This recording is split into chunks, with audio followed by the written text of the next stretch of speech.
All magic flies before me. I am, you know.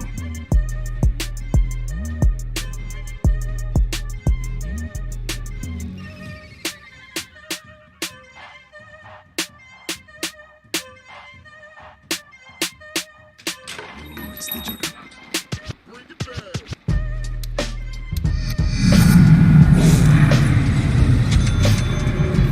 You really should prepare for battle.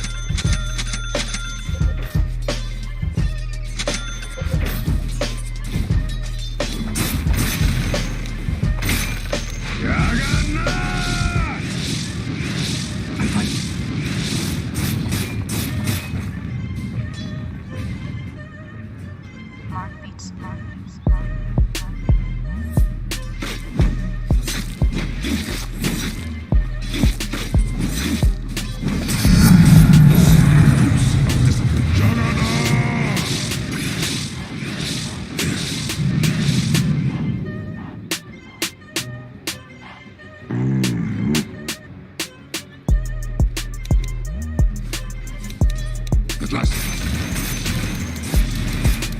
There is no remedy. This one. Thanks and have fun. Last of my kind refers this.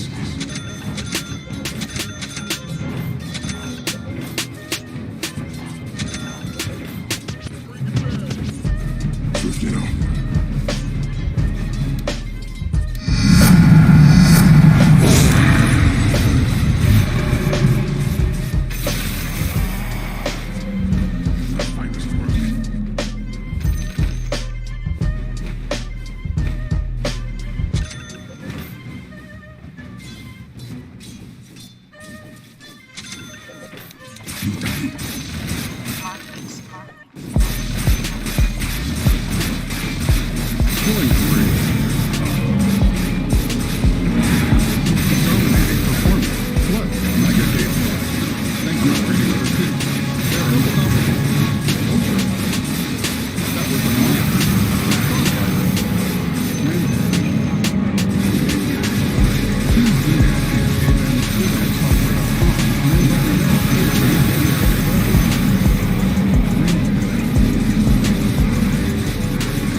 I bring an end to magic.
Dire's top tower is being attacked like nobody's business.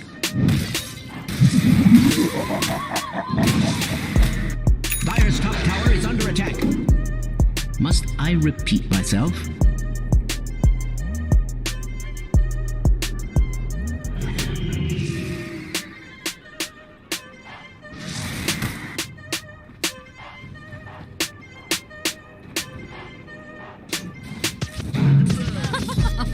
That was hot.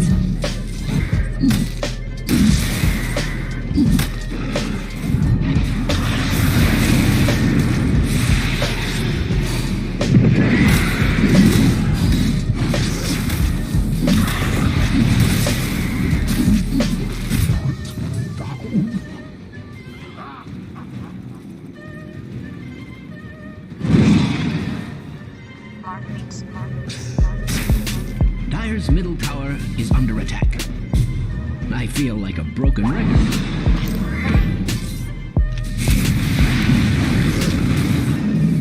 Monster kill.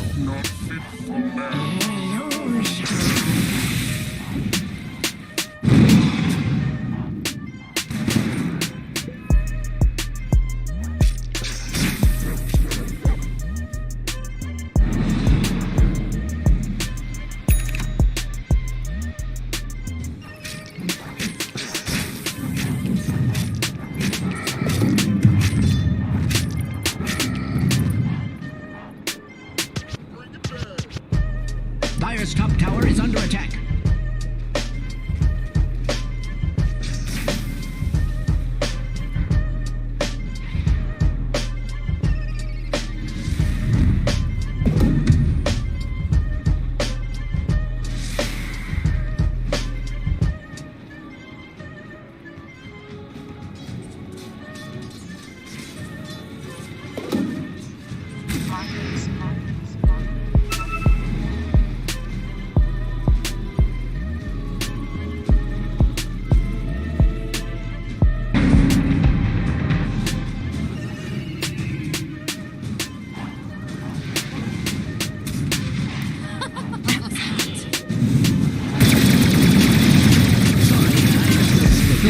Bottom tower is under attack.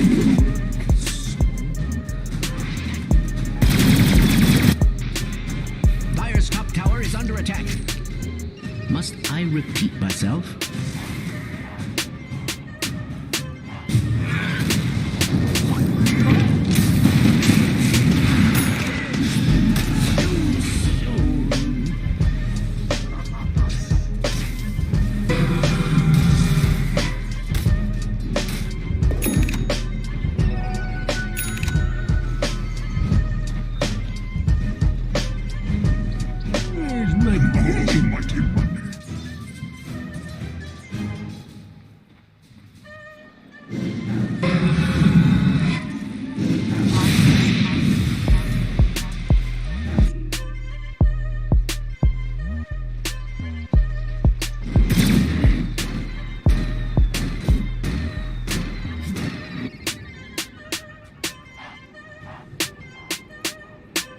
Radiant's bottom tower is being subjected to extreme Radiant's structures are fortified. In fact, they appear radiant with health. Radiant's bottom tower is under attack.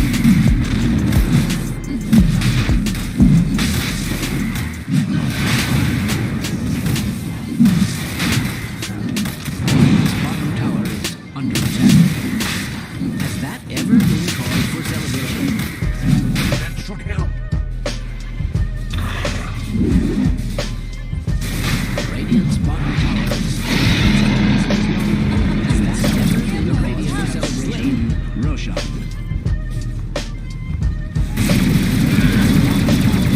Subjected to extreme violence.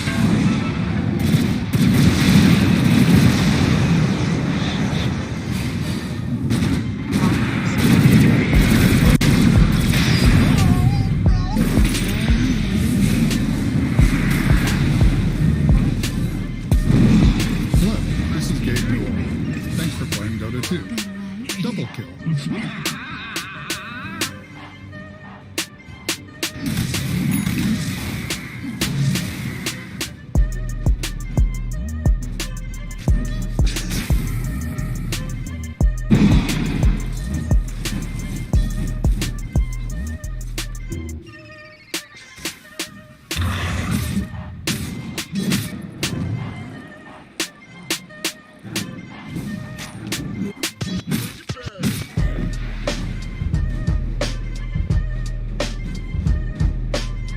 Radiant's top tower is under attack. In a stroke of cunning, or perhaps of desperation, Dire's structures have been fortified. Dire's middle tower is under attack. Radiant's top tower is under attack. And not in a good way. Dire's middle tower is under an extraordinary amount of stress. It would appear Radiant's top tower is under attack.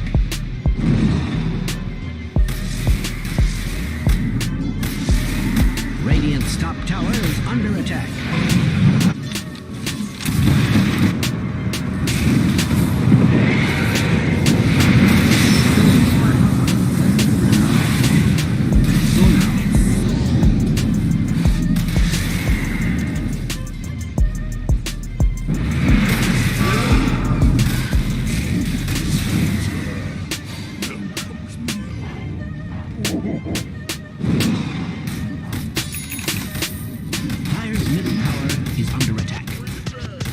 feel like a broken record.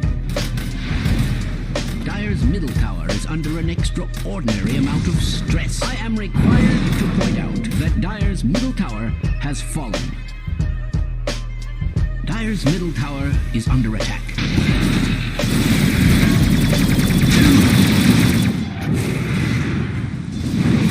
Dire's middle tower is under attack. I feel A dominating performance. Double kill.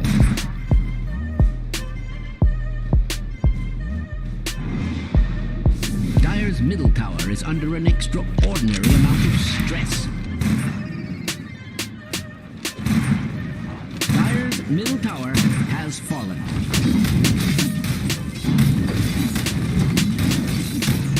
Dire's middle barracks are under attack. Oh, this is a sorry state of affairs. Dear me, Dire, if you're just Dire's middle barracks has fallen. Dire's middle tower has fallen. Dire's middle tower is under attack.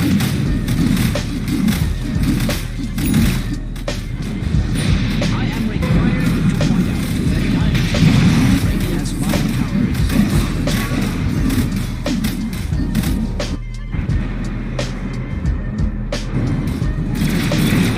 Radiant's bottom is subjected to extreme violence.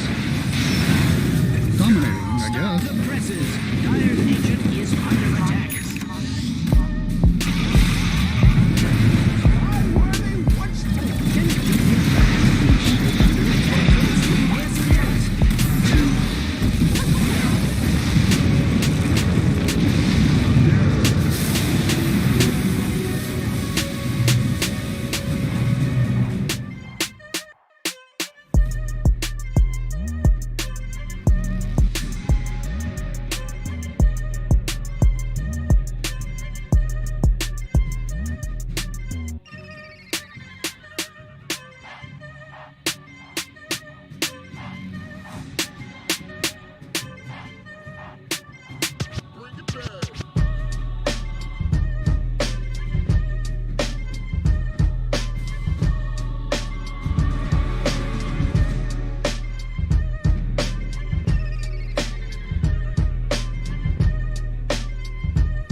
Radiant's bottom tower is under attack. Has that ever been cause for celebration? What sort of prize is this? Denied. Fix me right up. Radiant's bottom tower is under attack.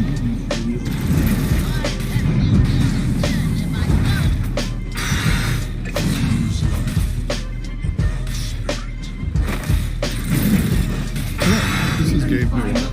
Thanks for playing. Double kill. Contract complete. Friends, let us skirmish.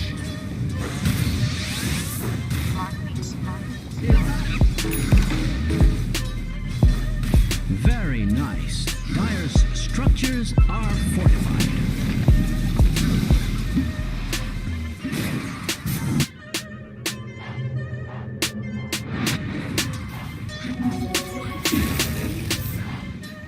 Friends, let us skirmish.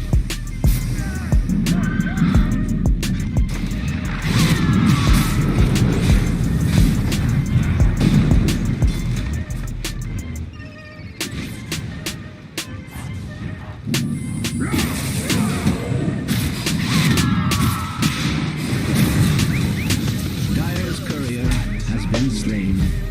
News of the death is expected to travel swiftly.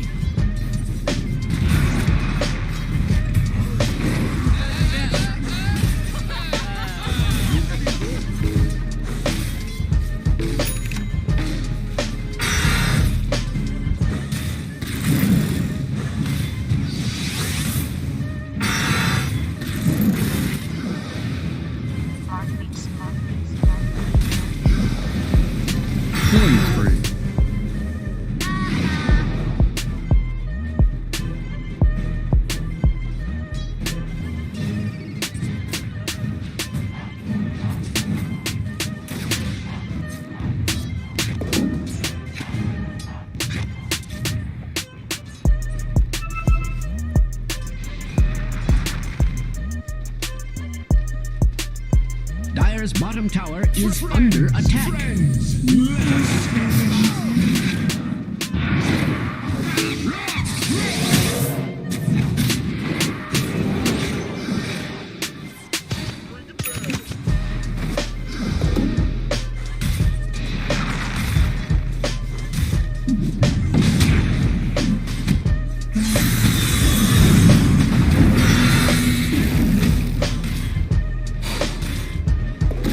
Dominating, I guess. I don't mean to be alarmist, but Dire's bottom tower is under attack.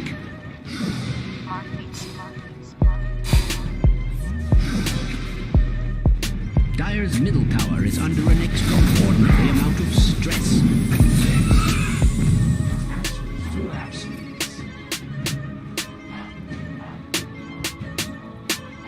Radiant's bottom tower is under attack.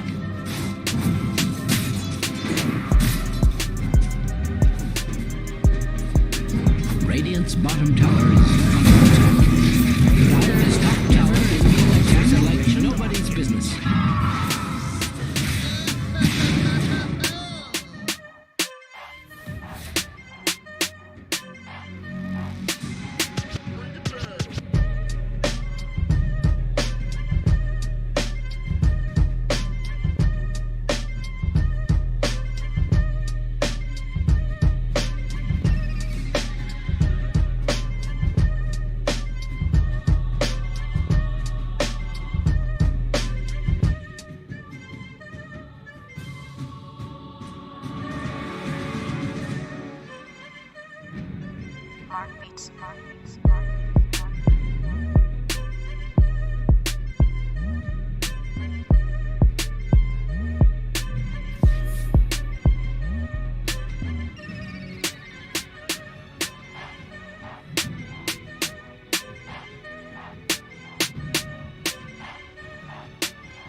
The teams, and I think as well, like, you have kind of two waves of patches. You know, the first wave is when regular competitive play kind of comes in, and then you have your first big tournament, and then the teams really start to push what you can do with the patch and really kind of start to explore new levels. So I think, you know, this is going to be the first wave of patch changes, and then when we see, like, you know, the EU guys playing again and the Chinese region playing again on the new patch, they're going to start to experiment, and we'll see a little bit of difference coming out, I think. But yeah, I'm definitely excited to see how this starts out.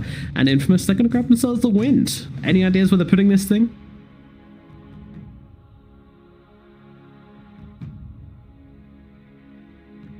Mm-hmm. 10 seconds remaining. 5 seconds remaining.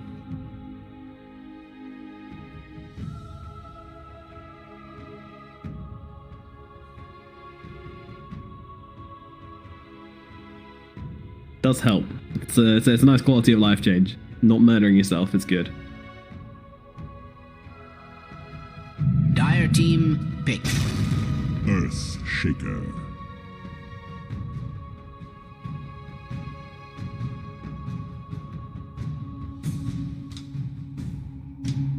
Yeah.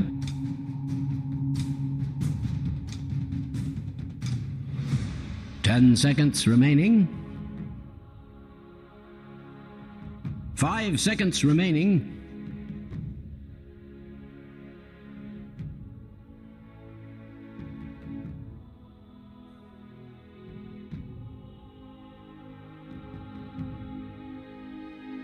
Yeah.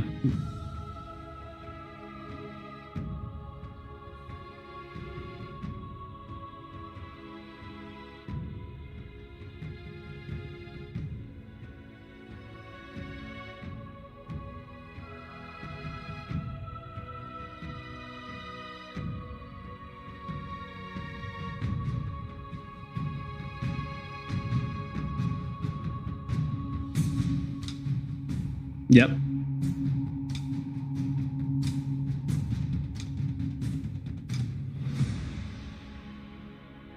Yeah, and that's especially mid as well, right? Like part of Earthshaker's ability to kill mid was always shutting off their access to that high ground. 6.5 seconds, still a long time, but might not be long enough to get these kills anymore. We shall see how that one kind of affects the hero, but certainly hasn't deterred business associates from picking that one up. And Infamous Gaming kind of have to come up with a response now. They're actually diving pretty deep into their reserve time for this fourth pick here. Radiant team pick. Anti-Mage. Damn.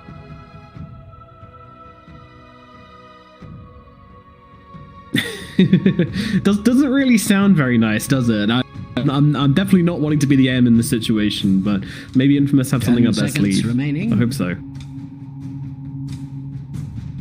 5 seconds remaining. Radiant team banned. Templar Assassin. Yeah.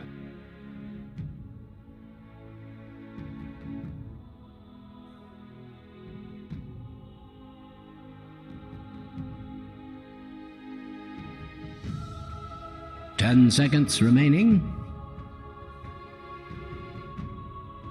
5 seconds remaining.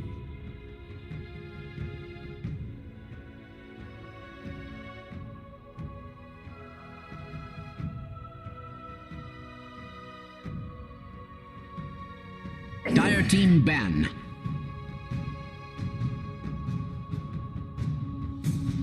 Yeah, making the space and trying to get the TA on board, and they've got very obvious timing this game. You know, when you have that Blink, Deso, maybe the BKB Radiant needed as team well. Those back. 3 items though, and the TA is going to be pretty unstoppable with the draft we've got so far. And the pushing power between the TA and the Clinks is going to be like insane. So clearly they're going to need to take advantages and take objectives and high ground and Roshan very, very quickly on this Business Associates team. I mean, 10 the idea is seconds straightforward here, remaining. right? Ruin the anti-mage in lane, and then just put on too much pressure so the anti-mage 5 can't be a seconds factor in this remaining. game. And I don't think Infamous, with the heroes they have so far, are going to be able to match the pace which Business Associates is going to be setting right now. So it really does Dire come down to team these final banned. 2 pickups from both these teams here.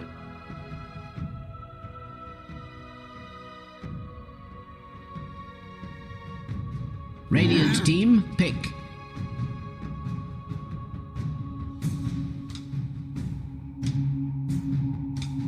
Mm-hmm.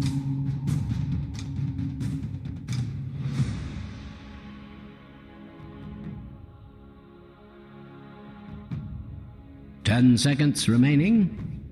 No, it's at most going to 5 be seconds annoying for the remaining. Batrider to get his mana drained, and maybe for the Earthshaker as well, but at least it's not going to be a super effective AM game where you can just have somebody to blow up each time.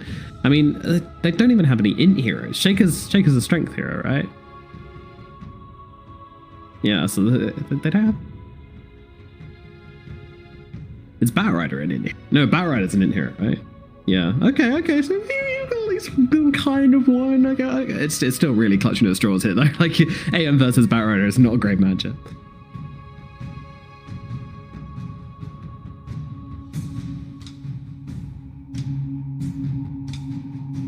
Yeah, the lockdown.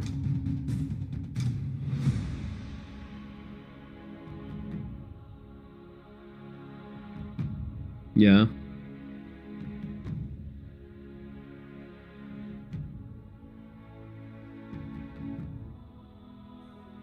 Dire team pick. Vengeful spirit. And even lower.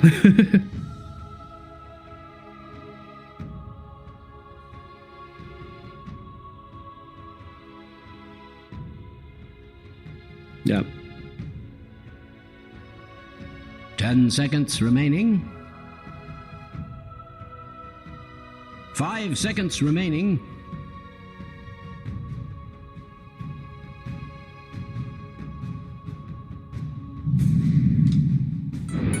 Ember Spirit. Go ahead. Select your heroes. Yeah, but they don't. And their final pick is going to be that 5th pick, Ember Spirit. Do they have a lockdown to do with Ember? Well, probably. Shaker considered a pretty good pick into the Ember Spirit. The ability to stun him from fog. You can go for a silence on the Clinks if you want to, but you've got swap, you've got stun, you've got lasso, you've got a lot to help deal with his Ember Spirit. So again, I don't think it's a game-winning pick here, and I do think Infamous might be in a bit of trouble in this one.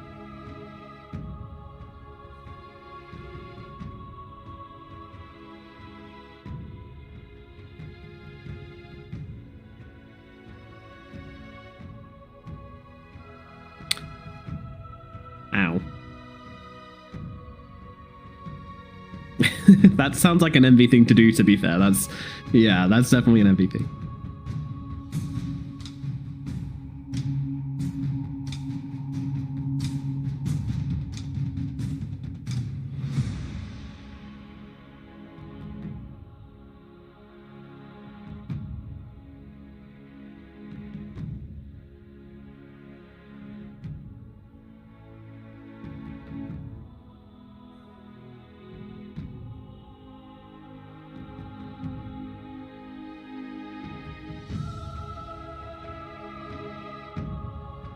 我是一个没有感情的刷钱机器。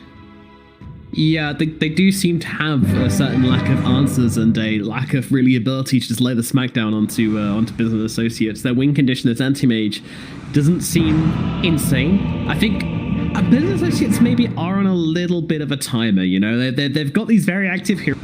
Whereas the Clinks and TA, you know, there is going to be a point where they're going to feel quite squishy and maybe vulnerable, but at the same time, you're not in a game where this anti-mage just gets to run over the game, I don't think. There's always going to be a threat on the board against him, and the Ember as well. I mean, the Ember Spirit pick, I just really don't like. Like, I swear people were consistently picking the Earthshaker as an answer to the Ember Spirit. So picking the Ember Spirit into the Shaker just seems mighty questionable. As I mentioned before, just a stun from Fog before he can Remnant away, and all of a sudden Ember Spirit's having issues. You know, that's the thing he hates most in the game. Any stun which can get him before he can just jump away with Fire Remnants. You do?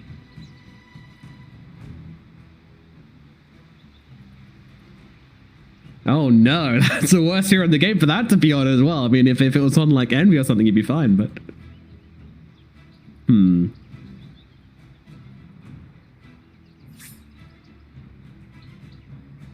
Interesting. Yeah, definitely, yeah, some new patch shenanigans, I'm sure. Just getting those bugs out nice and early here.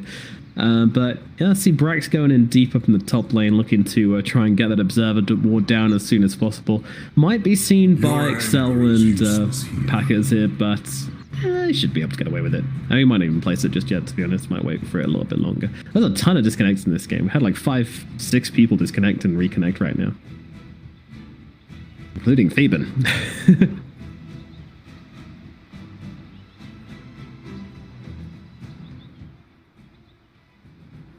Are you free?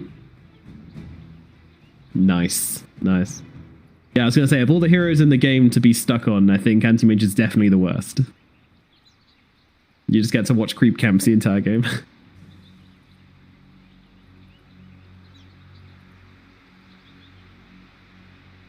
It's, yeah. Not a particularly bold call. Prepare for a lesson. Transcends expectation.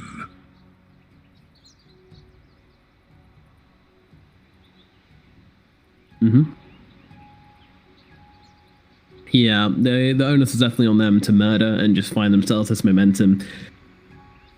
Clinks, we have seen, you know, when he falls behind, as is liable to do, he can start to feel like a bit of a weak hero. I think that's a fair call, right? Like, if he doesn't keep up with his timings, he doesn't farm amazingly well by himself. He's got no kind of way to clear waves or clear creep camps, so that could be a factor.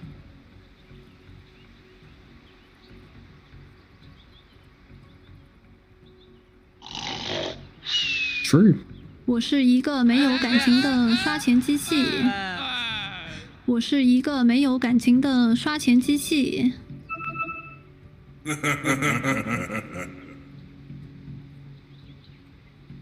Yeah, if the Enchantress thing, just don't level it. We want the 404 build on the Enchantress game.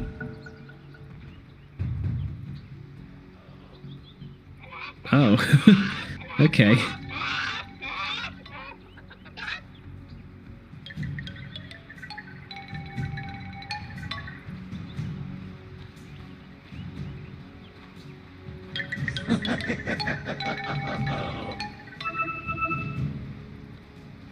"30 seconds to battle." Just eat yourself. Can't find anybody else. Just eat yourself. Is this on? Manta Clinks, let's go.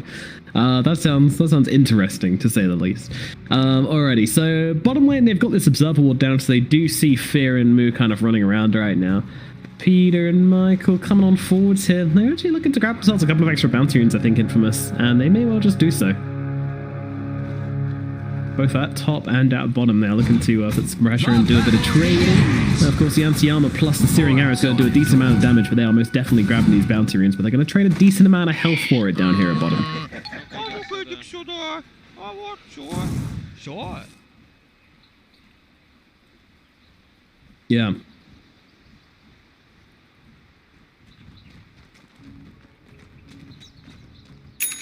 But they got every single bounty rune, and Excel also found himself an Observer.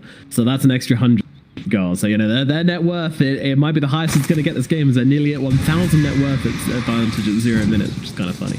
I think it's about 800 gold they have over them.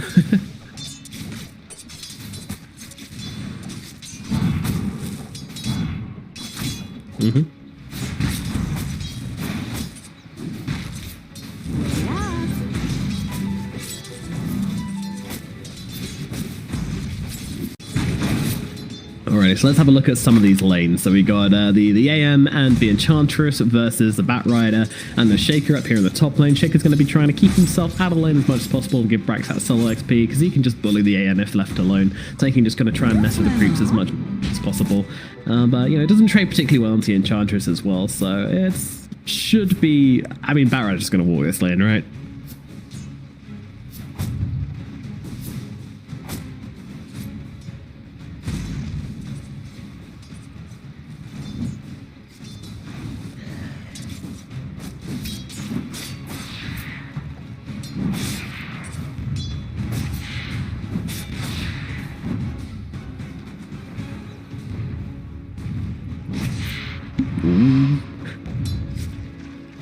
Jesus, KXY in the mid lane getting super low to Envy here just from these side blades constantly tic-tacking away at him, but he is okay. Gonna salve up and just plays the lane carefully.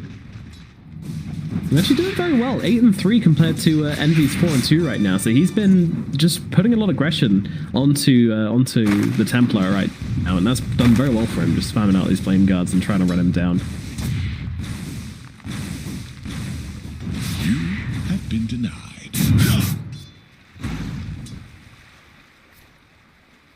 So how do you think these changes to Batrider are going to affect the game then? Sticky Napalm turn rate slow reduced from 70% to 40, 50, 60, 70. Takes a while to ramp up now. Bottom lane fit. Oh, just about missing the dissimilate, but it doesn't matter. They catch him right on the edge of the resonant pulse for Peter. Draws first blood of the bottom lane onto Business Associates.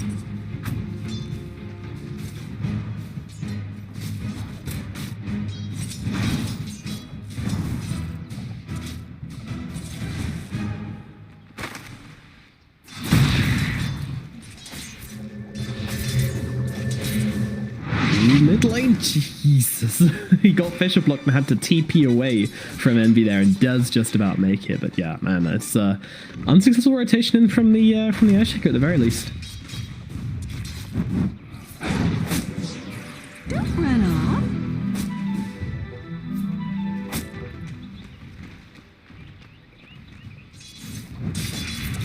Yeah, he's got to be prepared for this. Oh my god, these mouths, dude. Envy is on it today. He is feeling himself right now as he's kind of laying a bit of a smackdown. But that's last hits still looking really, really good for KXY here. He's actually dumpstering Envy on CS. 20-5 to the 12-3. It's a full top lane.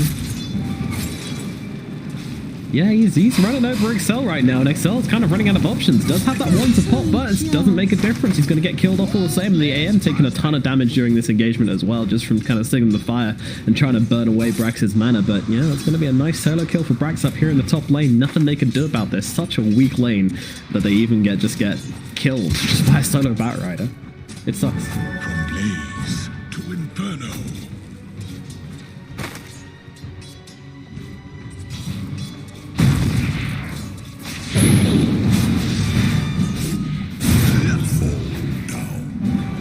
Yep.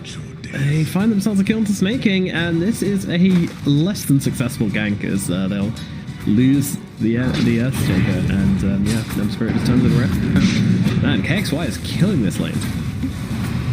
Oops, bet. Bottom lane, Void Spirit in some trouble right now, Snaking back from the dead. Right click's coming through, but he pops the pops the Fairy Fire, but it's not enough, unfortunately, to keep him alive, and he will go down to the creeps in the end. And the Wind also dying down here in the bottom lane as well, so 2 deaths on the side of Infamous in the bot. And that's going to get the Business Associates buying their clanks a little bit of space, finding a bit of a victory here maybe in the bottom lane. But so far, I think this laning phase is going pretty damn well for Infamous.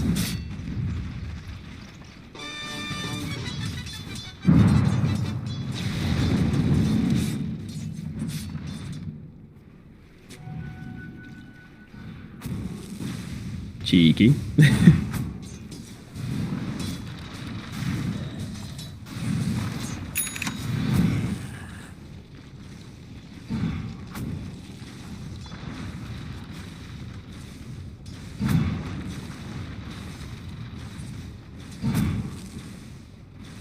Yeah.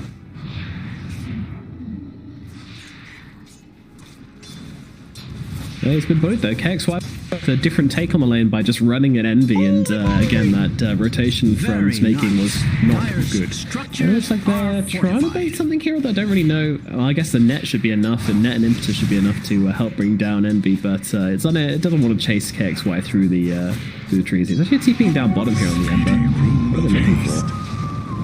Oh, okay, he's flying. He's looking for Snaking right now. Snaking turns around, throws down the Fisher, but he thinks he might be out of options here. Trying to run around the tree, but KXY just kills the tree. Chains come out.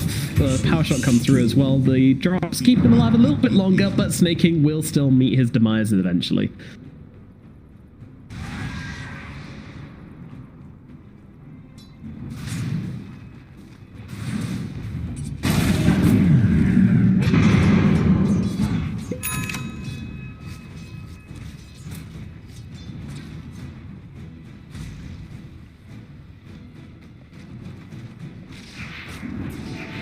My god.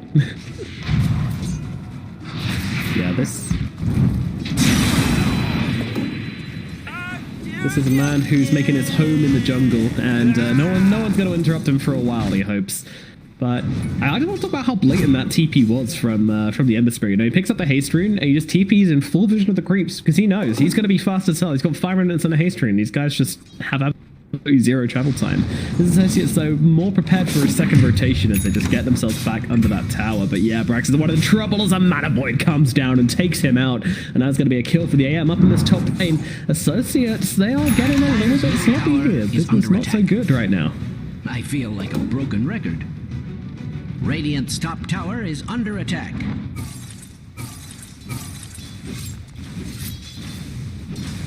Denied.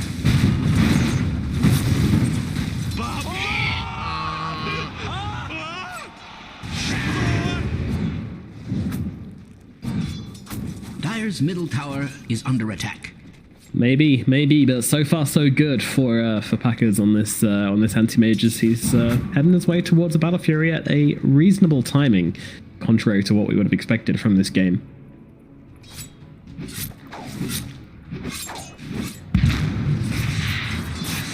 Yeah.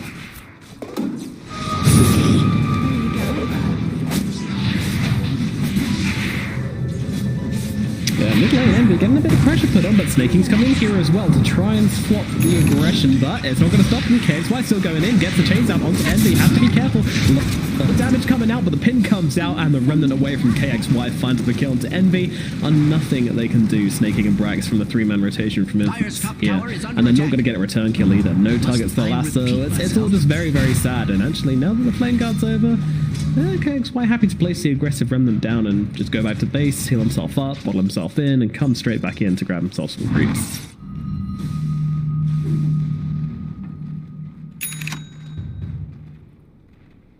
Dire's top tower is under attack.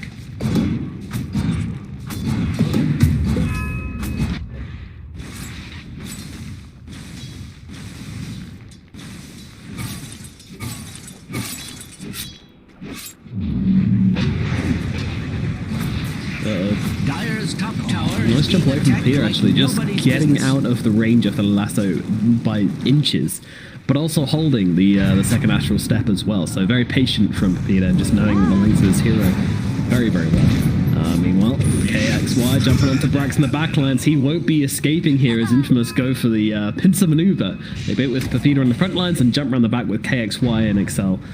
Moo is still in the neighborhood, but I don't think they have the vision out onto him, and yeah, Moo's just going to go ahead and eat the poor old Enchantress creep. Very rude.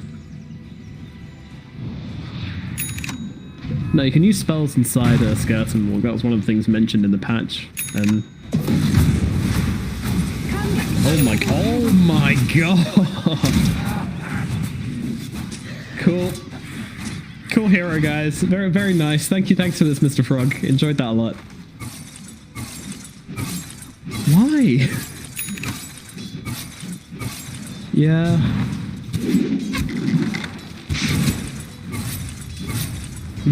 Bottom. Radiant's courier has been slain. Yeah. So yeah, Fear's giving them a bit of a runaround now, to be honest. They're not finding... Oh, never mind. Okay, KXY comes in with 2 points of Slider Fist and finds himself that kill. Meanwhile, looking over towards Mr. Michael, and Michael is running out of options here, trying to hide in the trees, and, well, he's got the runaway spell, but unfortunately, Brax is just waiting for him, and he's going to eat him up, and Fear's illusion gets the kill. Nice.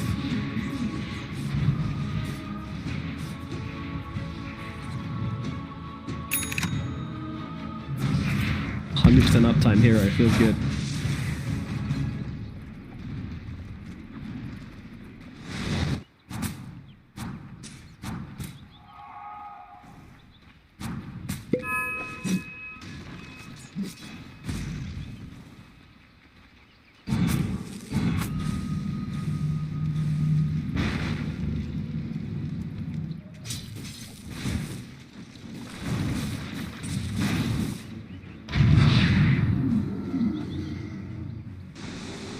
Yeah, the Enchantress you pour for leveling up the enchant, she's not ready for what's going to happen to her this game.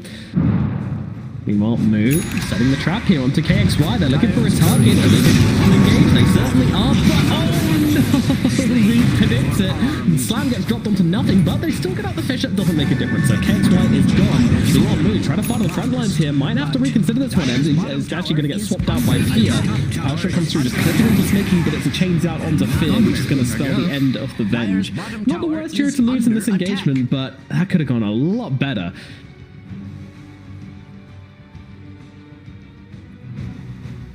Feels like it. Yeah, feels like it. He's been stomping it.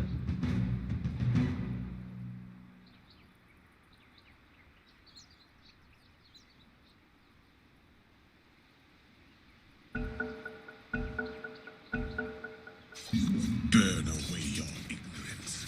Yeah, that's a, you know, a slam before blink, not the biggest cooldown in the world, but still definitely relevant, and does not feel good to mess that one up. They had pretty much a free kill onto KXY if they land their spells properly, but unfortunately they weren't able to do so, and now this Ember Spirit continues walking over the game, and with this tier 1 tower inevitably falling here in the middle lane, it's going to open up a lot of the map for Infamous to now kind of take control of this one and really start to lay the pressure into the business associates.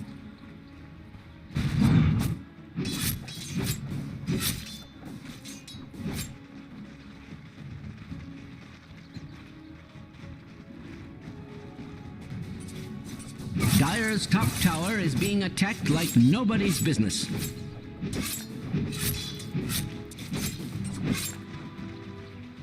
Yeah, we didn't rate the pick, but when he's just this unfondled in the laning phase, then it's going to be pretty great for him. Blink's trying to look for this Orchid, give him some kind of shutdown tool for this Ember, for this AM. Meanwhile, we have another death onto Fear.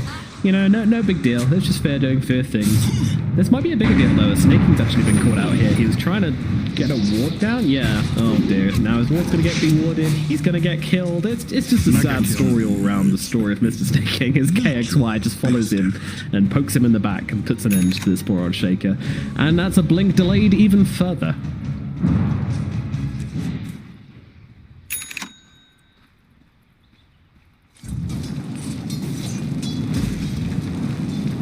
Yeah, he hasn't even picked up an item.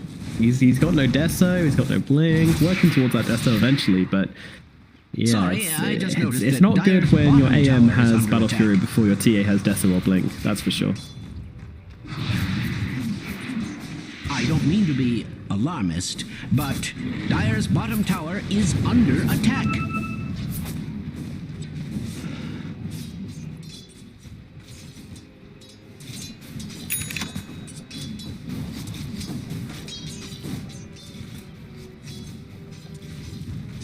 Cannonball, I guess? Yeah, snowball up, cannonball down, I suppose. Meanwhile, Lasso out into the middle lane. That's a nice kill. Bring down Mr. Michael. Kill off that little wind. And maybe they can try and get some pressure onto this tower, but to be honest, I don't think that's really happening. KXY is here. They've got a ton of other heroes in the neighborhood as well, ready to put pressure if needed. And Snaking, he's just trying as hard as he can to get his blink dagger in any lane. They're giving him space, but unfortunately there's just a lot of pressure now starting to amount from Infamous. Even this AM just means that the Snaking can't really be in the neighborhood. Scary. Scary. A bauble from the void. It is. Yep. Infamous is smoking into this.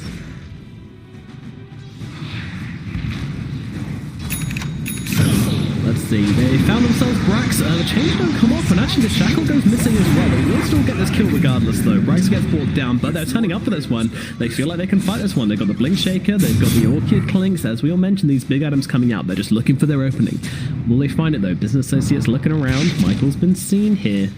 Moo, does he want to go for this? Not really. They want to hold on a little bit longer. Wait until they've got 5 heroes, then make these plays. Really great rotation, actually, from Infamous here. I mean, I don't know if they knew, but they have to have had the idea that Business Associates were getting close to their timings, and they had about one small window to be able to get in 1 or 2 more pickoffs before that window's going to shut, and now Business Associates going to be the ones on the aggression. So we'll see how the next few minutes of the game play out, because I really feel like Business Associates need to start making some things happening with these timings. Envy. That's not a river you want to be in, my son, but Infamous a little bit hesitant here, and they're actually going to go forward and grab the Enchantress, and you know what? Have her, say Infamous. You can take Enchantress. We don't want her anyway. You can have that kill. It's fine.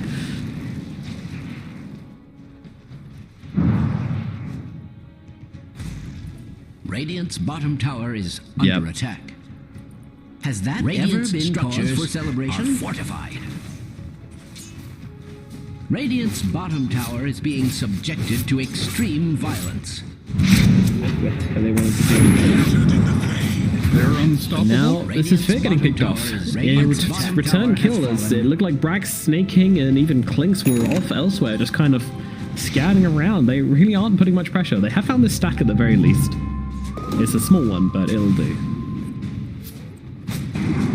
Radiant's making their way over here. I was afraid to fight this one. Maybe they should be. Jesus Christ, Excel good just gets deleted from the game. Probably wishing he wasn't in this one right now, as Moo just keeps on murdering him with all this damage and eating the creeps in the process as well. But there we go. Yeah, I mean, what's this going on? Business Associates, okay, you keep killing the Enchantress. Great job. Now what? There's a question you got to ask right now. What do you do now? You have to take this middle tier 1 tower, I feel, and that is no easy ask. Shaker, smoke with the blink. Here we go. Yeah.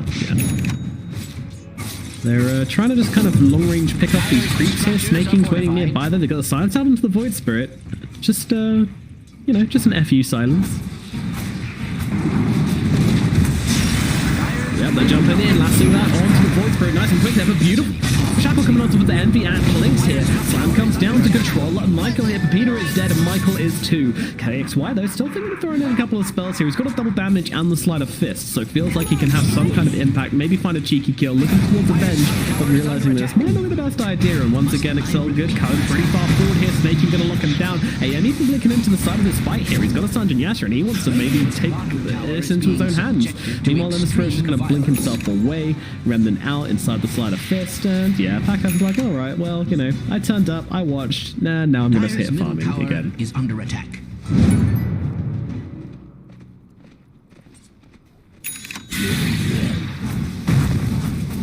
Oh.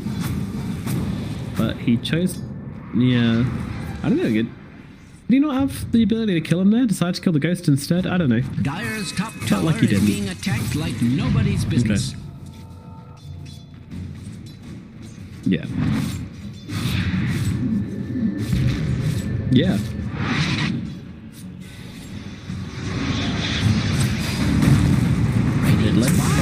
Trying to go into Moon here, but unfortunately the Voice Pro got silenced up, so it couldn't drop the Remnant down afterwards, and now they jump forwards onto Moon. They're trying to find this kill onto the Clinks here. Amber and Pepita both trying to chase him. The Spirits are on the Clinks, but the Eels comes down and they back themselves away. MV Snaking, all in the neighborhood, looking to try and fight them back here and maybe grab a kill of their own here. As Move from the high ground, just dealing the damage onto Excel. Oh no, up onto the high ground. Brax sends him into the Nether Realms, and he will get picked off as well. Me and the rest of Infamous just trying to limp themselves away from this fight, taking the L this time around. This is kind of how we expected this mid-game to go. You know, it doesn't really matter how far ahead you are in Infamous. Business Associates are generally just going to be stronger. Moose found anti-mate. There's a hero you can't have going down here, but Ellie jumped onto him as well with the damage, with the anti-armor. They will find this kill, and that's the important one. Pre-Manta AM, blown up by the side of Business Associates. And I'm really surprised he doesn't immediately queue up a Manta after this, but he's still going for that Heaven's Halberd, it looks like.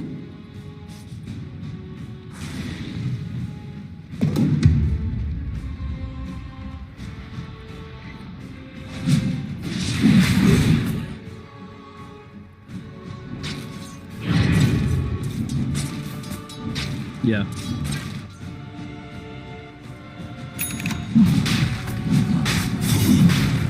Can't do both though. And they're trying to make the steals happen. That's not going to happen though. KXY, you know, he wanted some Reddit front page time this game, but not finding it just yet. Uh-oh, there's a lasso coming out. The Clinks is just going to melt away at the poor old Void Spirit right now. He's going to heal himself, but he is most definitely dead, and he will claim that kill. Dire's middle tower is under an extraordinary amount of stress. Dire's courier has been slain. Dire's structures are fortified. Dire's middle tower is under attack.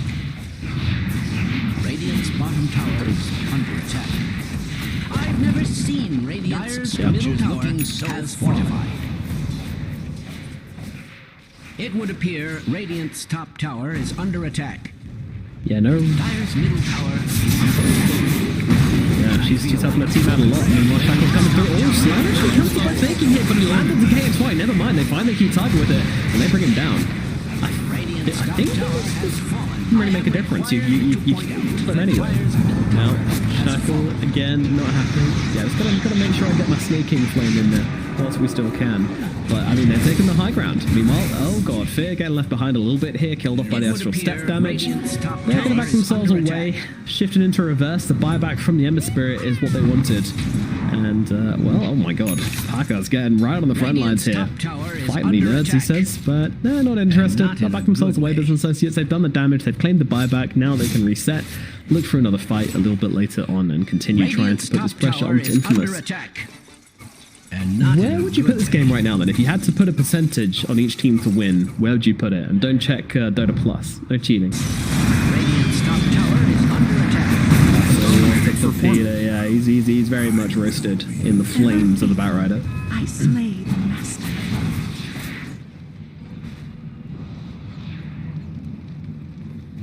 Wow, that's very high.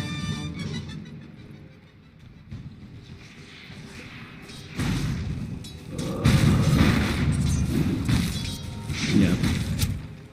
Radiant's bottom tower is under attack.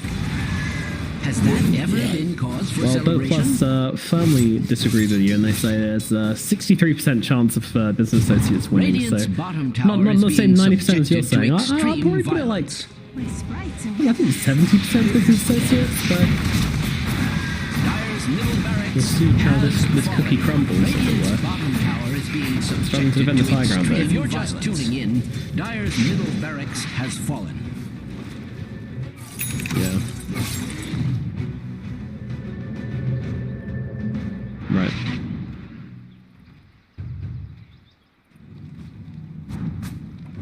Yeah.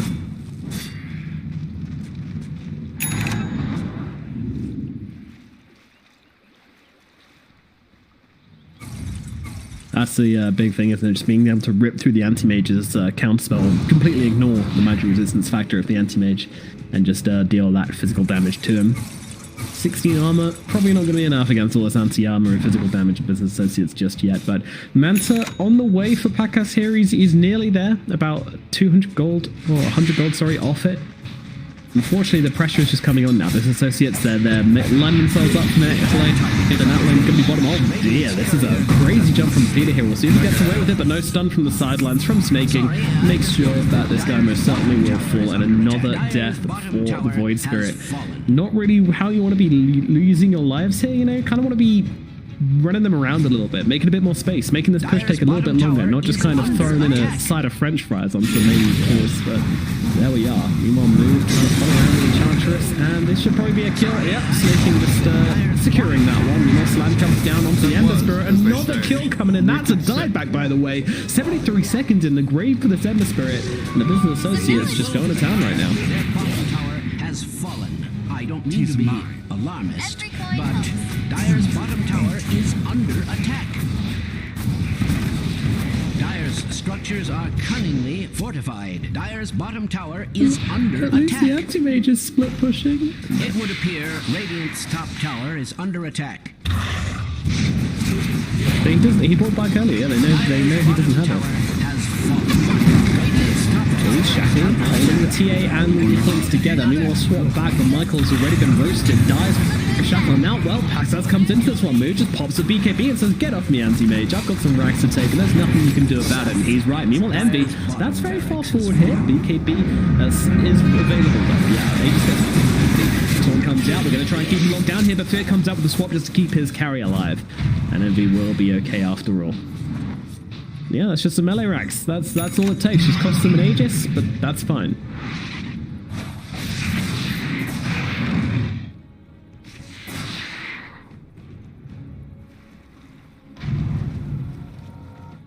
A man wants his mana, I guess.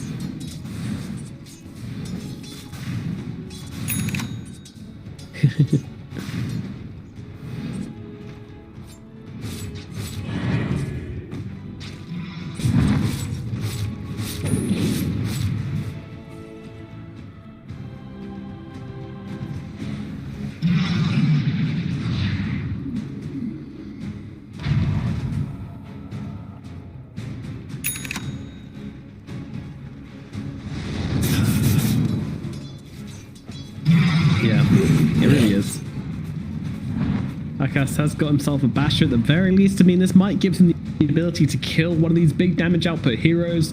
But as you say, there's so much save, there's so much stun. He doesn't have a BKB on the anti-mage, probably isn't going to get one this game, and it just makes things very awkward. Meanwhile, oh, Michael might be seen again here. They're looking for kills, so they're sniping for something. The scan finds Brax, but unfortunately they've just kind of been scouted by Moo here, so they're all getting themselves away, and Brax is going to TP to safety, and this big rotation from Infamous leads to absolutely nothing.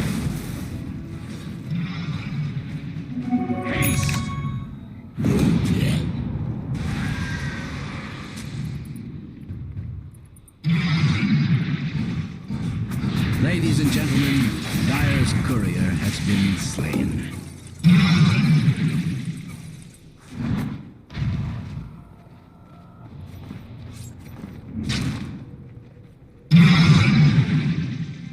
Seems to be what they're waiting for, isn't it? But they are putting a lot of pressure.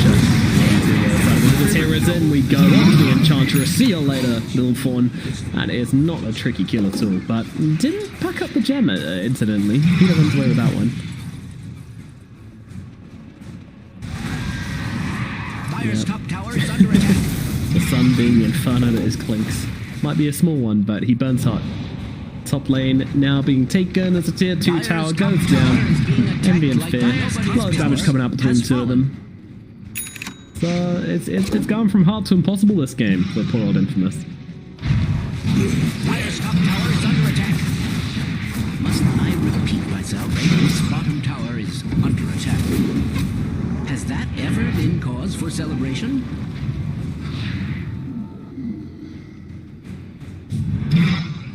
Yeah, Anti-Mage's favorite neutral item, the repair kit.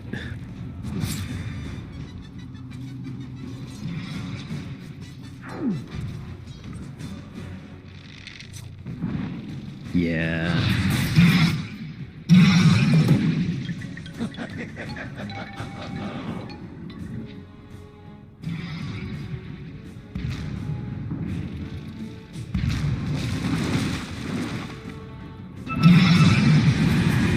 Jumping forwards here, trying to get near him, but actually the sun comes down and Packers is working. He's blasting up, and in comes a slap from Snake King. Taking down Accelerate, Packers, Michael all in the bin. KY trying to find his way out of this one, but doesn't really have anything left in the tank. 4 heroes taken out immediately. A clean execution up in the top lane, and the TP is completed from the Void Spirit, but this is like the tiniest little silver lining in an extremely dark, brooding cloud, and this cloud is breaking into a storm which is ripping into the dire base right now. Peter can but watch, can but throw out a remnant, but these barracks are going down. This is likely nail. I think this is likely game, let's be real here, folks. This one is very much over. And Peter, he's going to cement that fact with a GG in the alt chat.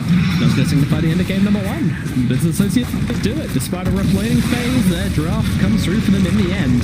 And the RCN Smith really does not have much of an impact on this game. Business Associates take game number 1. What did we learn from this, Theban?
Radiant team ban.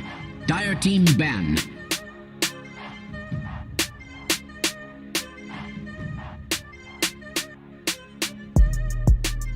Radiant team ban.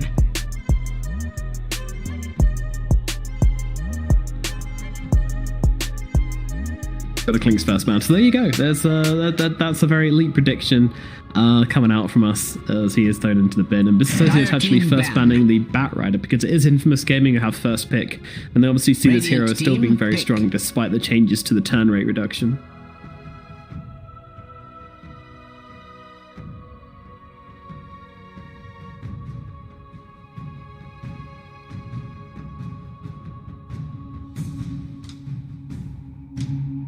No.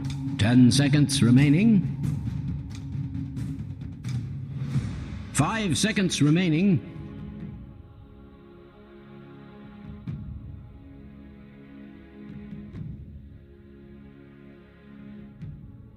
Dire team pick.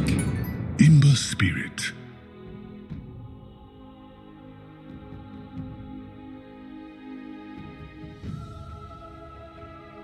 Yeah, definitely.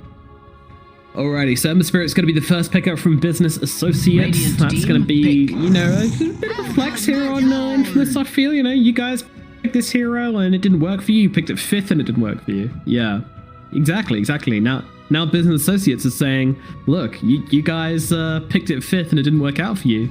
Oh no, it's Infamous that picked it. My bad, you're right. You're 10 right. seconds remaining. You are. I'm digging myself deeper though. I'm just keeping on going. I'm 5 keeping going down seconds that hole. remaining. Don't you worry. Dire That's because team actually, I think. Hold on a second. Yeah, I don't want to call production guys. You got it the wrong way. Oh, they're already on it. They're already on it. Good job, guys. Nothing happened, guys. Just go back to your days. We got Nature's Prophet coming out from Infamous there. Nobody noticed. Don't worry. Ogre Magi coming out from Business 10 Associates. seconds remaining. Yeah, Prophet got changed a little bit, didn't he? His treants don't give as much, 5 but he doesn't have as much seconds armor, remaining. right? Team back.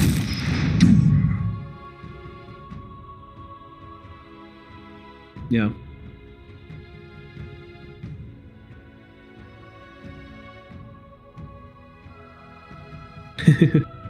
Yeah.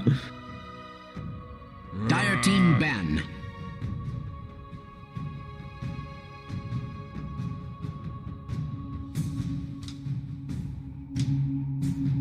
Radiant team ban.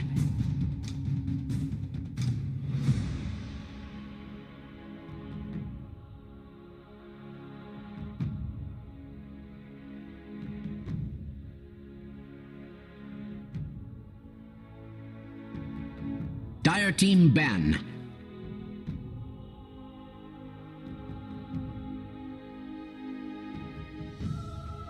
Yep.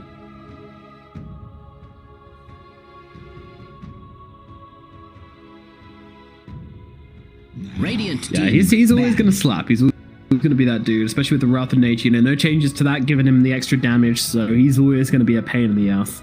And the Doom, a hero we're not really used to seeing right now, but definitely looking pretty strong after all these buffs coming forward for him. 10 seconds remaining. 5 seconds remaining.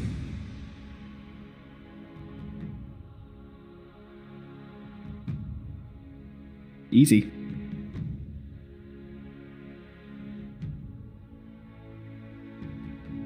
Dire team ban.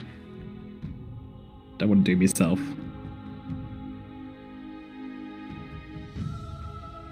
Dire team pick. Fast Doom is a problem, and yeah, Scorched Earth, they changed the talents around with that one as well. So 10 talent was changed from plus 16 Scorched Earth damage to plus 2 Doom duration, but then level 15 talents changed from the Doom duration to plus 30 Scorched 10 Earth seconds damage. remaining. So that's going to be annoying, level 15, if that's going to be a factor. But then 5 again, you're seconds also remaining. contending with the plus 120 Devour bonus gold. Yeah, pretty much GPM, pretty much the only GPM talent left. So that one's also a pain. And also the changes to Devour as well. Level 1 now gives you 50 gold as opposed to 20 as it used to be. Yeah, that's pretty insane as a bonus for the hero. Radiant team pick.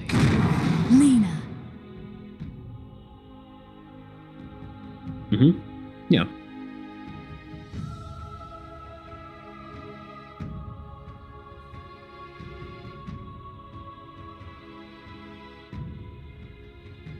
Ten seconds remaining. 5 seconds remaining.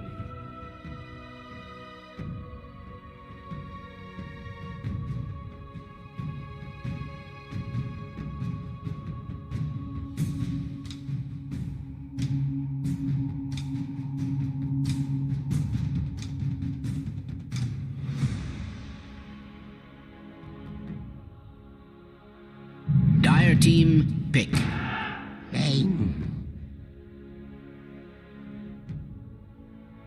Bane, yeah. Yeah, always annoying hero. Someone who can just kind of hold the Doom off, maybe interrupt it with a Nightmare, just hold the fort down against these heroes they picked so far. And 10 also, seconds you know, if you can remaining. dodge a Laguna in there as well, that's pretty nice, or even just dodge any of Luna's nukes, really. It 5 can make it be a seconds pretty remaining. big game changer. But I did a couple of interrupts already for the Bane as well, so not like an amazing Bane game, but only pickup.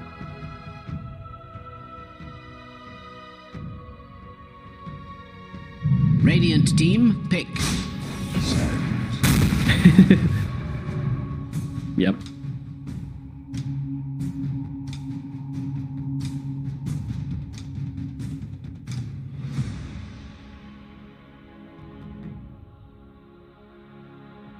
Ten seconds remaining. 5 seconds remaining. Yeah. Mm-hmm.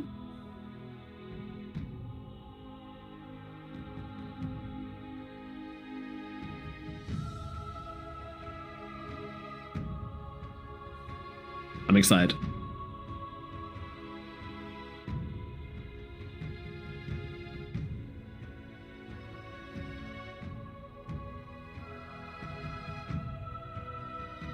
Radiant team, ban.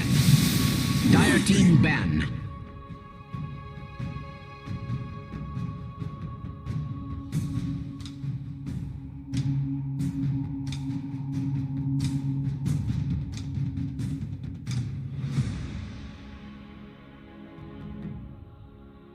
Yeah. 10 seconds remaining. 5 seconds remaining. Let's keep doing this, man. Like, Morphling isn't a hero which likes being stunned from fog, you know? It's the same thing as Ember Spirit. These two heroes absolutely loathe being stunned from fog. And you've got Lina and Sandkin, two heroes which can very much do that. You know, they're obviously looking at this Ember Spirit and going, alright, these are two heroes which can deal with that very well. Let the Doom come in and get off his stun as well, or his Doom or whatever. And now you pick the Morphling as well, another hero which doesn't like this. So I am questioning Infamous's character of choice. I hope I'm going to be proved wrong here, but I don't see this being an excellent Morphling game. And also, you got two huge Spirit Vessels on this game already. The Doom and the Sand King both love buying that item, and Shiva's Guard as well. These two heroes love rushing this item, which again is going to be that HP reduction or HP regeneration reduction. I can't remember what the exact terminology is, but Morphling don't like it. That is what I know. So this is going to be a pretty rough Morphling game. Needs to be really far ahead. Good shotgun, I guess, for the Lina, but yeah, otherwise meh.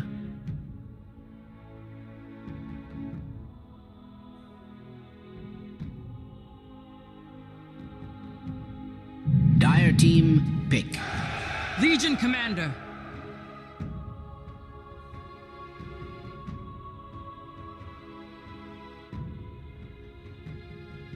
Yeah, that illusion clears could be a problem. Let's see a Spectre game. 10 seconds remaining. 5 seconds remaining. Yeah, we've seen that a little bit around this region.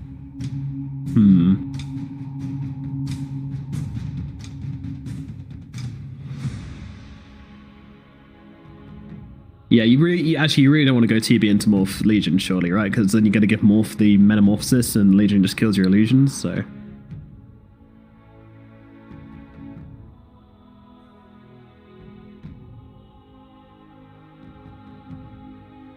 Okay.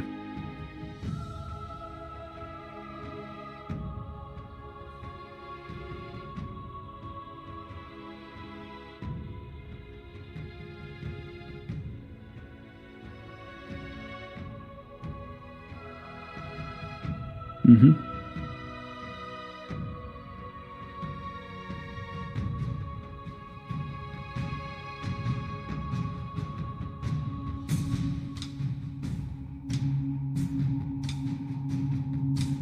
Think so. Alright, final pickup now from Business Associates. What is your carry going to be?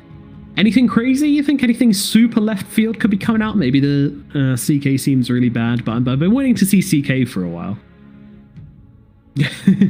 One day, maybe.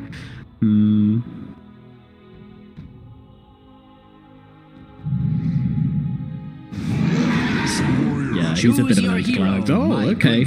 This is one we didn't think about, but yeah, still very much a popular hero. Yeah, it's... Yeah.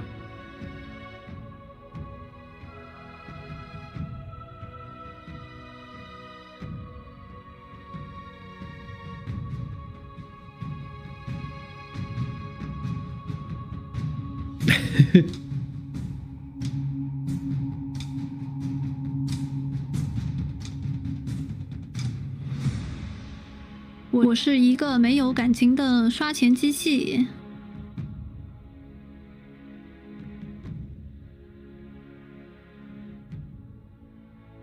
A whole extra 20 seconds shoved on that one, which is a big deal when you're looking at Ursa. This hero wants to be very active. He wants to be constantly putting on pressure on the enemy team and fighting these fights.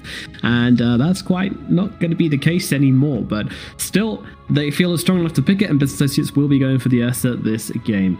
And he's going to be the one looking to pack a punch here. I mean, there's a decent amount of damage across the board. The Lina, Sand King, but the Ursa's going to be the one with a single target, really trying to nuke down these heroes, especially the ones when they get doomed up or get called out. And I think that is the main reason they picked this Ursa, right? They want the overpower and fury swipes and maybe like the basher or something else just to nuke somebody down when they catch them out so they can take care of this Morphling or this Ember before they have a chance to get themselves out of the situation and maybe live out the doom.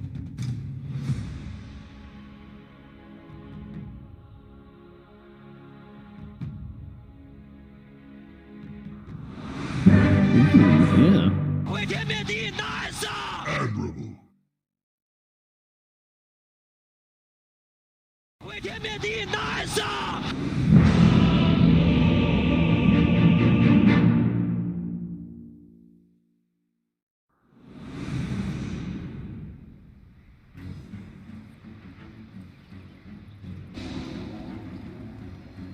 Alrighty, let's get into it. Game number 2 of Infamous versus Business Associates here at the OGA Dota Pit NASA region.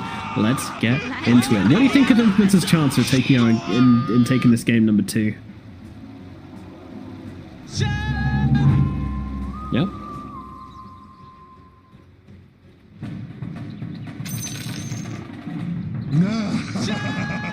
Dang, this is some 4D chess.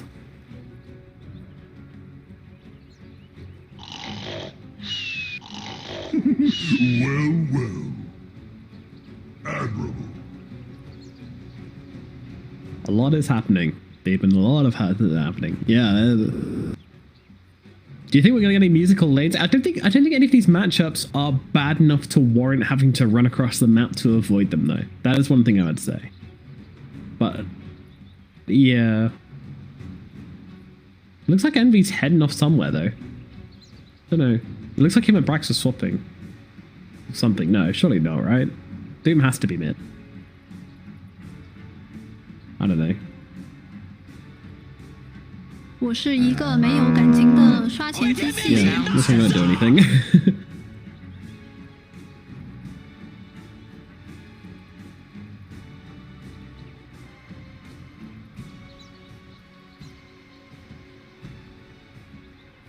No, I don't think so either. That's a wise call, sir. Very, very perceptive. Yeah.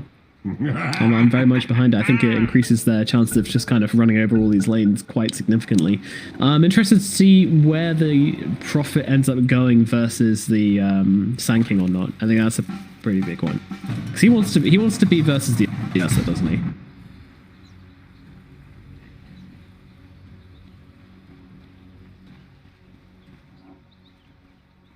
He's taunting as well. He's just like, hey everyone, just in case you want to swap the lanes, I'm here. And Moo's like, all right, thank you very much. Yeah, I'll head top. Will I need my calculator for this?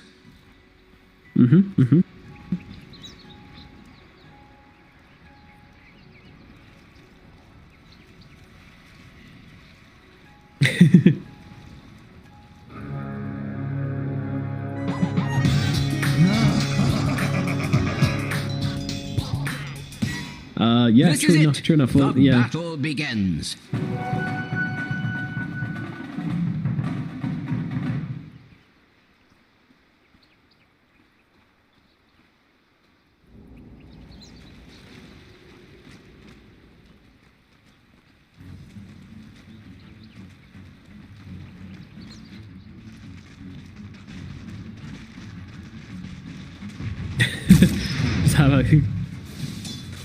Mind is going to implode. And here we see Envy just going for the Devour straight off the bat, immediately taking the first creep for that 50 gold. Loving it. Loving knife right now. Fortunately, the regeneration was nerfed, so it's now only 2 regeneration, opposed to the 3 it used to be. not super noticeable. All right, let's have a look at these side lanes. So up top, we're going to have Mr. Michael on the Ember Spirit and currently Pepita. So it is a support Ember versus Brax on the Sand King. And right now they are tri-laning it. Snaking's being chased in the trees here, actually, as Moose, Snaking, and Fear all down the bottom lane on the Ogre, the Ursa, and the Lina. And looking in towards Excelgut now, and he could be in some trouble. He's being beaten in right now. He's trying to make his way over towards the Legion Commander, but he's not getting away from this one, I don't think. Moose just swiping through him right now. The right click's coming in. Michael trying to help out, but it's not going to be able to do anything here, as they will get first blood onto Axel. Meanwhile, the chain's coming down. Fear's dropping pretty low here. Michael trying to finish the job here, but KXY's got to be careful as well. He's got these right clicks coming through onto him, but he can just back himself away. A messy skirmish down in the bottom lane results in a death for the side of Infamous. So Moon's going to be pretty happy with how this one's gone down for them. And Fear just continuing to chase. So yeah, this is really actually a tri-lane being run from Business Associates here.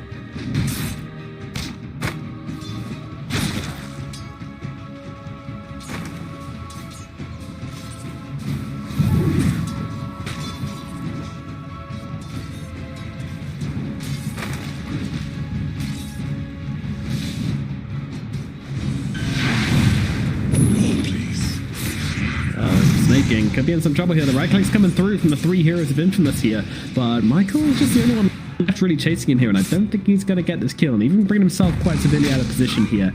He's going to jump him. Here comes the slow from Moo, stun from Fear, Snaking. He's got the LSA throwdown as well, and Michael, that's a huge overextension from him, and he is going to get punished for it heavily.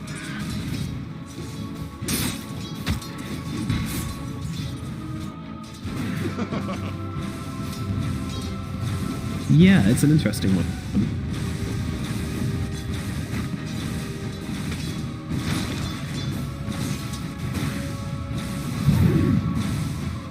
Yeah, it seems like a pretty value spell now. It really does. Especially at later on in the game, you know, having this spell scaling is really an interesting idea. But yeah, I mean, I'm excited to see some strength carries explode at 22%. Radiant's middle tower is under they're against the attack. Morphling as well, so you could see some memes. Anyways.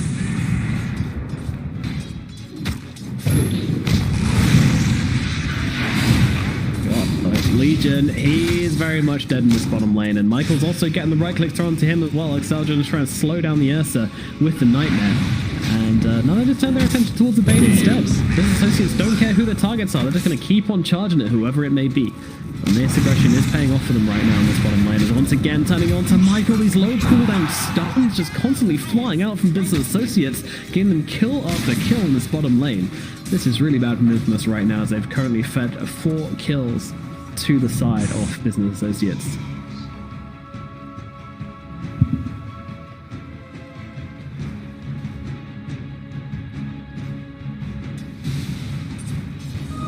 More fuel for my fire.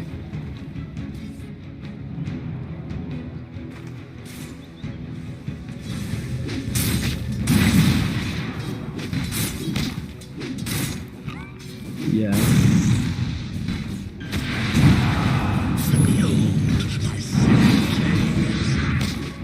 Yeah, I mean, you definitely want to max the overwhelming odds, so I imagine he'll get it hopefully. Definitely don't feel the courage being particularly useful right now. It's more stuns coming down onto the Legion Commander, and KXY able to Fairy Fire up and one up as well. Gets himself out, and that's a big overwhelming odds, landing onto 3 heroes, but Snaking, they just don't have the range. That seems to be the problem right now. Atmospheric does not have the point of Sleight of Fist, so has got a little bit of jump here at the very least. Business Associates realize this, and they are keeping their distance in this trial. And let's take a quick glance over towards mid now, as it does seem we're going to get a break in the action in the bottom lane. And right now, Packers, he's loading up into Envy right now, and is doing pretty well for himself. 27-8 to the 24-3 off Envy, but of course Envy has that Devour, so it's going to be making himself a decent amount of gold at the same time as well.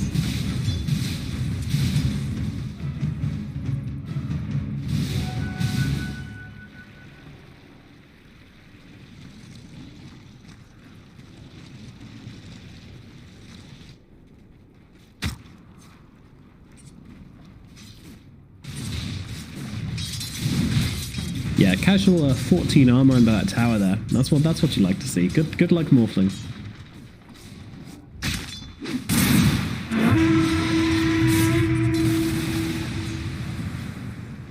Oh, he's dropping pretty low here. That right click's doing a lot of damage into the Unchained. Oh, that's a faulty piece, so that's not going to happen. Meanwhile, down at bottom, they're going to get the kill onto KXY. Midas might pay the price. The chains come down, the right clicks come in, and they'll get that kill onto the Ursa. Fear trying to chase down Excel here. They don't have anybody else coming in there. It's just Fear all by himself with this big tanky Yoga. Knows he can take it 2 versus 1, no problem. So he's going to continue just to hit some creeps in this lane, and they'll have to respect him, unfortunately. Radiant's middle tower is under attack. I have no reason to lie about such things. Pretty rough stuff, but Fear's actually making his way down to the bottom lane now as they jump forward onto Fear, but they don't have the lockdowns to keep him controlled up, and Michael has to back himself away. And it's going to be KXY going up the top, but Brack's more than happy just to TP himself down to that bottom lane and make the corresponding swap here. Envy's actually turned up at bottom lane. Okay. I can't see what he's going to do.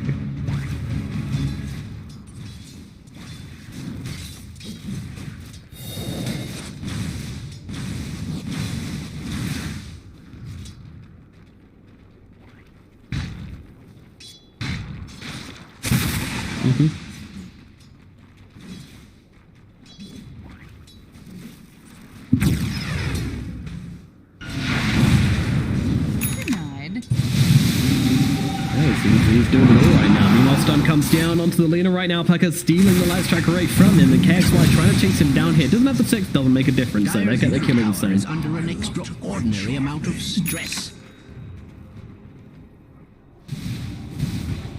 Dire's middle tower is under attack. I feel like a broken record. Are fortified. They are looking quite robust.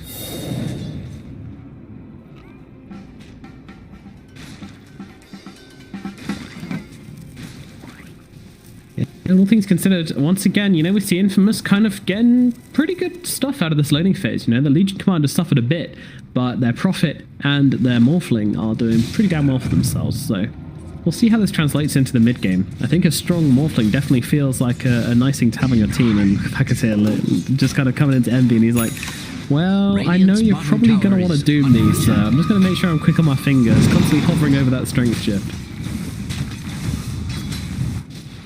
Radiant's bottom tower is under attack.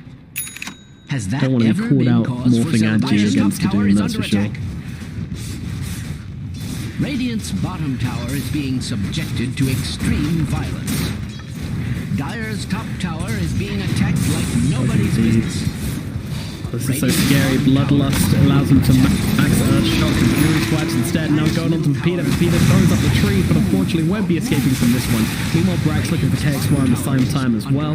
That's not really going to happen. Meanwhile, it's so good. TPing out is successful in doing so. And it's not super bad here. And yeah, especially with Pekka's putting the pressure here into mid. Massively, actually. Seems to be the day for it.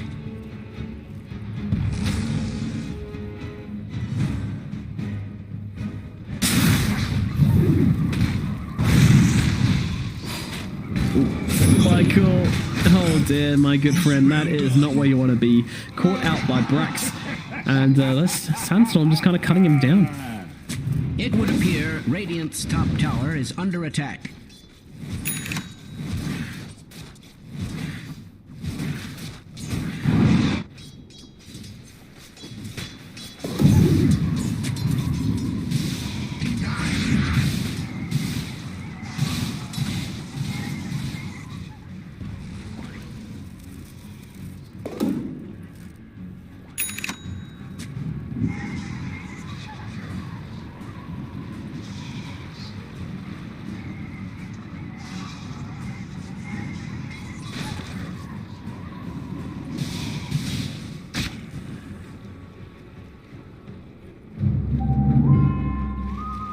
Yeah, it's pretty much a case of trying to ignore the Morphling and then hoping they can deal with him later on, I guess. Meanwhile, Nature's Prophet, he's going for this mech build, so he's not going to be as kind of high impact as the Morphling.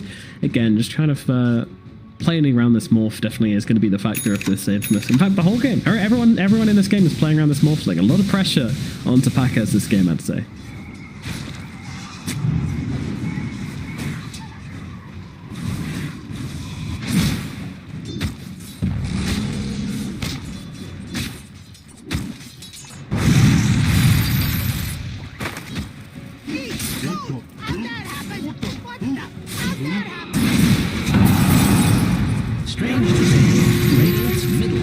Yeah, it's also Legion Commander getting slowed up here, but yeah, it's also the fact that Ogre and it's also a really nice combo because as I briefly mentioned before, you can skip the overpower and feel fine about it. You know, usually you feel like you lack a little bit of damage output if you skip the power inertia and just go Fury Swipes inertia, even though pretty much everyone does it. You're still not going to have that huge burst potential, but with the overpower and then the Fury Swipes damage level 3, it's very hard to play into for the enemy team. You just have this really high impact Ursa running around the map and doing a ton of damage.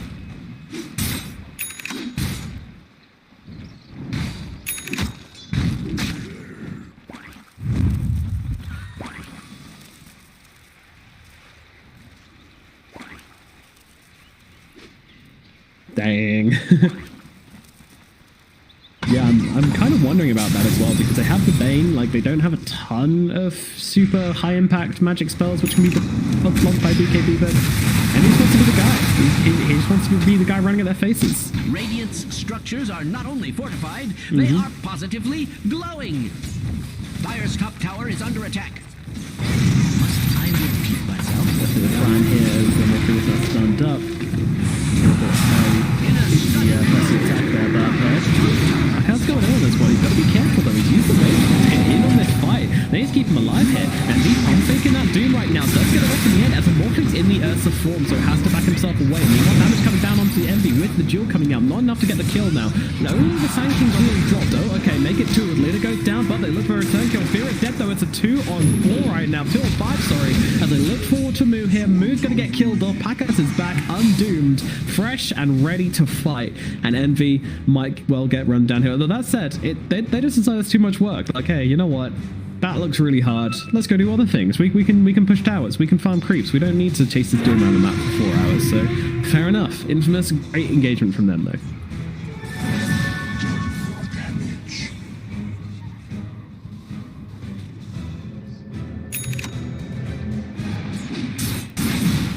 Dire's top tower is under attack.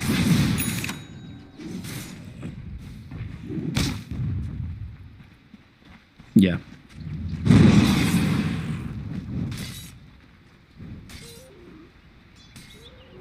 I'll take your tribute.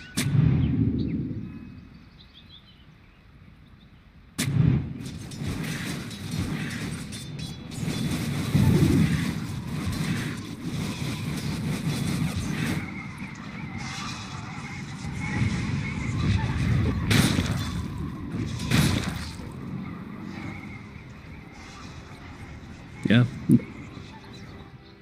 BA pretty violently underestimating Infamous's ability to fight there in the middle lane, and they pay a very big price for it as now they are set onto the back foot. Infamous given the space they need to try and turn this game into their favor. I say turn it, I mean it's that fight turned it into their favor. Now they just get to chill a bit and farm a bit more of their Morphling, who is looking for that ethereal blade. Dire's top tower is under attack. Must I repeat myself? Yes.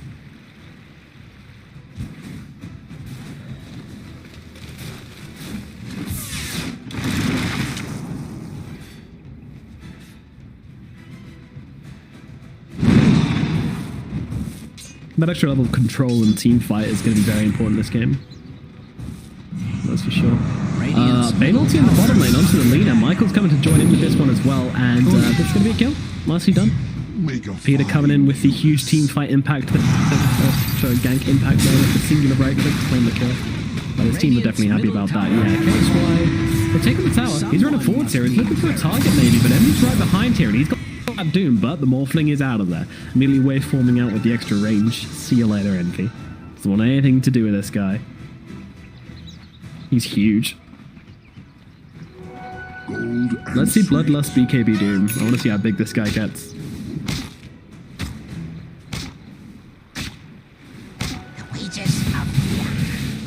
Daddy Doom coming into the fight. I love how he just strolled out of the last fight as well. They actually decided it's just not worth their effort to try and kill him. They're just like, hey, you know what, this guy, he's got ice armor, he's got more armor than Truck, and he's fast with the face boots and drums. You know what, just leave it. We got better things to do with our time.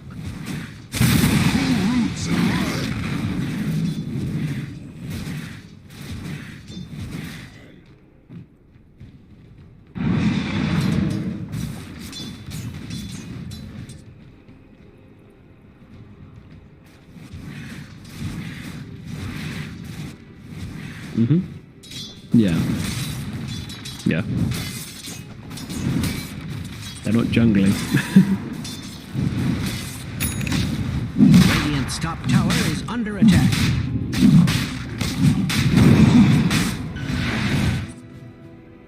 I don't mean to be alarmist, but Dire's bottom tower is under perhaps attack. Of desperation. Radiant's structures have been fortified. Sorry, I just noticed that Dire's bottom tower is under Radiant's top tower is under attack. Has been ruthlessly exploited. Yeah, really sick from Business Associates here. We'll get the tower point, but no means worth it. That Aegis is a huge deal, and going to give Infamous a lot of momentum in this game. Sorry, Business Associates. Sorry, I just noticed that Dire's bottom tower is under attack. Back to farming Infamous.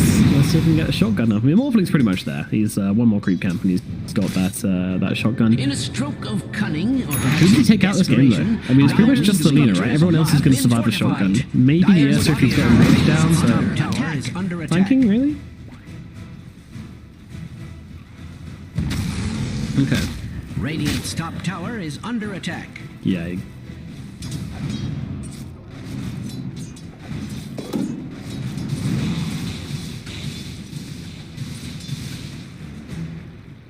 Yeah, okay. Yeah, when you have someone locked down, just the extra oomph to finish the job. They're jumping this. Jewel comes out onto Slick in the backline. Lena's going to get taken out. Meanwhile, Packet just takes down Brax with the shotgun. Oh my goodness, that was a lot of damage. And now they're going towards Fear. Meme on the side. Meme and Andy just trying to sink themselves away. Fear might not be so lucky. They close the gap and bring down Fear. This Morphling is pretty damn strong right now. Ripping through the lines of Business Associates. Even with that 80% in their hands, they are not looking that strong right now.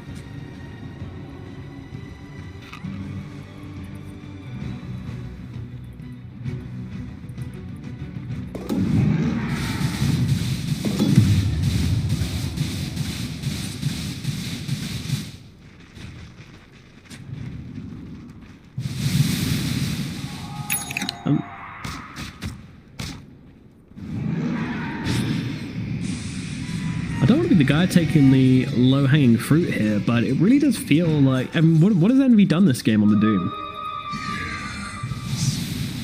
Yeah. He's hit a lot of creeps.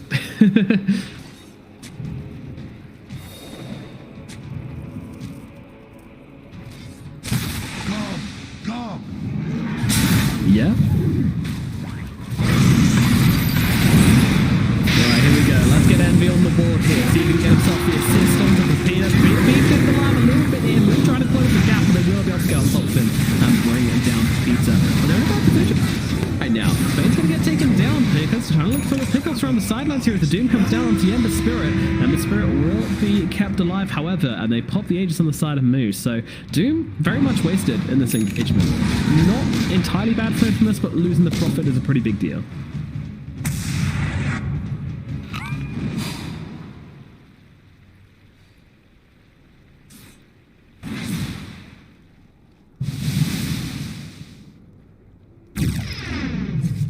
Strange to say, Radiant's middle tower is under attack. Yeah.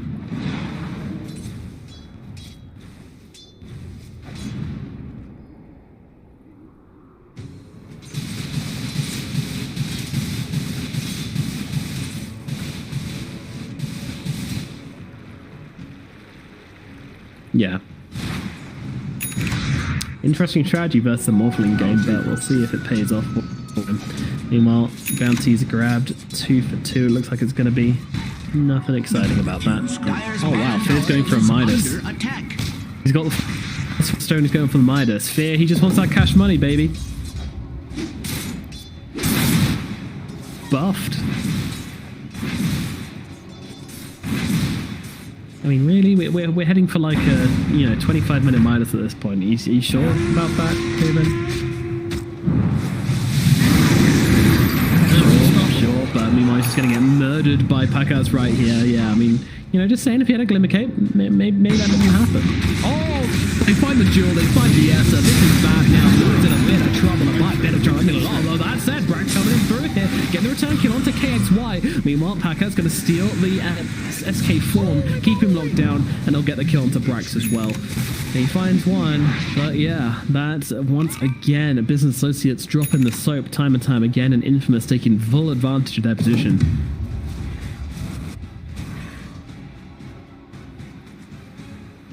Yeah.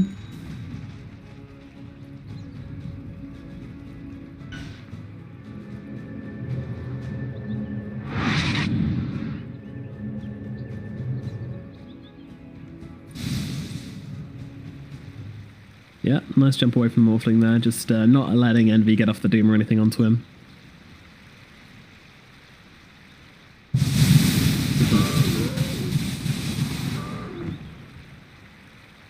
Oh my god, he's got the full Sanjin Yasha actually on him right now. Yeah, Bakas is, he's the boss. He is the boss. Envy wanted to be daddy, but he's not.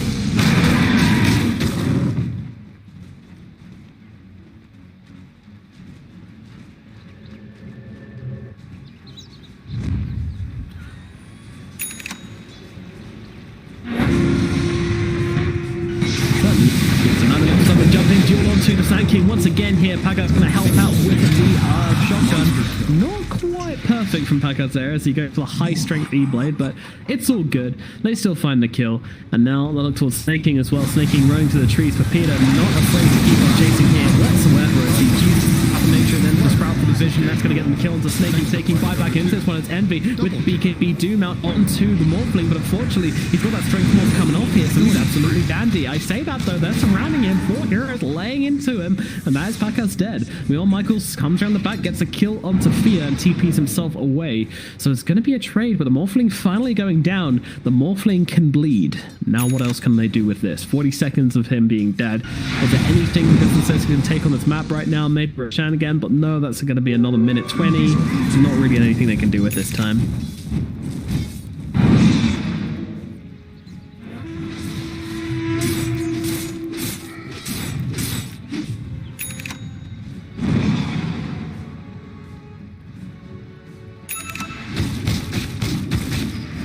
Here's the biggest thing about this fight, is that Fizz just bought his Midas.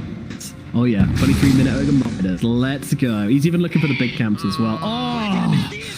The money. Honest, but Dire's bottom tower is under attack. Sure. Sorry, I just noticed that Dire's bottom tower is under attack.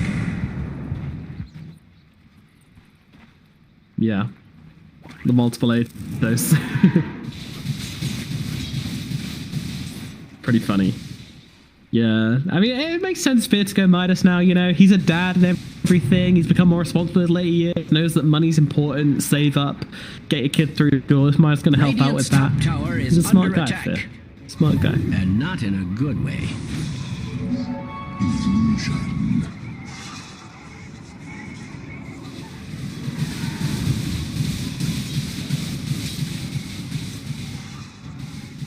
Yep. Those stats, those spells had a lot of impact. And there's some pretty nice talents as well on this hero. Okay, buddy. Oh, okay. Alright. Kind of let himself take a couple of hits there from those Morphling illusions before he even reacted, but... Radiant's bottom tower is under attack. True. Nice jump away here from Brax. Is it nice enough though? Actually turns around with the stun, going in. That was not the play. Let's check Ray down onto 2. Blue trying to jump into this one as well. They're trying to kill damage to the Morphling right now, but they can't really find him in the front lines of this fight. He's just kind of turning into the Midas, doing his own thing. Gonna get doomed up here, interestingly. Does change back into the Morphling, but doesn't have the strength morph going, so could still be in some trouble. Trying to turn it around to Envy here, but can't really fight up into him. KXY's got another heal in 4 seconds. Can he keep him alive? I don't think he can. Morphling, got the essence ring. He's keeping himself alive, and he is just about going to survive for now, though. But jumping in as well. They're trying to take him down, but they won't be able to do so. Waveform from the sidelines from Pakas here, still finding his fight. It's also going to be throwing a heal right now. The Ethereal Blade cancels out the Doom's right click. He's got another Infernal Blade available. Pakas knows he's safe. He's out of the woods, gets himself back, and they'll kill off Envy whilst they're at it. Infamous still taking steps forwards in this game to try and get this one into the bag. And now KXY going in. He's got himself a duel. He's looking for a cheeky one onto the lead here, and he's going to find this kill. That's another kill going their way. And now Packers even wants to make it the full team wipe, and they will surround Big Daddy Fear, and they will take him the fuck down. That's going to be 5 heroes, all dead on the side of Business Associates. A full team wipe from Infamous there. They got the dude onto the morph without the strength morph, but it didn't make a difference. They still got nothing from it, and well, a very costly fight. Where does this leave us?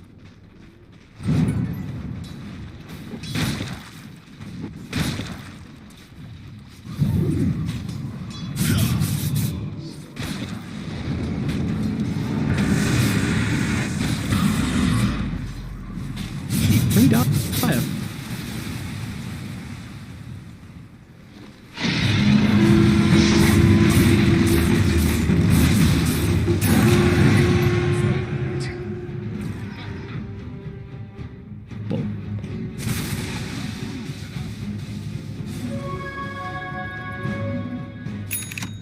Yeah, this kind of third core Legion doing hella work. Just finding nice duels, finding nice lockdowns, keeping the Doom target alive with these pressing attacks as well. There's a lot of value to be had from this Legion commander, and we're seeing it.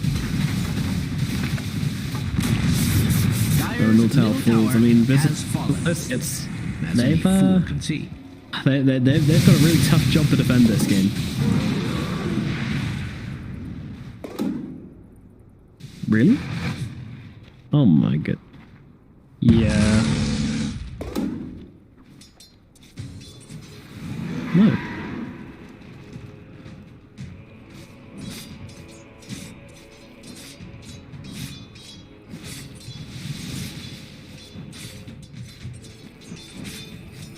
The seeds of fortune.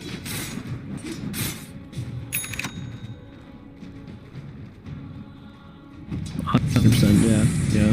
It's I'm very questionable, I think, from BO3 gone for that.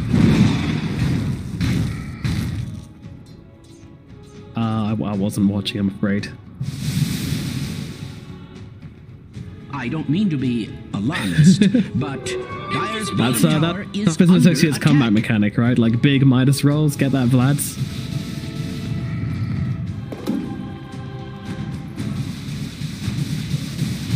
Yeah, I feel that way as well. Exactly.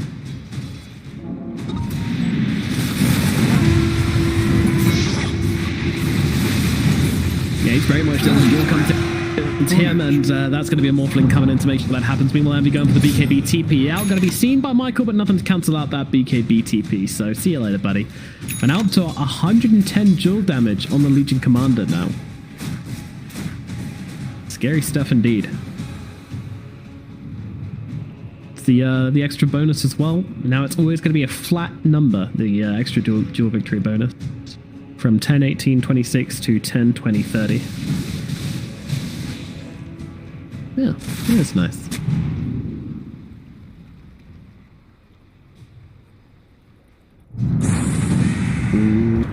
Dire's top tower is under anywhere to attack. Midas.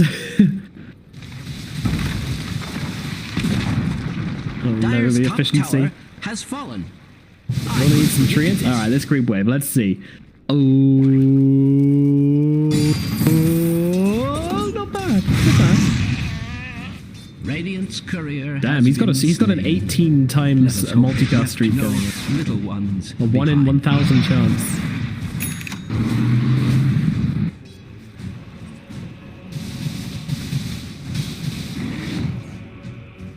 How's the Arcana progress going? Oh no. So I think he's going 55 out of 500 gem points. Come on, Fear. I have no idea. I looked at it hoping it would tell me and it didn't. I think it's long multi-cut streaks. Pretty dull, to be honest. Second one's very cool, you know. Damage dealt with Echo Slams, pretty awesome. Yeah, same. It's dope. A fun hero to spam, to be fair. Morphling being yours on the high ground here. He's got that strength. He's just going in. Look at this dude. He's on the high ground. Then he's actually morphing. Actually got nothing. Dude, he's in trouble. He's not doing it. Now he's going to get ultied up. The dude is going to get taken on down instead. Buyback from Envy straight off the bat. Packhouse with a huge mistake. But I mean, with that age, he just didn't want to throw it in. But I don't know if they have the luxury of waiting. And now, well, a morph Morphling's just gonna chill. Happy to on the front lines here. Braxton's doing the stuff right. Coming down as well, making a good shot for the Laguna, but once again unable to do so. Ogre Magi trying to limp himself away from the top, but the adaptive strike will finish him off. Meanwhile, the side of Infamous coming up the high ground to help out that Morphle. Packers is just running away with this game, knowing he is just completely uncontested, doing what he wants, when he wants to, whomever he wants to. And they're going to take down the middle racks and probably get top as well here. Let's just off an Ogre kill. This is nothing. Like they are so far ahead at this point. They know they're not really afraid. Yeah. In a stunning development, Dire's top tower has fallen. Yeah. You have to. Like this? Yeah. I don't know, maybe you can combo it. Alright. Yeah.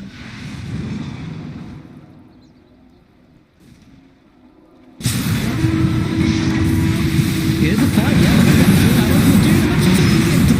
Back from Envy, but look, that'll come down to but no, he gets the cheese up on the Morphing. He's going to be okay. Meanwhile, Bright coming in the backline, trying to drop down the epicenter, a little bit of damage, but it's not really doing much. Nice first strike, 2-on-2. Going to take down the Ember and the Morphling, actually. So this might be the fight they were looking for. Let's see what they can do with this. Excel's going to take him down as well. KXY with a blink away should be safe, but no, Brax is on his heels. Snaking coming in as well. He's got the life strike array and the yours if he can close the gap here onto KXY, and that he absolutely can. Michael coming around from the side here might be able to make something happen with this. The disarms out onto the Lina, but they will be able to take down KXY all the same. Roche still not up. They only just took down the Aegis, that is. Meanwhile, Michael's on a bit of a run here. I think he's going to be safe.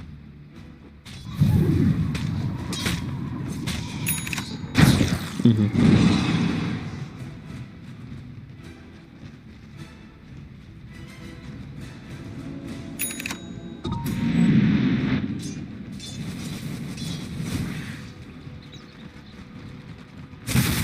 me. Yeah, it was a hell of a lot of stun coming out onto the Morphling there, actually. They light strike array, they use him, they light strike array him again, bow strike, fire blast, like everything they've got. And then the S just pounds away at him the whole time and takes him down.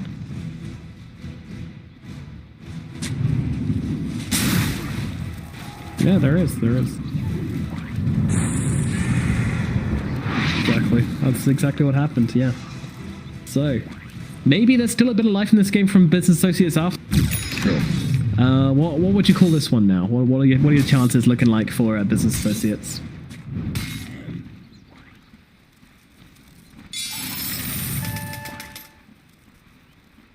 Well, Dota Plus says 78% for Infamous.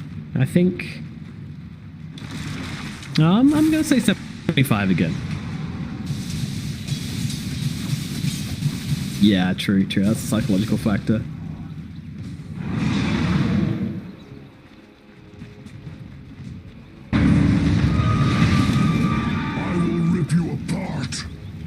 Dire's courier. Got a straight wolf coming though. They do throw out the Doom though, but he's gonna get woken up by KXY. Can they keep him alive through the Doom? I think they probably can. With all the stab resistance, it's not gonna last that long, and maybe they can look for the turnaround of the fight now. Meanwhile, an ulti onto the tank in the backline. Beautiful from Excel here.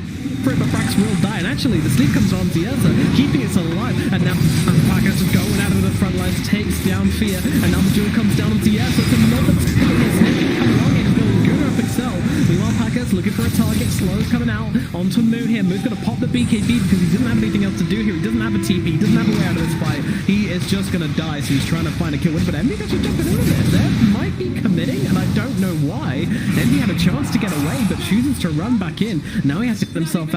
Meanwhile, the Luna gets killed off on the backlines. Packer's still trying to chase down Envy right now. Envy might not be that easy to catch though. He's got himself a blink, gets into the trees, and TPs himself away. Meanwhile, Roche still going to be down, but going to be up in 10 seconds. It's a very short cooldown on Roshan. If they know about this, they would certainly wait around, but they don't.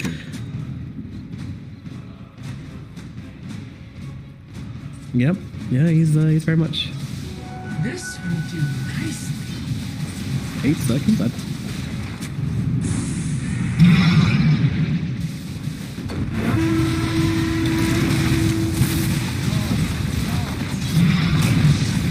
Dire's middle tower has fallen. As any fool can see. Yep. I love this bloodlust multi-shot tower. Packers doing work. Meanwhile, they might have found like some on the side here. This could be the entrance for they're looking for. Also focusing on the towers right now, though. Meanwhile, I think they're actually backing out here. They're scared. Yeah, itself dead. Packers, though, maybe turning and fighting the duel onto the Earth. So they'll take it down. Everything and a ton of damage as well. Packers just doing way too much at this point. Breaker comes in, gets the kill. MB and Ursa are both dead, and they will end game number 2 on the line. And there's going to be a triple kill for Packers, and the Ancient will fall. My goodness. It looks they take game number 2 and through a huge Wolfing game. A huge performance from Packers this game.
You have summoned Juggernaut.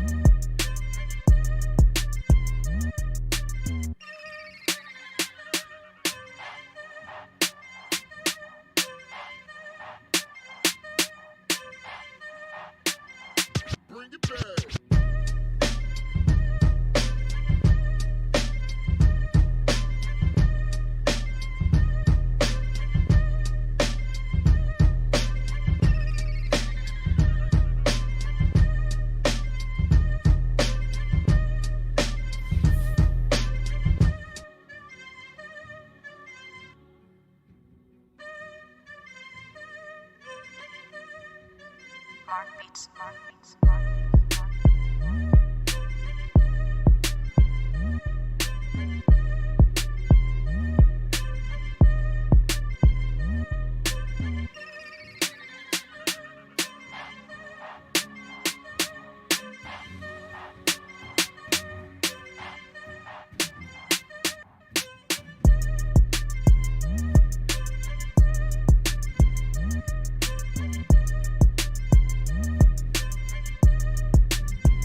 Dire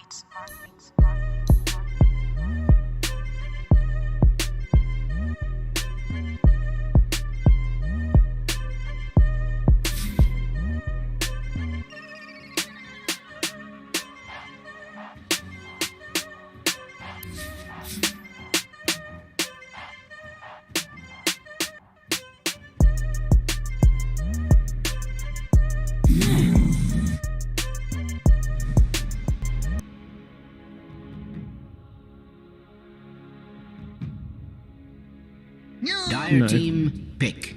I mean, banning out the Veno always feels like an Ursa game to me, so maybe they do want to go back for that one.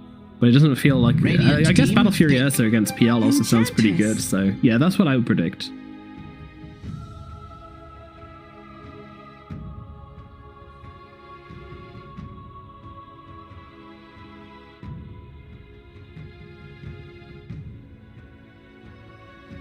Ten seconds remaining. As we 5 saw seconds before, the remaining. Batrider does like running down that Enchantress.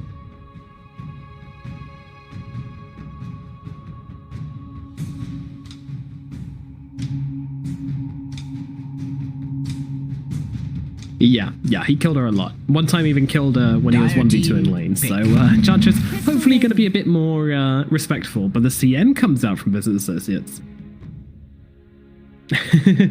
Fast hero now. Unironically fast hero.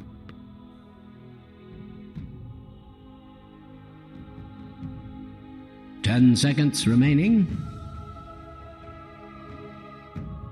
5 seconds remaining. Mm-hmm.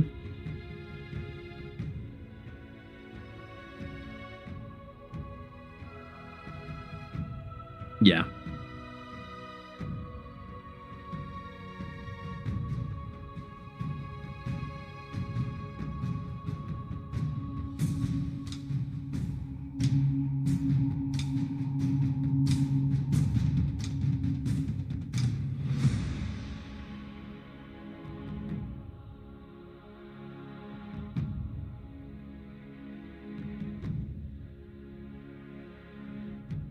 Yeah, I just find it crazy that Infamous have... Well, I mean, they've actually proven they can run this Ember as a force, so it's not a big deal that they've picked the Ember first. But yeah, there's these early carry picks, but I mean, I guess it worked in game number 2. Well, even then, it was like a 4-pick Orphaling, I suppose, so it wasn't early.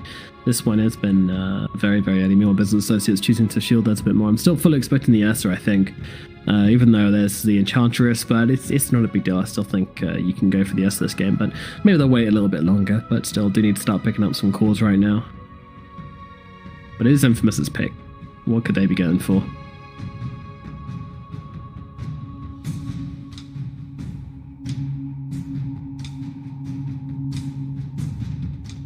Radiant team pick. Puck. Ooh. Okay.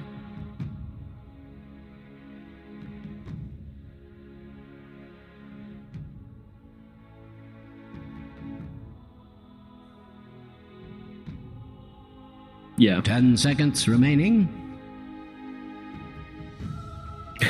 5 seconds remaining. Just pick all the mid heroes and move them elsewhere. Easy peasy.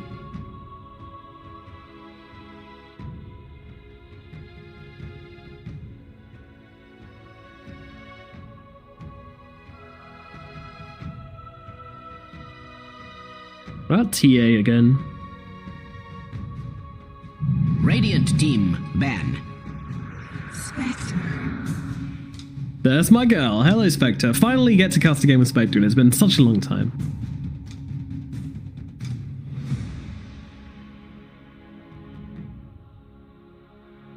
Mm-hmm. 10 seconds remaining. 5 seconds remaining.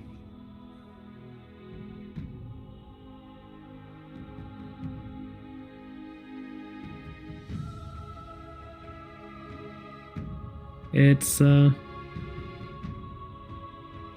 yeah, that's what they're looking for from that pickup. Hopefully they set themselves up for a really good mid, whether that's going to be with a puck or with something else. We shall see. They have the final pickup, so I imagine Infamous are guarding their final mid lane pickup here, and we'll see what that is going to be. But yeah, I mean, for them potentially, Well, no, for Business Associates first, they've got the first pick. So Dire team TA banned. did not go well versus Ember Spirit Radiant earlier team on, so banned. probably not going to be seeing that one. The Monkey King banned out by Business Associates, the DK banned out by Infamous. So there you go. There's your DK taken out of the pool. Seems like they're banning out stuff which could counter the puck as well. So they might still be wanting to put this puck mid and pick up their offlane a lot. 10 seconds remaining. Yeah, because I don't really like puck as an offlaner into 5 seconds CM Spectre. remaining. Like that's not a bad lane at all, and I think you will probably get wrecked pretty hard.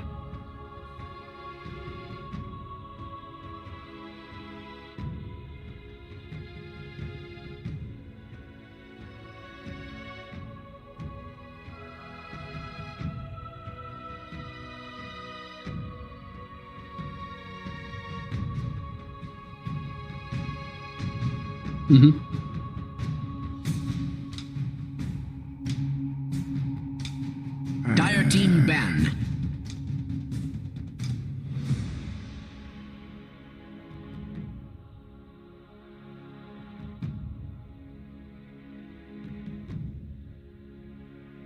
There is the Radiant mind team games. pick. The mind games coming out thick and fast.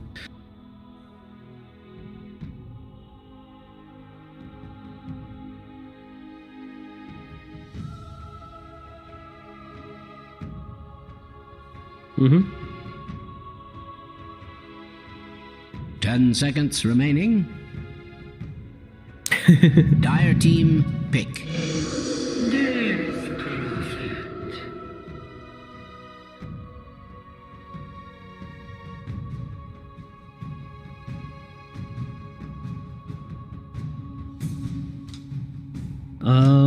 Yeah, Invoker mid. 10 I seconds can see it working. remaining. What, like a Crossbox Invoker to control at the DP and yeah, 5 seconds it's about remaining. right. Yeah.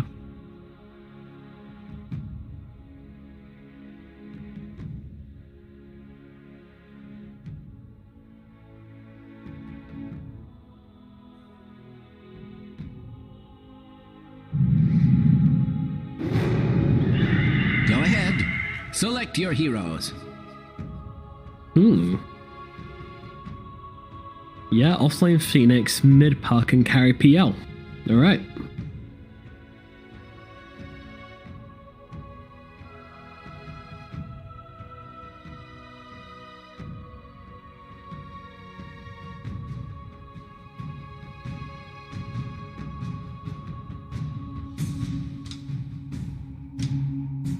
No. There's a lot of carpet damage coming down right now. It's going to be tough on that. But yeah, I mean, in terms of egg killers, you don't have. I mean, definitely if it's crap, Spectre's pretty bad. If she goes for Diffusal, then she can be okay. But you don't really want to be going to Diffusal in a PL game. You're going to need that Radiance. So yeah, it's looking like until CM gets 20, it's looking like a pretty good Phoenix game. When CM gets 20, it's all over for them. Fizz going to come in and mess shit up, but until that point, yeah, it's going to be Phoenix all over, baby. So, yeah, I kind of like this draft. I think this is the most even draft we've had so far. Would you agree?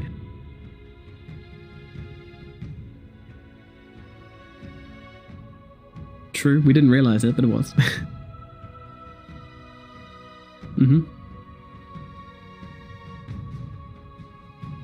Yeah.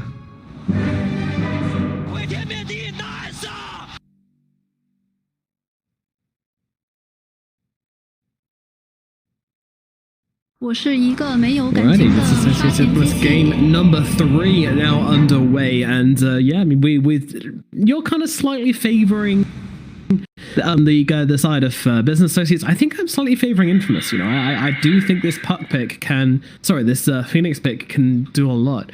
And especially with the fact that there's, you know, as mentioned, very little egg killers. I don't know, I think it's a great counter. And, you know, if DP pops Exorcism and they pop Slam or they pop Horn, you know, they've got these really big cooldown spells to use, all of which you can just throw a supernova on top of, and all of a sudden Business Associates actually can't turn up to the fights anymore. Like they just got to let them escape, I think. Like it's such a big way to allow Infamous to just kind of get away from these big spells, I think.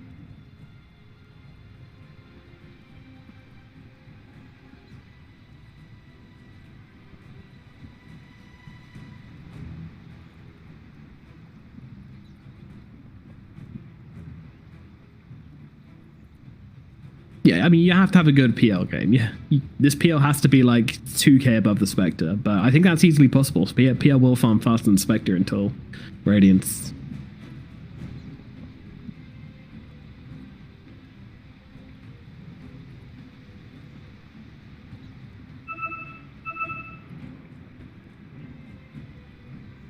Mm-hmm.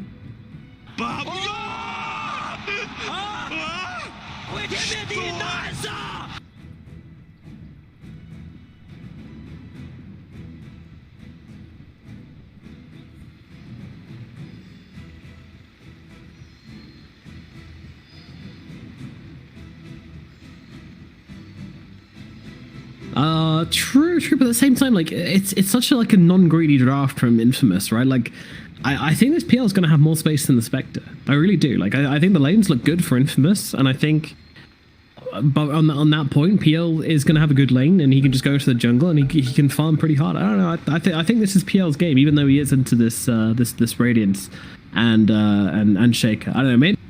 Maybe the Radiance and Shaker will be enough to turn it around, but we shall see. We are on pause now, ready to go into game number 3. Let's get into it. Let's talk about this mid matchup, by the way. Puck into Death Prophet. Puck can dodge the Crypt Swarms, but the Spirit Siphon's going to be kind of annoying, right?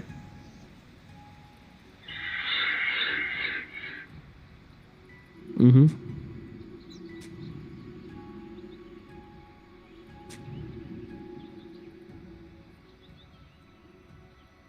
Yeah, cast point reduced by half.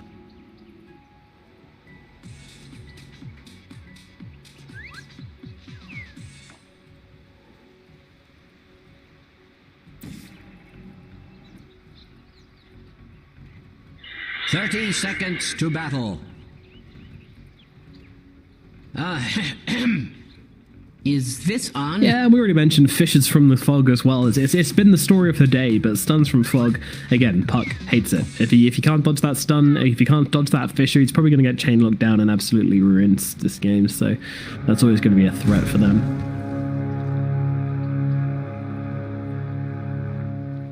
And it's going to be 2 runes to each side. Nothing crazy going on here. No lane swapping either, you know. Everyone's calm for game number 3, just keeping it civil, keeping it normal, and we'll see who comes out on top.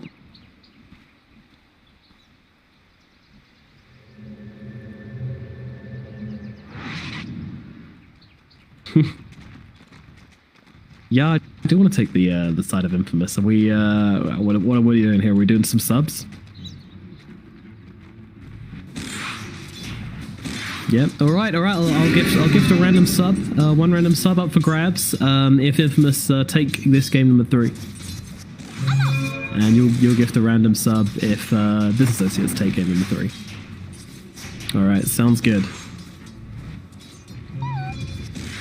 So, bottom lane, it's going to be Moo and Fear on the Spectre and the Crystal Maiden versus the Ember Spirit and the Phoenix as they battle out against one another. Pretty annoying for the Spectre, you know, constantly getting him damage reduced, well, right-click speed reduced at least by these Fire Spirits and Repeater.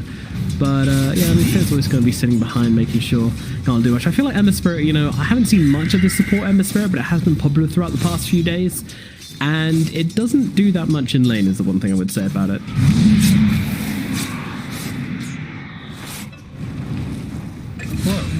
I'm Gabe Newell. You've just achieved first blood. Thanks and have fun. Uh-oh. Yeah, that wager, I was just joking, bro, of course. Yeah, were you taking that seriously? I wasn't. No, I'm just kidding. I'll stick to it. But yeah, that's not good. PO getting run down this early on. Oh, there's Courier. Oh, Snaky trying to come in with the Enchant Totem, but that's a little bit too greedy there, trying to wait for Enchant Totem damage, but I'm not sure he would have got him one without it. Like, I'm certainly would. Brax is going to go for it, though. He's just able to get the Courier kill anyway. He just runs past the tower for it. Fair enough.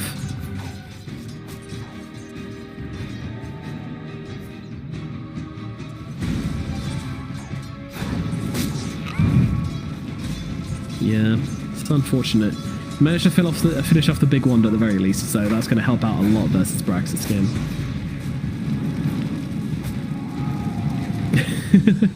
I'm not worried. I'm not worried, okay? It's 2 minutes into the game, early days still, but Michael is going on a bit of a wild journey here. I'm not too sure how he's gonna... actually, the CM's given up. She wants the pull. What's up? Yeah, not sure on that one.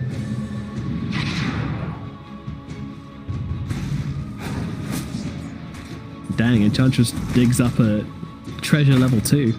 The joke's on you, Enchantress. That shit's never been released.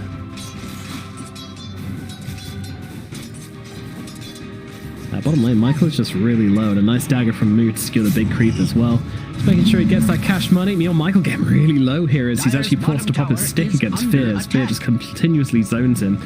It's very hard for the CM to actually do it. Sorry, for the Ember Spirit to actually come in and trade with his CM effectively.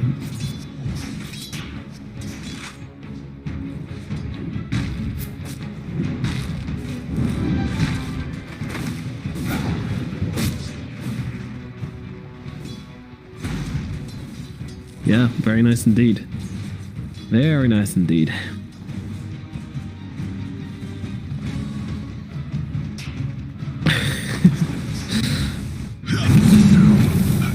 He is indeed. Meanwhile, Fear gets a kill onto Michael in the bottom lane, but might get run down by Pepita now, although Pepita doesn't actually have that much damage. All he's got is the Fire Spirits to keep throwing onto Fear. Fear going for the TP here, and he is going to make it.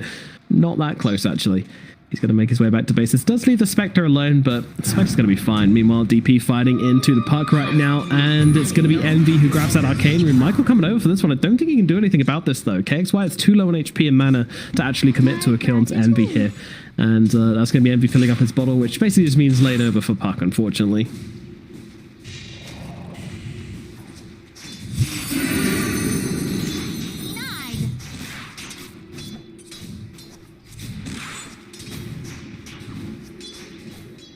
That's pretty much it, yeah.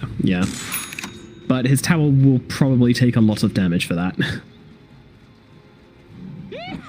So Prophet's not going to mess around in counter pushing this one. Meanwhile, Pakas is in a lot of trouble here. Snaking, trying to close the gap, trying to bait out the doppel, and does actually get it here with the TP coming in. Brax will back himself away, so Pakas going to be okay for the time being.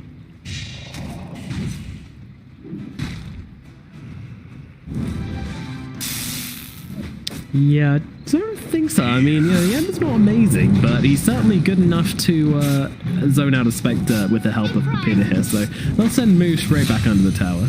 Meanwhile, up in the top lane, they will get the kill onto the Enchantress, who dared to come forward to set eyes upon a bounty rune she would never have. Yeah, he's gone. They get him. That's a pretty severe underestimation, I'd say, from Crystal Maiden, from Fear. Yeah, at the end of the day, you're still a Spectre. Like, it doesn't really matter how bad the enemy support is. If you're a Spectre, you're going to be worse.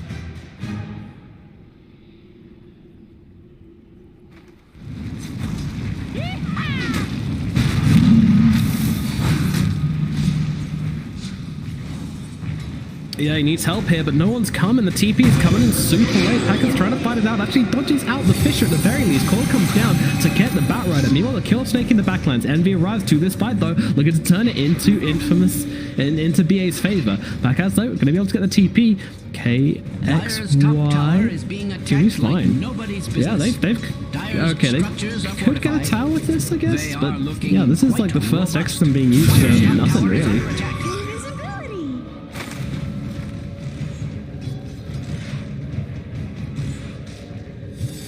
Dire's top tower is under attack. Must I repeat myself? Yeah.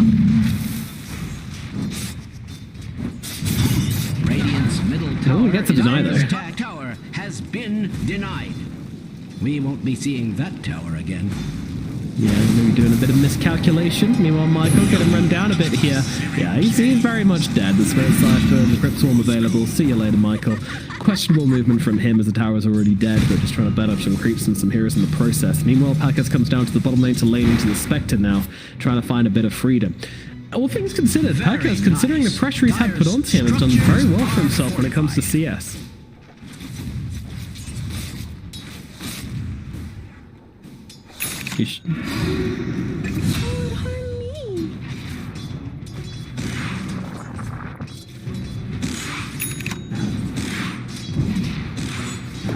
a very, very dead enchantress. As has been the theme of today so far, these enchantresses have not been living very long in these fights. Bottom things coming out as these carries just kind of lock horns with each other and kind of trade farm down in the bottom lane.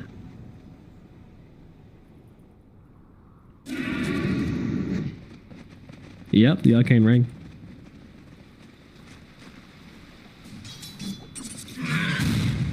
Maybe he hasn't seen it yet.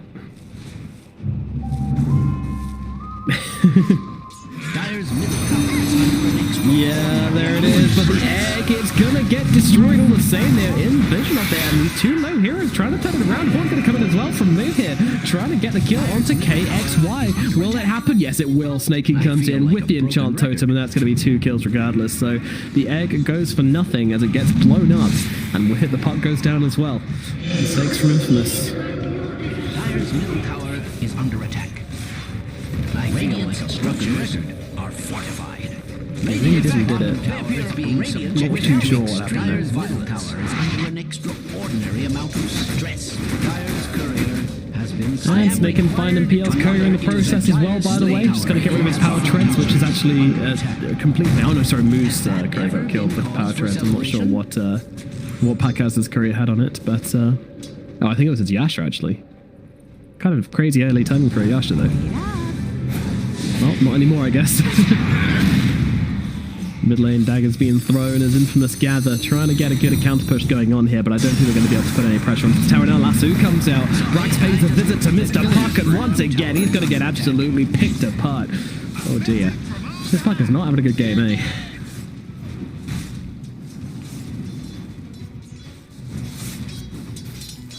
About 1.2k gold behind the death profit in net worth is just really bad, yeah.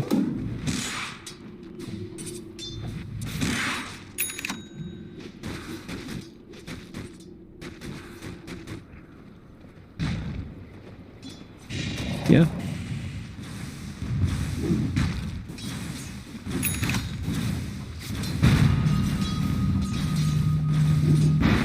There's very little options there, unfortunately. So many stuns, so much things just to shove down on the floor. Meanwhile, yeah, this is actually... Oh, Soga can pick up that bounty. I don't know how, but yeah, this is another dead enchantress. Nothing interesting to see here, folks. Yeah.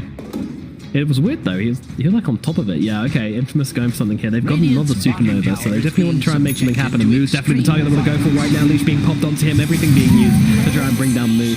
And it is easily done. The Spectre's brought down again. And, oh, interesting drums on the Spectre. Just going power treads, drums, and then I assume the Radiance will come after.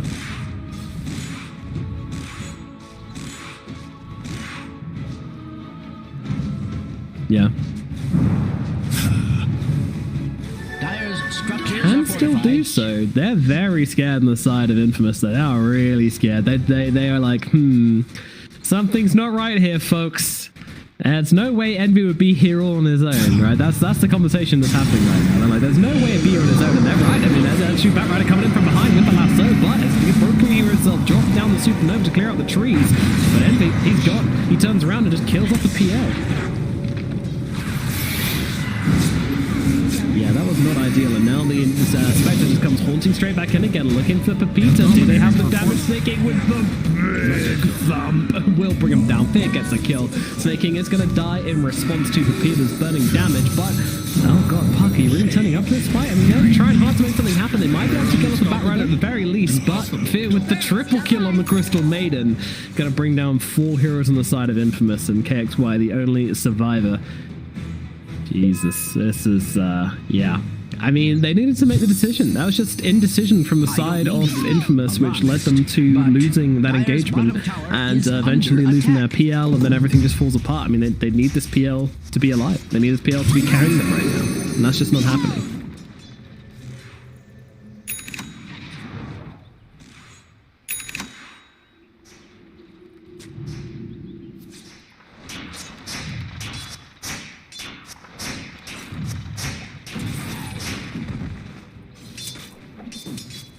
Yeah.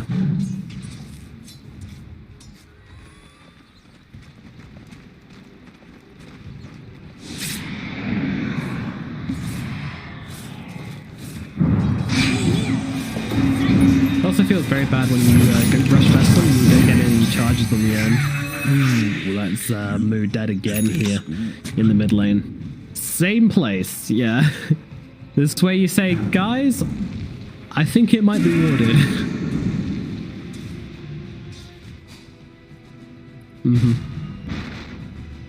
Yeah, but there's a point where you should probably point that one out and maybe yeah, try and get rid of that. But nonetheless, Mood being stomped down a little bit, and I mean, because Mood's just kind of dying like this, Pacas is still the top dog. Like, he's still way more farmed than anybody else, which is definitely a problem. I'm not sure.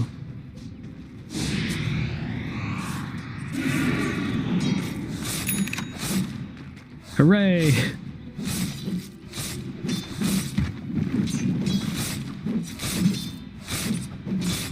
Yeah, don't worry guys, it's gonna be worth it in the end. Is under attack.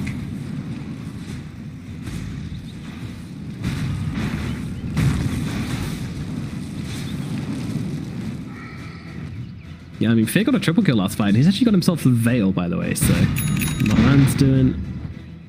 Oh yeah, what the hell? Fear's on another level for this one. Highest KDA here in the game. Let's go, Fear. Crystal Maiden with that, with these buffs is just unplayable now. The rune of haste. It's fun.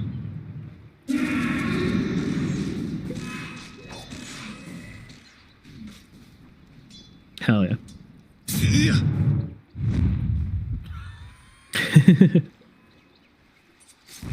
What now, kids? No, I'm still telling you, the 20 talent is where it's all over for these infamous kids. You know, these supernovas are just going to get popped by the solo Crystal Maiden who's rocking up to the fight. Sup, nerds? See you later, little fire burner. They're not trying to tell us what around the beat is still alive. You're gonna get off the egg. Oh dear, this is bad. This is awful. Although they might be able to turn around and kill the egg with a haunted from Moo, is able to do so and jumps himself away at the last second as well towards the middle lane. Crystal Maiden survives. How did they only get one kill from this? That's insane. Great team fight from BA. Yeah. These drums suddenly make much more sense. Radiant's bottom tower is under attack. Has Radiant's that ever structures been are fully fortified. fortified? They are positively glowing. Radiant's Take bottom down the tower money is man, being yeah. subjected to extreme He's just a big violence. pile of gold walking around. A slightly cold pile of gold, nonetheless. Okay, Peter gave round number 2. This time, they're going to be successful in bringing them down. No egg this time around.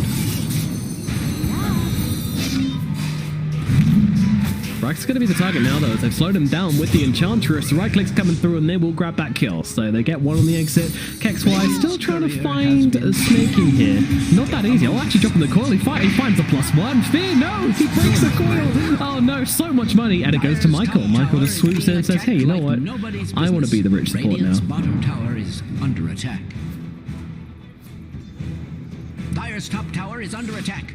Must I repeat myself? Radiant's bottom tower is under attack. Very nice. Now, 60 minutes in, and it's a very even game. I mean, this net worth has been fluctuating on the side of business associates for a long time, but are still pretty good for the PL. The thing is, this Spectre has just been left alone for a while now. You know, she got killed off a couple of times around the 10-minute mark, but now Moo's just sitting in the jungle by himself, farming the Ancients, farming everything. And I'm something to mention as well is that, ooh, hold on, middle lane, they've got the lasso onto the illusion. Oh dear. Oh dear, Brax. Well, you know, it happens.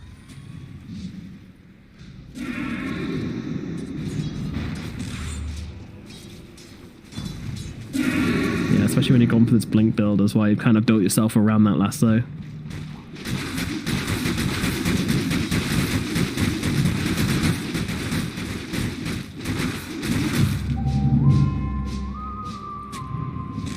Yeah, struggling with the game impact right now, but oh, Michael coming in. Oh, nice stun actually. I think onto the puck here, but I've blasted back to the other side of the picture. He's still trying to find the Bat Rider. Bat Rider will certainly fall. The egg even being committed because of this exorcism. I love this. Being on the sidelines here, they're actually going to be able to take down Fear as he tries to force his way through it, but it's going to get popped, and Envy just staying the whole damn time. Another early BKB from Envy allows him to escape, I suppose. I mean, Meanwhile, KXY kills off Snake King. Now looks towards Envy as well, but it's Phantom Lancer who's in trouble. And he's coming to this one. We get silenced and killed off. That's a mistake, but it's still going to get them the kill onto the Death Prophet. And that's KXY coming out with a triple kill from this fight. And it's still very, very good for Infamous. You might have lost your PL. That is a problem, but you get yourselves those big, big kills. Now, the one thing to mention is that the Spectre is farming this whole damn time. She's just farming up, not really turning up to these fights. Didn't see an engagement opportunity with the Haunt, so just kind of said, hey, you know what? I'm just going to try and get this Radiance online as soon as possible. And that's when things will change. But for now, Infamous, they are a stronger team, and they need to act like it. With fights like this, it's exactly what they need to be doing.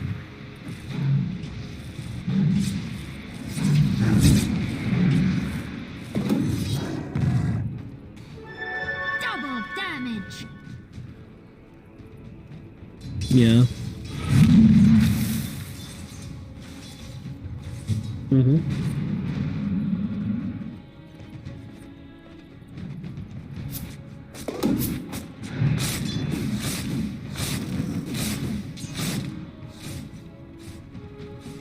Yeah. Oh, Essence Ring Spectre, that's a dream right there. That is the dream. Yeah, something I was going to mention as well is that Spectre always has mana problems. But this game, you've got an Arcane Aura and a Royal Jelly, so this is the happiest Spectre you're ever going to see.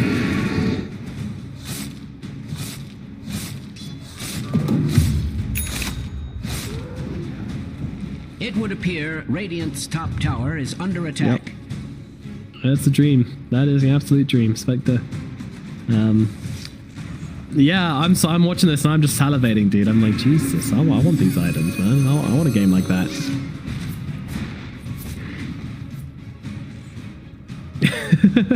Recently, yes. Yeah, it's only a recent thing, but I do get into little habits of playing a hero a hell of a lot. But, I mean, yeah, she's fun right now. Yeah, for DP. The Essence... Oh, yeah, 100%. Raw HP on Spectre is like super bad because of dispersion, I think. Meanwhile, Lasso onto the puck. See you later, buddy. Nothing. Jesus. yeah, that was potent. This'll come in handy. I mean, I gotta criticize Infamous right now. I don't think they should have been letting this happen. I think they should be the ones grouping up as 5, looking for kills, especially looking for the Spectre right now. You know, every second the Spectre doesn't have a Radiance, you should be punishing. You should be looking for the fights, but that's not happening. And actually, they're looking to feed another kill here onto their Enchantress. So, huge question marks being raised right now. If the Dagger's even going to come in, won't snipe the kill, but still, nonetheless, AoE gold.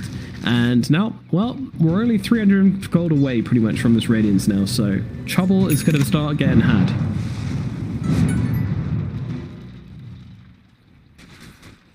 Radiant's middle tower is under attack.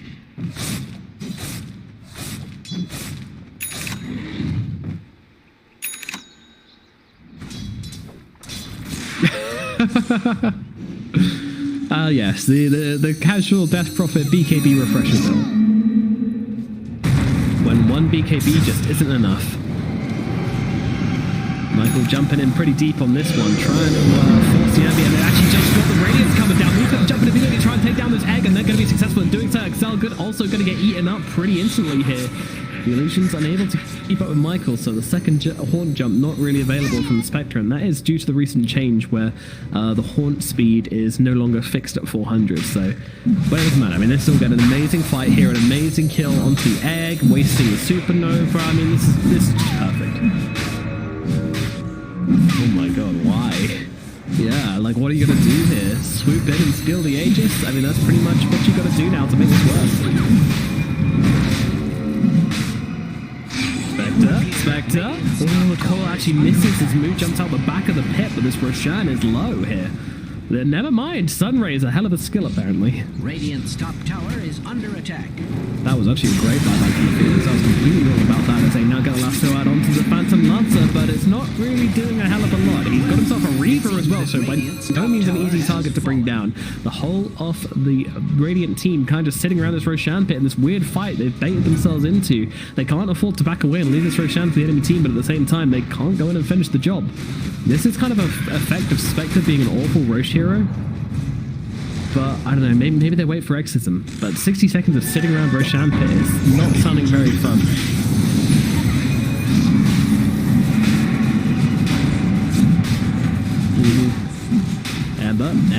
it back. Oh, running away across the map, but the right click's going to find out, and then Mind Snaking's going to find him instead.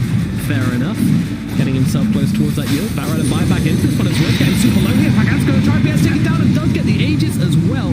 They throw down the ultimate from here, Fear here, but it doesn't make a difference. The Aegis and the Roshan kill all goes to the PL. Brilliant from Infamous right now, but they're going to be able to take the Aegis pretty instantly. Excelgood's hanging about nearby on very, very low HP. Let's see what happens here. They will kill off the Enchantress. Meanwhile, Pagan's going in deep on suspecting him, trying to take him down, get that Radiance out of the fight, and will be successful. Blue is dead. Now comes a slam landing onto, well, not a whole lot, really. Pagan does take a decent amount of damage. He's losing a second life here. He's dead. Oh dear. 2 lives gone on the PL. Just as quickly as he picked up that Aegis, he loses it and his real life with it as well. Envy and Brax put themselves away here as KXY tries to chase him down, but Envy's pretty strong. I don't think you're messing with this guy right now.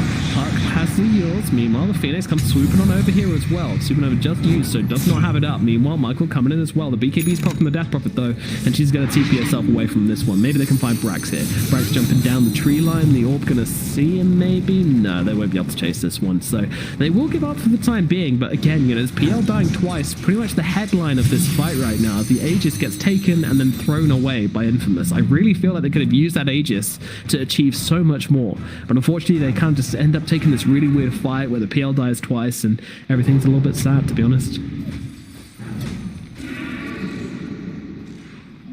Ember strength, now rekindled. Yeah.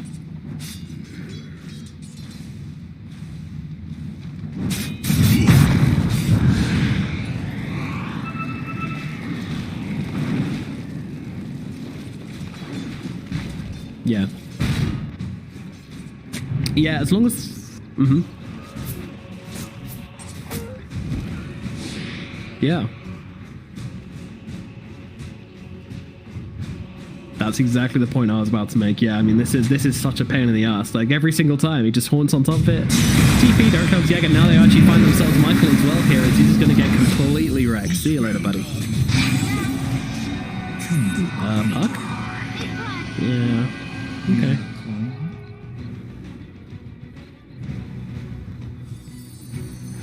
Yeah. Yeah, it's super good. It really is super good.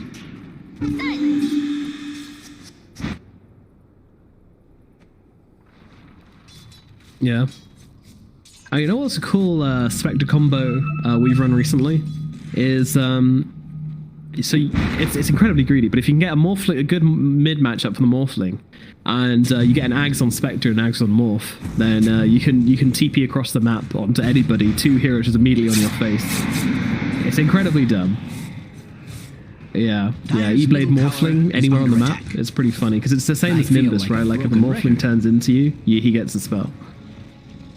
So Shadow Step, 2 heroes anywhere on the map. It's pretty funny.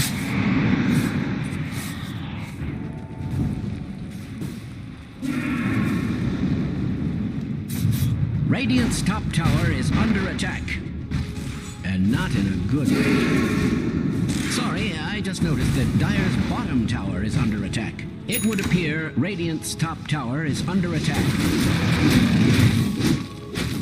Refresher all completed from Envy though. He's got the double BKB, double Exorcism online. Is under attack.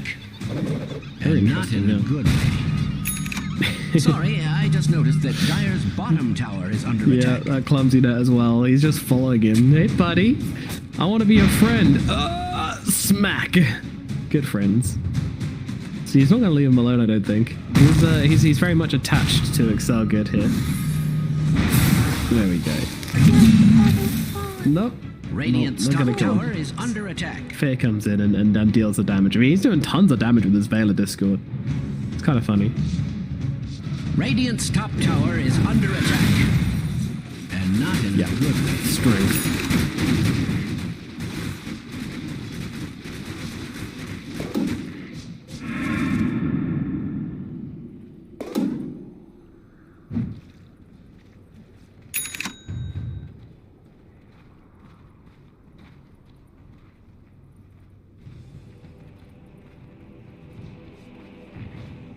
Yeah, you can just get off the Sunder in between your stuns, or you can get off like a BKB or a Manta or something. It's annoying.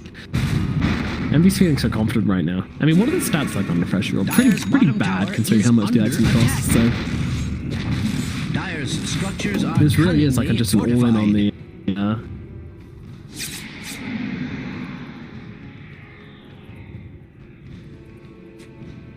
No, mine says 21.1 mana regen. Alarmist, but Dire's bottom tower is Trippy under domes. attack. Dire's bottom tower is under attack.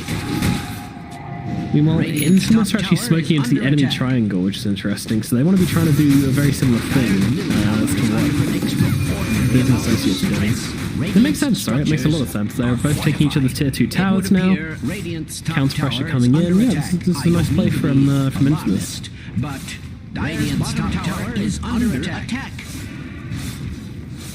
Sorry, I just noticed that Dire's bottom tower is under attack. Dire's courier has been slain. Radiant's middle tower is under attack. You can't really risk de-warding the high ground when you're like, wow, this middle tier 1 tower's still They up. are looking strange to say. This part, I forgot how bad of a game this puck had until now, but tower will fall to the statue. Bottom tower is 100. to the Dire. Their bottom tower has fallen. Radiant's top tower is under attack. They need to recognize us on the side of Infamous here. Not in a good They just leave Dire's Michael bottom behind. I mean, he can tower always is just hold under down with the attack. Fire Remnant and then sit on the front lines. He's not really too worried. Even if he does get caught out, it's not a big deal. Well, it's really nice for DP. Yeah.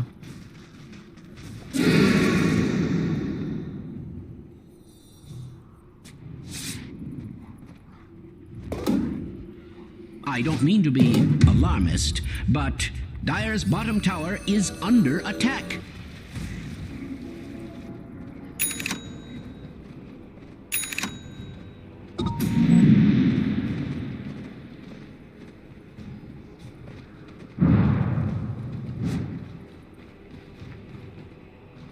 Yeah, unfortunate for the side of the Dire. They are without XP for this 30-minute mark. Oh, wow, BKB on Moo here, actually. And now they've got the Hawk. They're going to go into this fight right now. They're looking for Michael in the backlines, and he's going to be easily caught out. Meanwhile, Moo trying to sit on top of the egg, gets it out of him, and now can just take him down all by himself. So annoying. Moo will not leave the Spectre alone. So will not leave the Phoenix alone. 2 heroes dead, and the side of Infamous is that Fiery Boys have been doused. And the side of Infamous needs to get themselves out, but Fear is chasing. Old Man Fear on the hunt. Let's see if Exargo can make himself scarce. And he actually TP'd over here as well. He's found himself a haste room. That's very nice. I wonder if we're going to use that for anything. KXY actually finishes Ag Scepter, by the way. That feels like it's an egg protecting item, but it didn't really work last time, and now he's going to get lassoed up. And, oh my god. Yeah, this poor old Puck is going to get his corn popped. And now they look towards Dire's mid. middle tower is It under is, attack. it is, it's...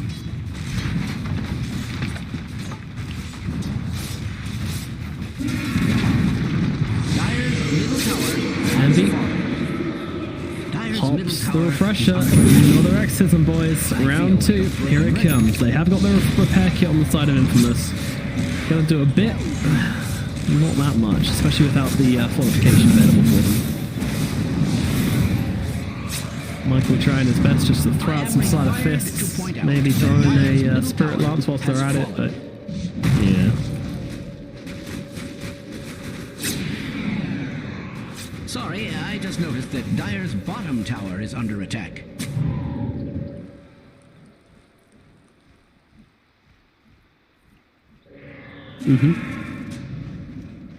Yeah.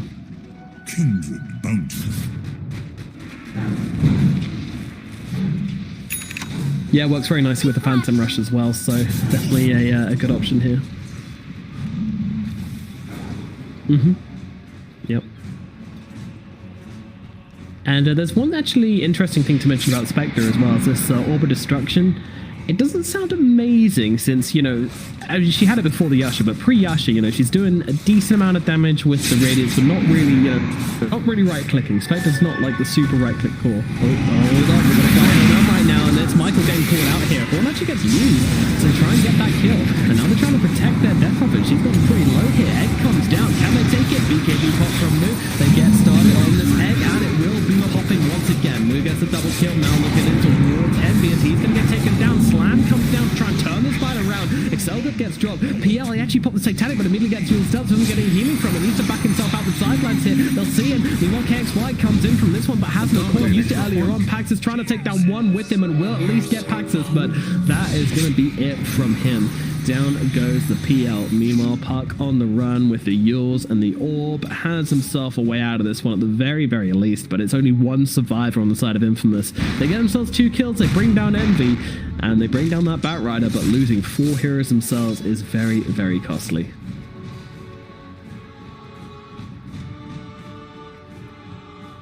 Yeah. Yeah.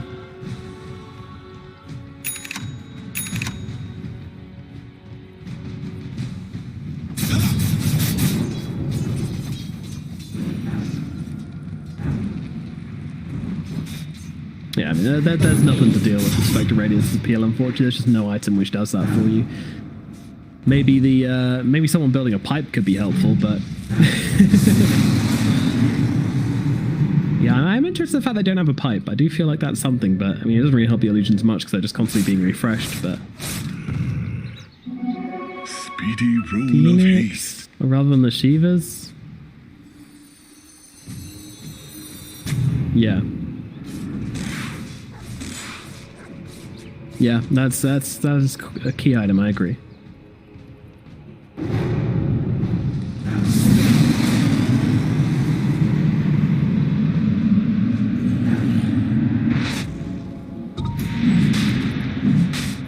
Radiant's courier has been slain. Yeah, This I is mean, no you know, you sort could of just buy another drum for a recipe and you piece of completely meat. counter it, but yeah.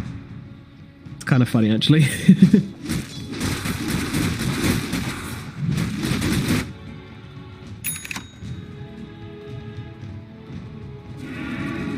It's cool.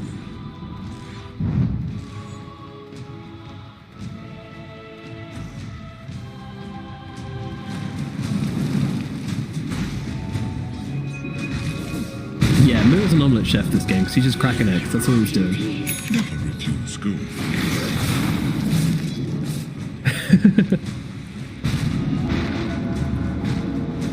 Well, they're going back in for this outpost here. They want to control this top area of the map. They've got one more tier 2 to take this game. And I'm not sure how much longer it's going to be lasting. I know, I mean, how's this game weighted in your eyes? I mean, I think business associates are quite clearly ahead. What steps did Infamous need to make to come back into it? Killing springs. Not have their puck get picked off and killed? Yeah, that would also help.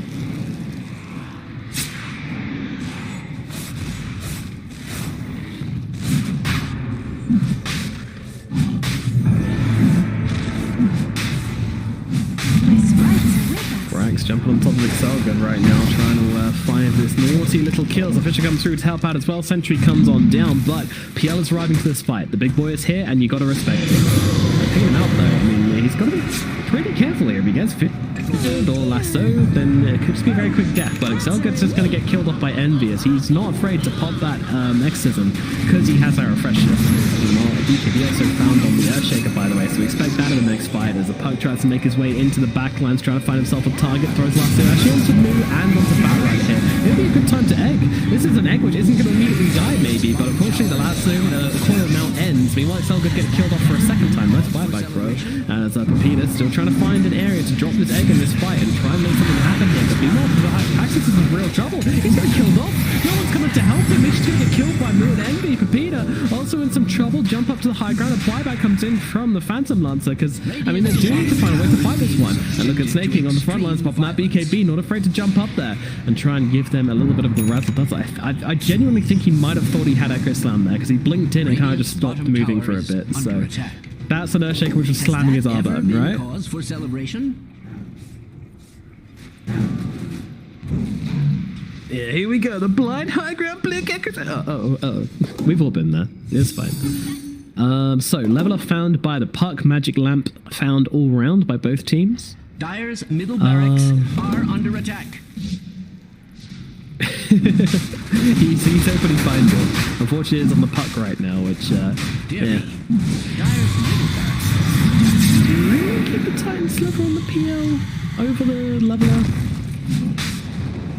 Dire's middle barracks He's taking are magic under gun, what the attack. hell? Alright. Oh, this is a sorry state of affairs. Yeah. Dire's middle barracks No. are under attack.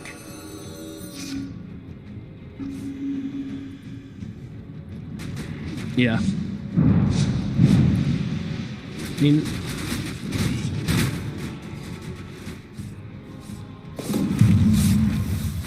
Get some more cracking going on. I mean, Princess Knock is also a pretty viable option on Spectre as well, because you can just horn on somebody and hex them immediately, which is kind of broken. Yep. Meanwhile, Sue comes out onto the end of Spirit. He's going to get taken down. See you later, fiery brother. Meanwhile, Excel good, trying to run away from this once again. I mean, it's feeling like we're watching repeats right now, but Excel good, constantly in trouble. Comes on out soon. Now they're going to throw down the egg on top of the floor. Side comes down with a magic cancel that. They're not actually going to be able to kill Spirit. The same I don't think. Probably are going to be able to kill Excel good, but the egg comes crashing on down, and with that, Envy is dead. They're looking towards move, but he's got the BKB to try and turn this one around, or maybe just run himself away. I'm not sure yet. Pax is trying to fight up into Moo right now. He's going to pop that BKB. Meanwhile, Fear pops a BKB in his own ear. I don't know where he pulls that one out from. And he's just kind of dancing. He's just letting it go. Meanwhile, Snaking dives to the PL on the sidelines here. No one cares about Fear. That's a shame. Meanwhile, Michael's still on the run. Spectre's going to be able to get that kill. Lasso, though. Sorry, Spirit Lance comes down onto Moo to try and slow him down. They can't really kill him, though. Spectre's just too damn tanky at this point. Gonna keep chasing. Yeah, they really want to kill Moo here, but I don't think they're gonna get him. Unfortunately, that Shivas didn't quite land onto the Spectre, and that's gonna be the end of this. Meanwhile, Fear coming in with the frostbite. This man cares not. Oh, what a coward! What a coward, Moo. Come on, man.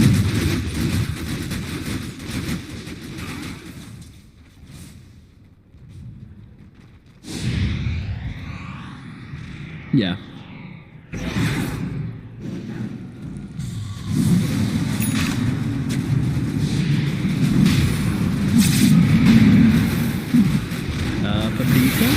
He's not going to die if these illusions. Okay, Moo jumps in on this one, pops a horn actually to try and find this fight here. Roshan's, well, it's not low, but he's certainly starting being taken right now. And with no Phoenix egg, it could be a real problem. He's got it in 19 seconds. Oh no, Illusion Escape found on PL. Oh yikes. Guys? They've gone, no, he's left on the floor. They've gotten a bit caught up in the moment here. Look at where the illusion escapes at. Yeah, it's literally sitting on the floor. Okay. Well, they're going to jump into this fight. Move's going to be a target right now, but he pops out BKB immediately here. Looking to try and turn this one around. There's a silence drop into the PR right now. It could be vulnerable, but they're not going to be able to bring down the other egg on the front lines. That seems very brave, and that is going to get saved up. Picked off eventually anyway. Envy's going to kill it off. Yeah, no, I think he just wanted to pop that right inside the roach pit, but unfortunately ended up cocking it right in view of everybody here. Pretty big mistake from this Phoenix. Meanwhile, the Enchantress trying to walk herself around. That was a dieback on the Phoenix, by the way, so absolutely no way we're coming back into this fight. Meanwhile, Enchantress getting killed off by Moo, who's now turning godlike at this point. But PL trying to sneak roach while all this is going on. I mean, it's a brave play. It's a slam goes for nothing, but unfortunately, Aegis is going to go to Moo anyway. Now, Paxis, I think this might just be the end of the game right now. There's not much left they can do. Paxis on the run, but unfortunately, he's not going to be able to outrun the inevitable defeat of his team right now, I think. This is just really sad. Oh no. Hey, I wonder if Illusionist Cape might finally be viable on Spectre, because there's no delay in the Haunt Illusions attacking me, and they'll actually get some damage off now. I still don't think so. It's a nice thought. Dear me. The barracks starting to fall. This puck with the 25 AoE silence, trying to make something happen with this one, but it's a huge ask. And the barracks is starting to fall. Envy, I mean, he just got out of his building, killing Kit, moving from tower to tower, moving from barracks to barracks, getting work done. Moo, he's pushing out top. He's got that Aegis. He's got the Hornet as well, so not much to be done. That's it, they're actually backing out from this, surprisingly. Oh yeah, still 50 seconds on refresher. Gotcha.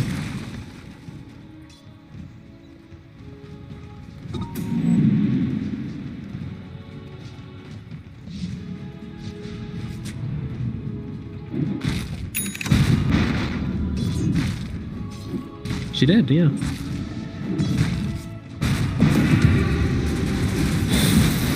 Yeah.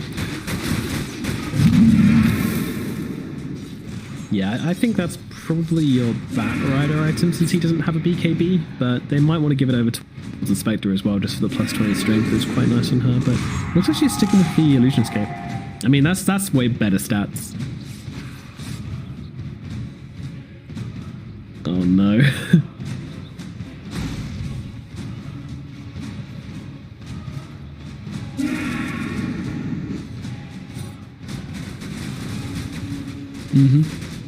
Even with Illusionist, sometimes you're like, with the Illusionist Cape, you're like, maybe. Maybe. Wait, really? Yeah. I don't know. I'm not going to pretend to know the mind of the great snaking, NA legend, but... Dire's top tower is under attack. Yeah, Puck, Phoenix, Ember, some really good fissure targets this game for sure, but still, I mean, it's such a huge increase to your Echo. Has fallen. Dire's top tower is being attacked like nobody's business. I mean, I can... Oh god. I mean, yeah, this Enchantress is literally just like a little... Literally like a deer. She's not really a half human, half deer. She's just full deer this game, and keeps walking into the headlights of the enemy trucks. Meanwhile, Puck, trying to play around the front lines here, gets that Aeolus popped pretty early, and now they're going to jump in, they're going to slam him, they're going to lasso him, they're going to take him down. He's going to buy back, they're going to come back into this one. Infamous trying to hold the line to the front here. Paxus jumps in, try to defend this tower. This is the final stand here for Infamous. Can they hold it? They're just going to back themselves away on the side of Business Associates. Let's find out. Paxus trying to sit on this high ground spot and see if he can just defend these barracks with everything he's got, and it looks like that will be the case. Yep. We got a slam. Radiant's bottom tower is under attack. Has that ever been Radiant's cause for celebration? Tower has fallen. Seems to be the day for it.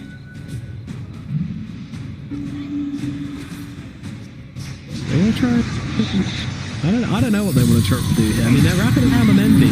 Paxus is here, but they don't really have a huge amount of...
Feels like years.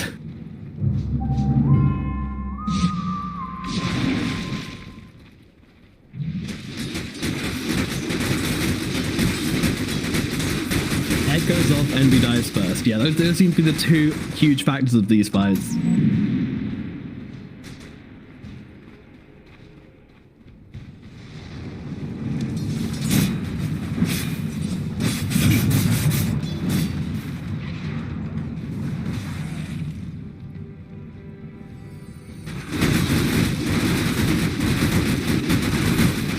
Yeah.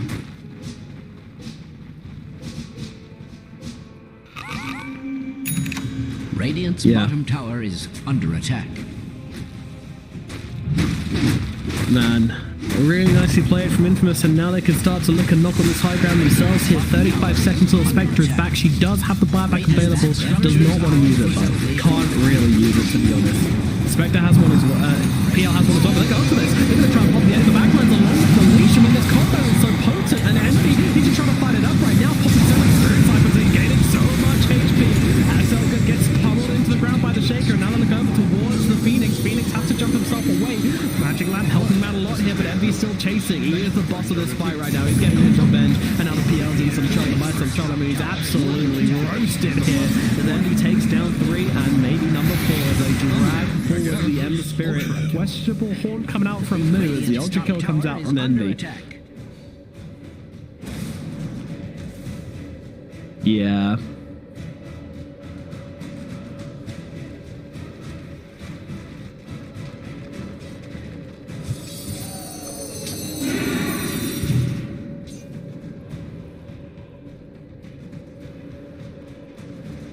I'm gonna be honest, I don't think Exorcism made a big difference in that fight. I think the Spirit Siphon's what made the big difference in that fight. I mean, Envy just sat in the middle of everybody with like 3 Spirit Siphons going on right now. You can drop an egg on me, you can drop whatever you want on me, I'm not dying. He knows that. Yeah. Yeah.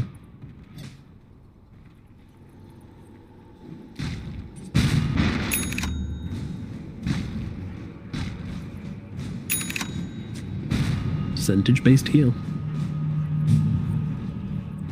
Yep, and now, well, I mean, they didn't get a lot done with this. They actually seem to be wanting to wait for Roshan, which is going to be up in 1 minute 15. Minimum spawn was about a minute ago. Yeah.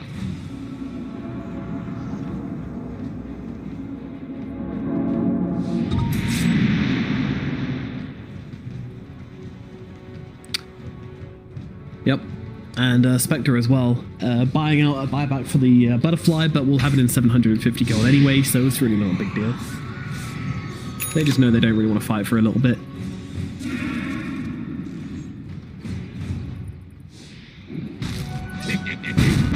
Snaking is ridiculously fun this game as well. Brace yourself for Brax is actually the least farmed hero on the side of Business Associates. Fear has now overtaken Brax. Poor Brax. Such a sacrificial boy.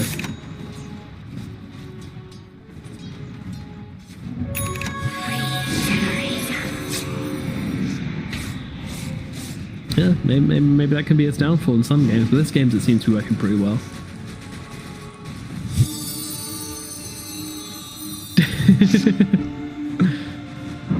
Oh, I thought... Wait, I thought he was going to go for the frostbite duration. That's why I was getting the axe. But he actually got the crystal nova damage with the cooldown. I mean, it's still so much damage.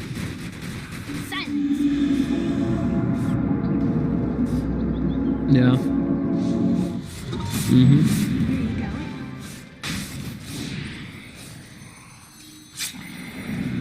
All the extra armor as well. Beautiful, beautiful. They're just gonna take this free Roche. Yeah, they are. Oh man. I mean, they've got Supernova, but yeah, just a lot of fear on the side of this now. They don't have their buybacks. They choose to defend the high ground rather than fight the Roche. Yo, what? PL? Not like this. That's not how we wanted the game to end, but well, I think that's how it's gonna end. Defending without their Phantom Lancer is not possible. Under attack, to put it bluntly. Oh no.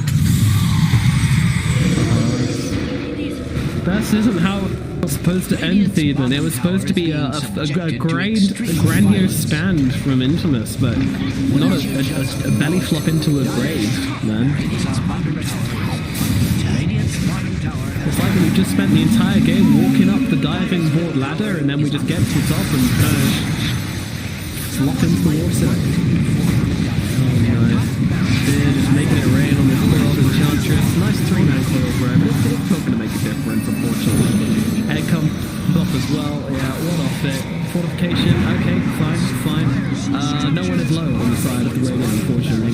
remotely close to dying on the side of Business Associates, and the Ancient, unfortunately, is very close to dying, and in fact, it is just dead. Game number 3 will go to Business Associates. They take the series 2-1 over Infamous. It wasn't easy. It wasn't easy at all, until it was.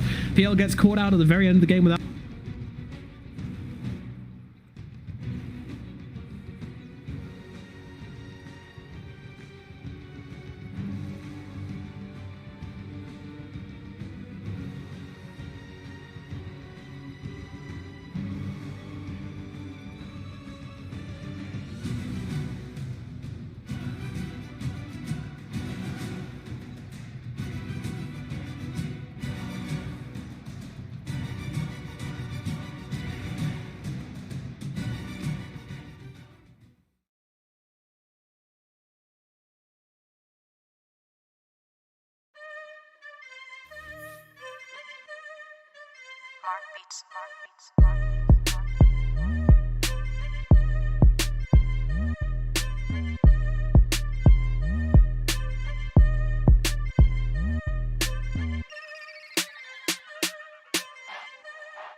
Bring it back.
Bring it back.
Bring it back.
Bring it back.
Bring it back.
5 seconds remaining. Radiant team ban.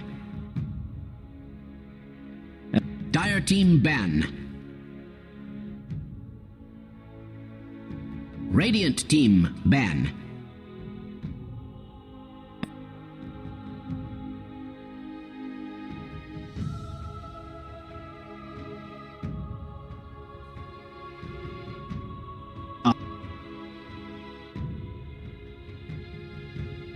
10 seconds remaining. 5 seconds remaining. Dire team ban.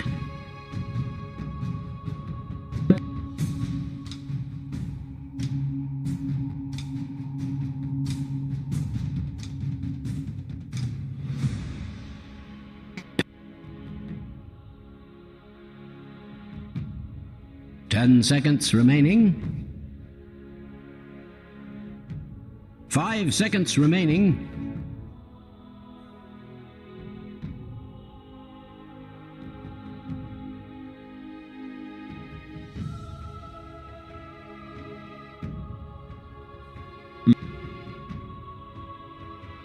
Radiant team, pick.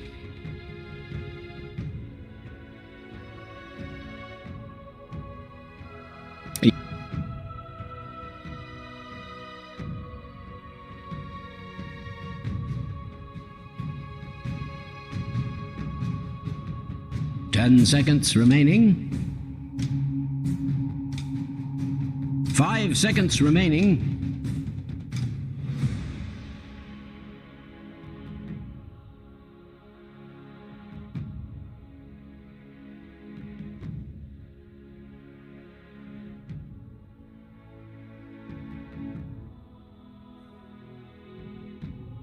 Такая халява!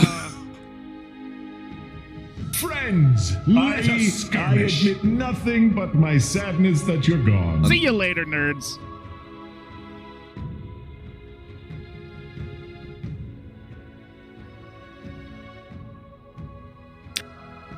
Dire team, pick.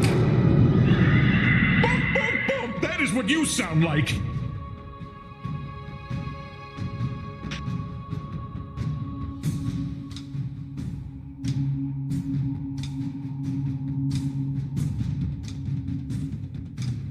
Ten seconds remaining.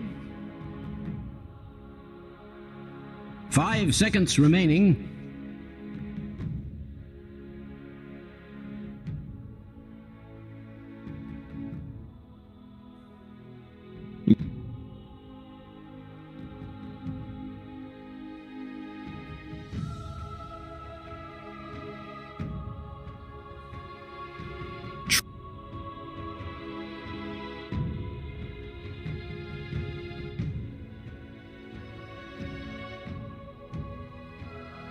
Now for the old razzle-dazzle!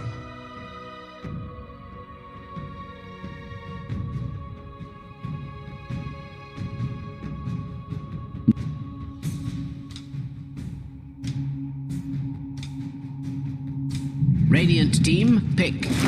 I speak for the trees.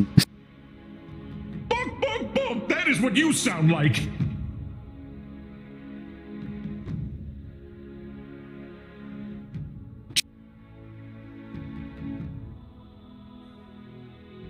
Ten seconds remaining. 5 seconds remaining. Friends, let us skirmish! Now for the old razzle-dazzle!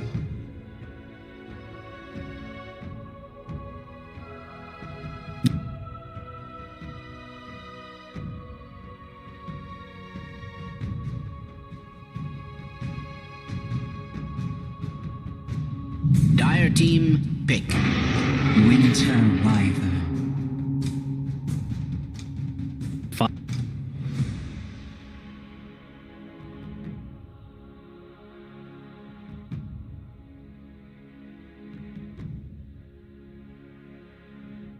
10 seconds remaining. 5 seconds remaining.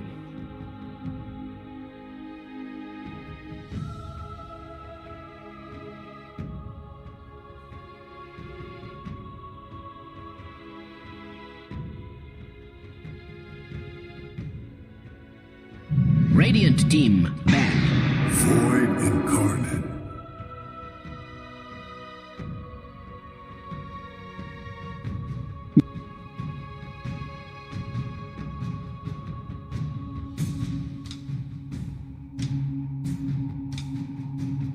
10 seconds remaining. 5 seconds remaining.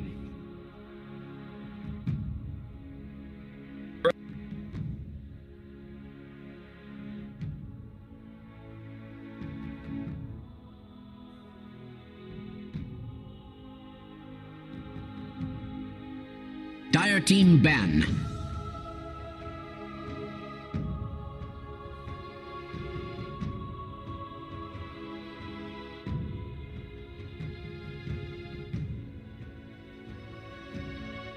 Radiant team ban.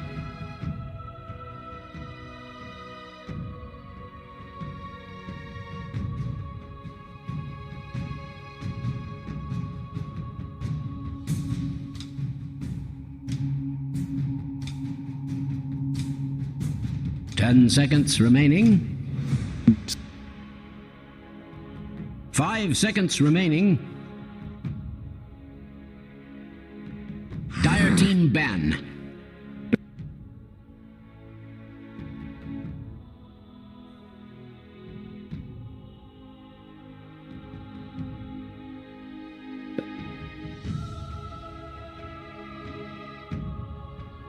Radiant team ban.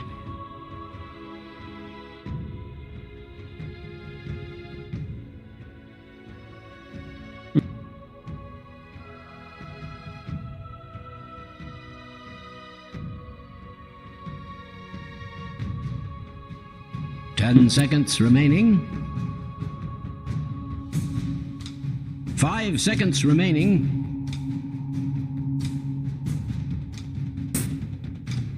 Dire team ban.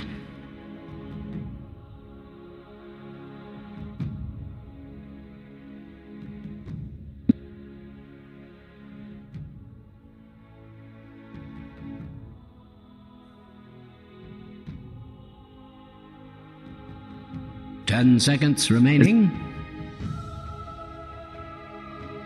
5 seconds remaining.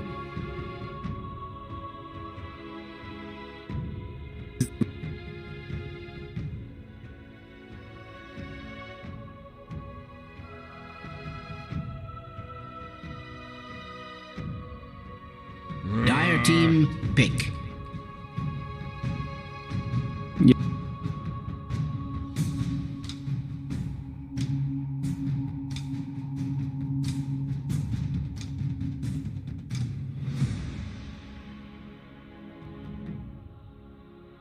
10 seconds remaining. 5 seconds remaining.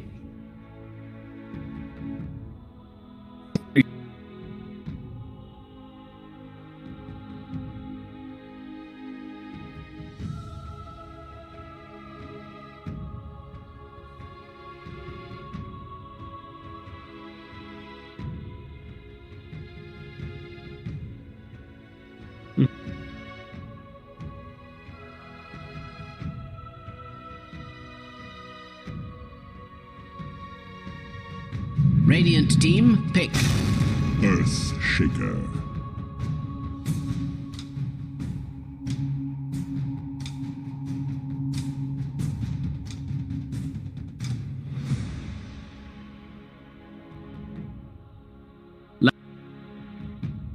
Ten seconds remaining.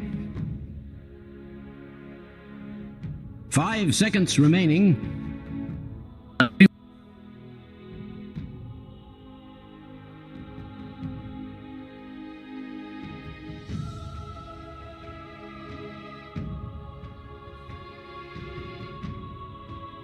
Dire team pick. Needs assassin.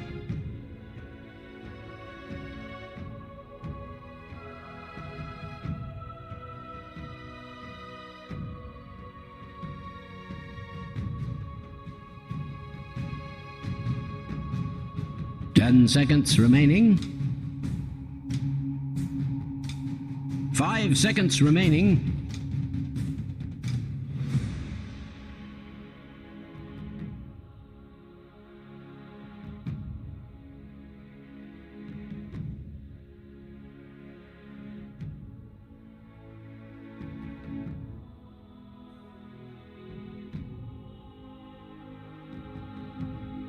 Radiant team, pick.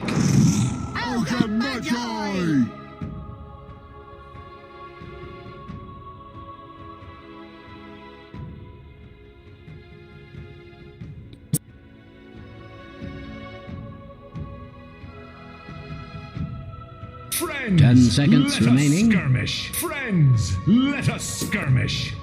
5 seconds remaining.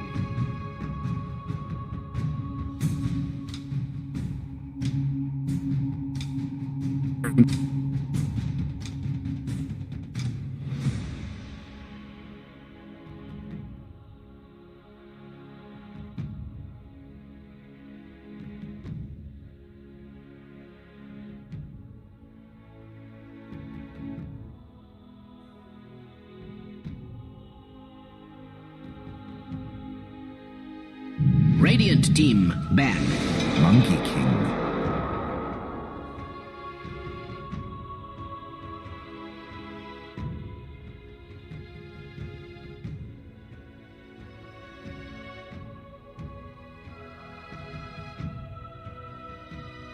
Ten seconds remaining. 5 seconds remaining.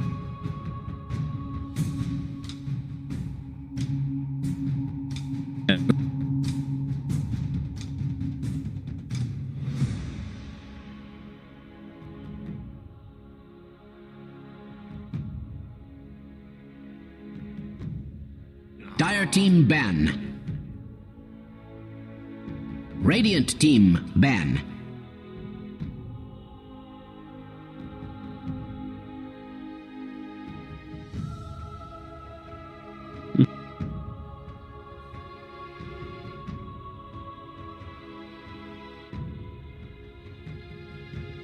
Ten seconds remaining.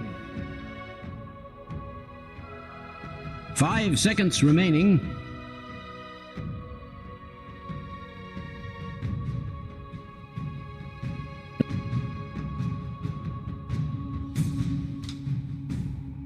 Dire team ban. Radiant team pick.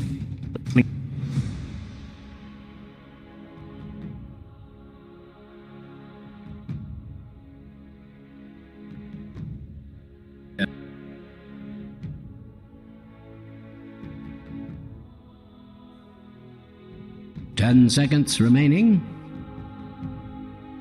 Dire team pick.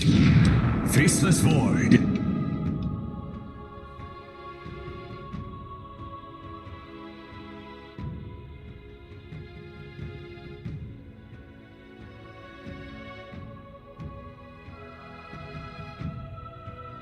Ten seconds remaining.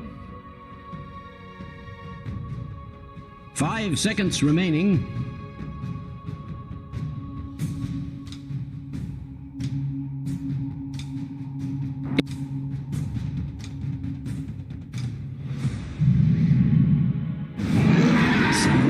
Choose your hero, my good friend.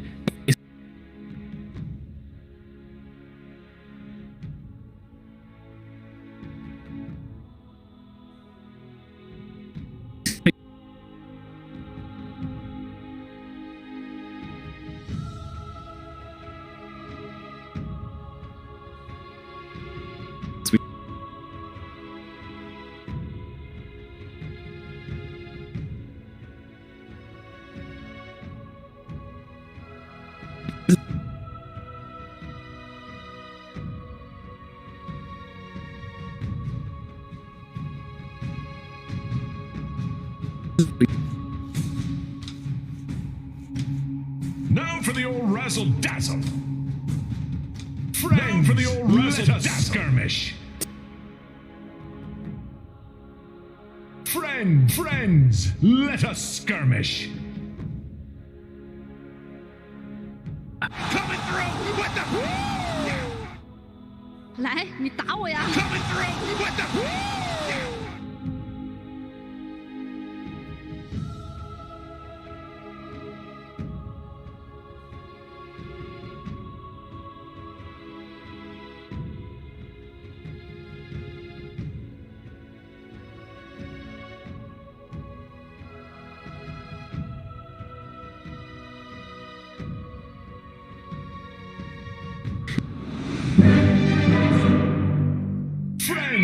let us skirmish. Ding, ding, ding, mother. That is what you sound like. Try to work on your I admit nothing but my sadness that you're gone. That is what you sound like. I sense distortions in the Friends, void. let us You really should prepare for battle. Let us skirmish.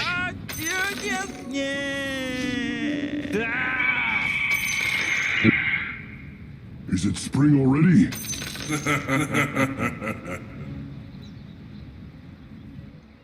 Holy moly!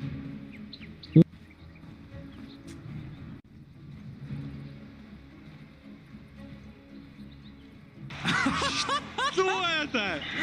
Какая жесть!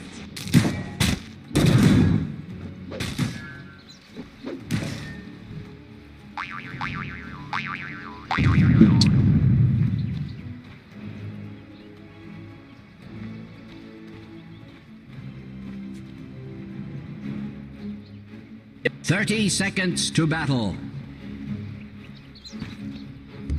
Is this on?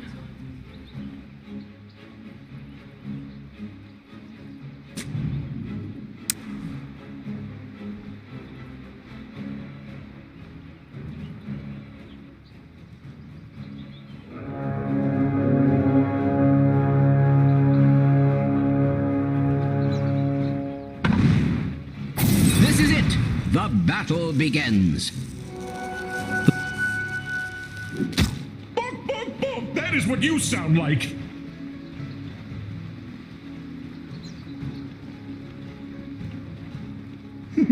Well, well.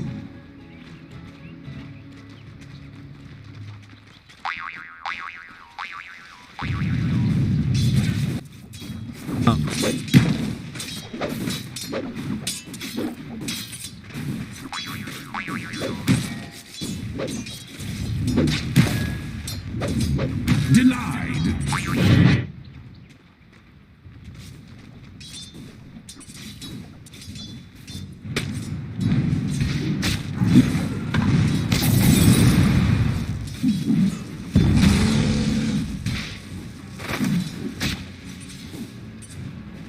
So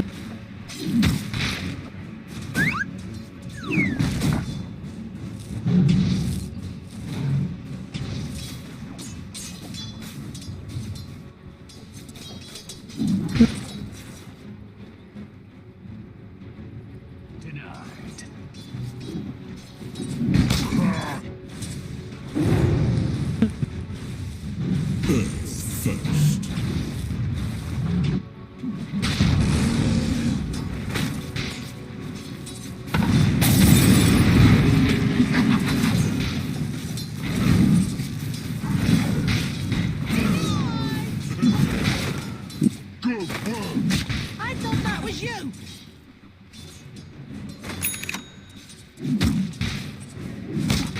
A loss so small, the world will hardly notice.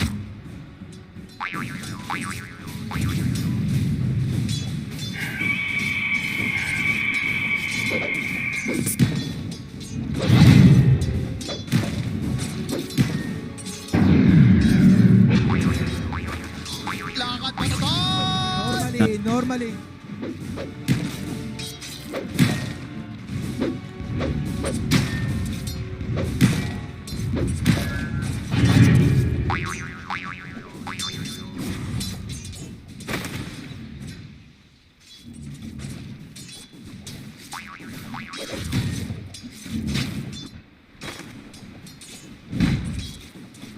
Bad tidings, I'm afraid. Radiant's courier has been slain.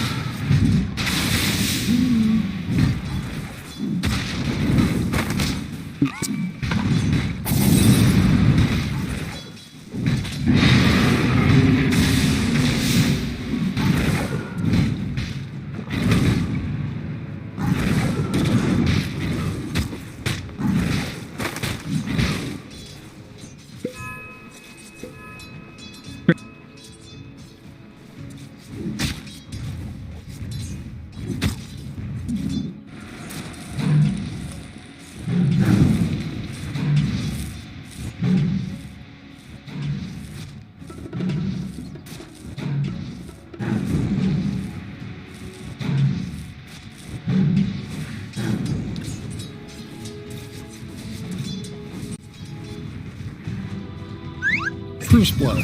Thanks and have fun. What you sound like? My claws are red with the gore of first blood.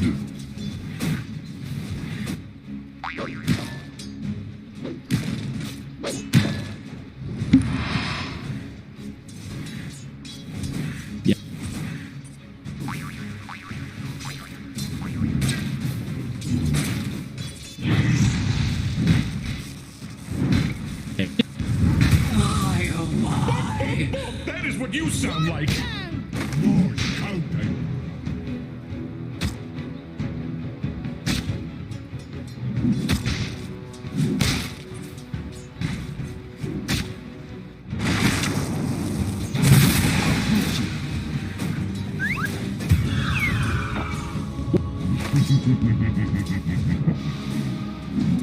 Haste.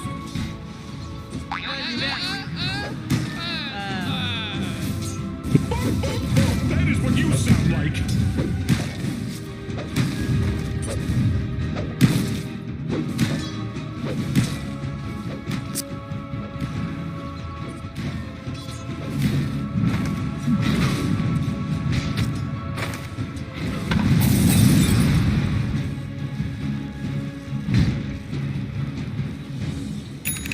The seeds of money are linked.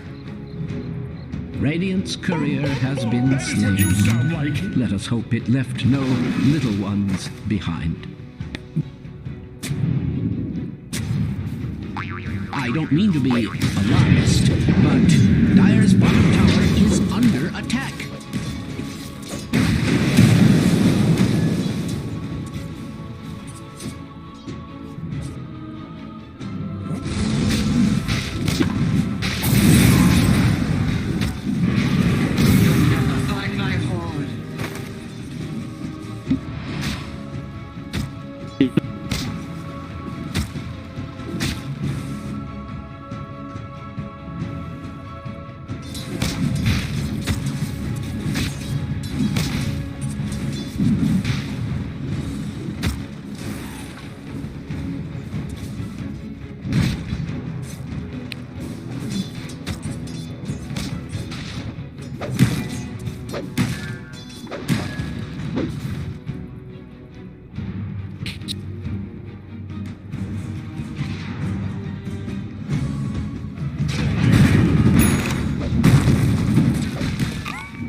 That is what you sound like.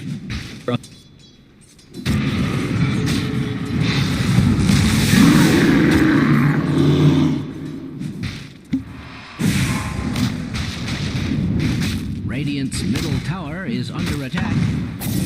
I have no reason to lie about such things. In a stroke of cunning, or perhaps of desperation, Radiant's middle tower is under attack.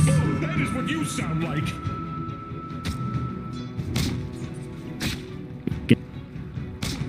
Radiant's structures are fortified. There appears to be some sort of magic at work. There's comfort. Last of the held ones.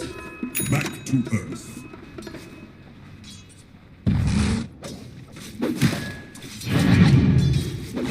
Illusion.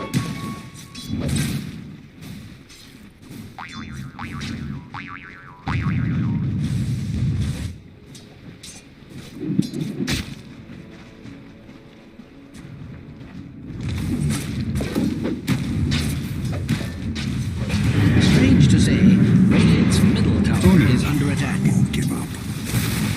Why you? Why not you? Radiant's middle tower is under attack. I have no reason to lie about such things.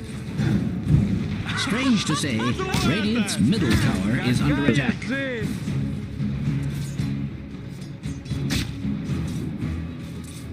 Radiant's middle tower is under attack.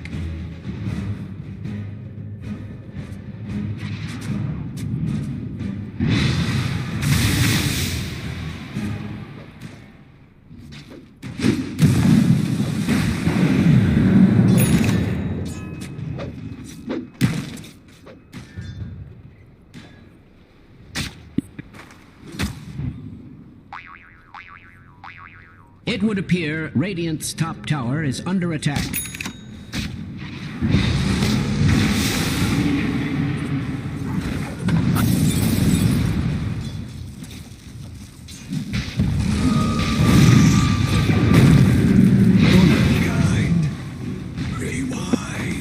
Radiant's courier has been slain.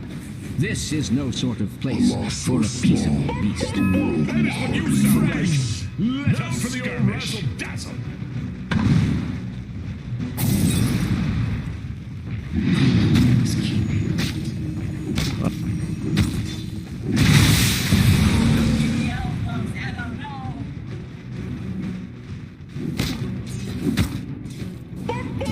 That is what you sound like.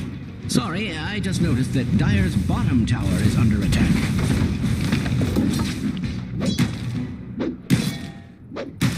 I don't mean to be alarmist, but Dire's bottom tower is Radiant's under top attack. Tower is under attack. And not in a good way.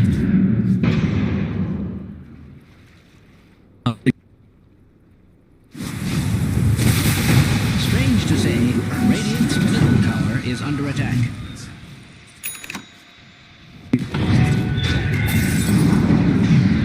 Radiant's middle tower is under attack.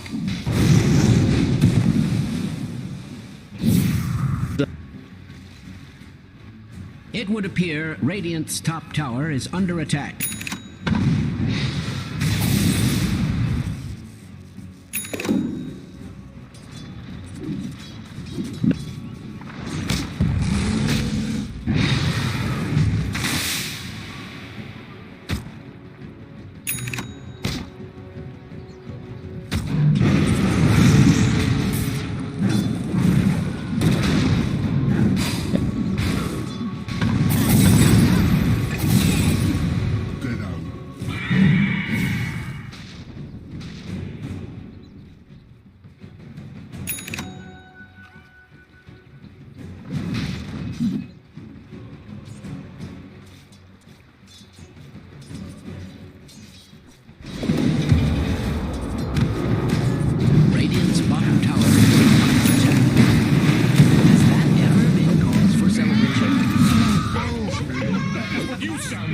Radiant's bottom tower is being subjected to extreme violence.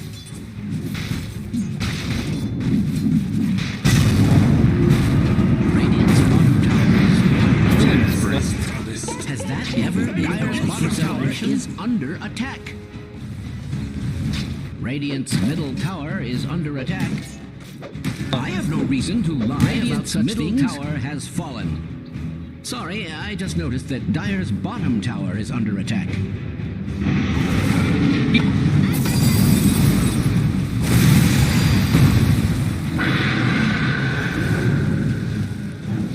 Strange to say, Radiant's middle tower is under attack.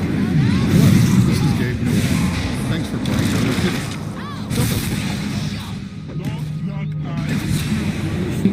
2. Radiant's courier has been slain. A moment of silence, please. Radiant's top tower is under attack. And not in a good way. What's the opposite of regicide? Is it spring already?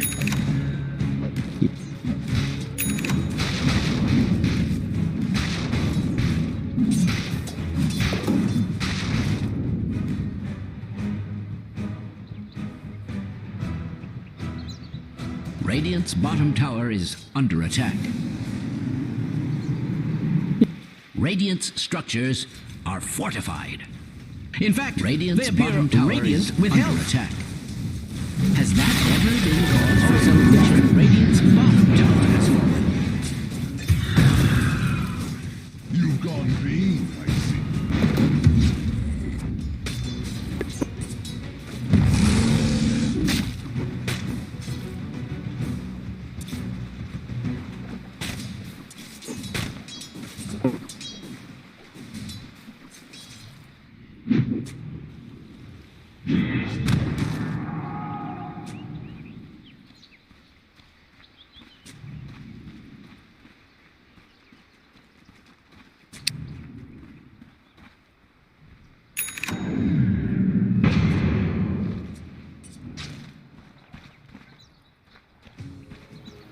Dire's top tower is under attack.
Dire's top tower is under attack. Must I repeat myself?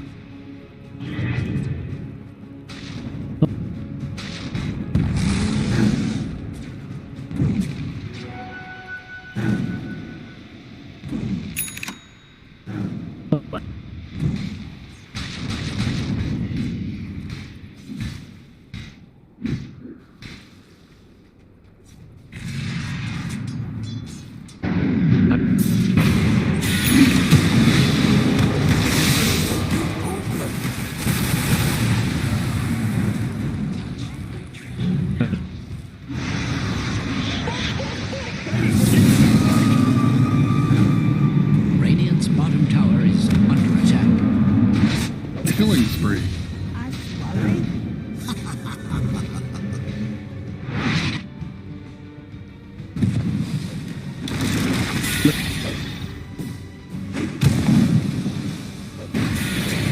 Radiant's bottom tower is being subjected to extreme violence.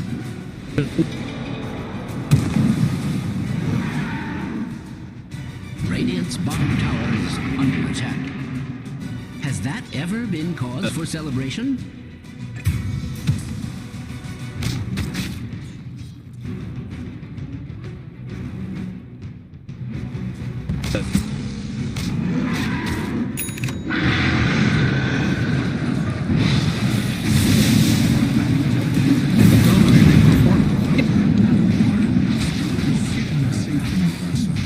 Mega kill. Double kill. Huge ammo wasting. Next time, use it.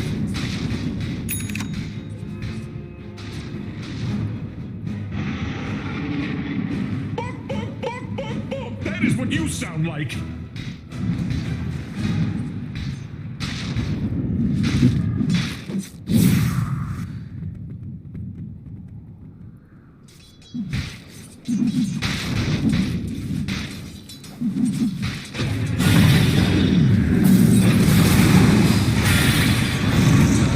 Grinds even mountains to dust. Timber.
is under attack.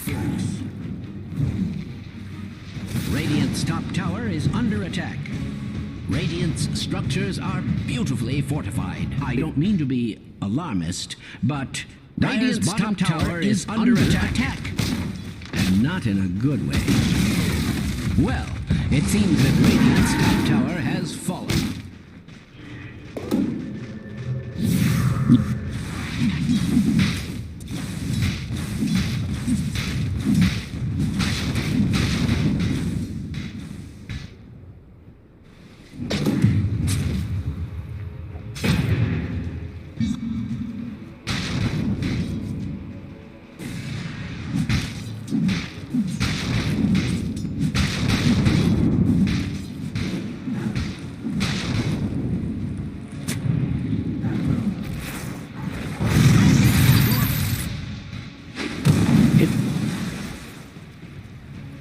Radiant's bottom tower is under attack.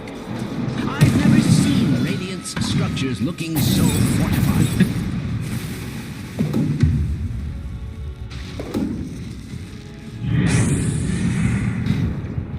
Time is money.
The seeds of fortune.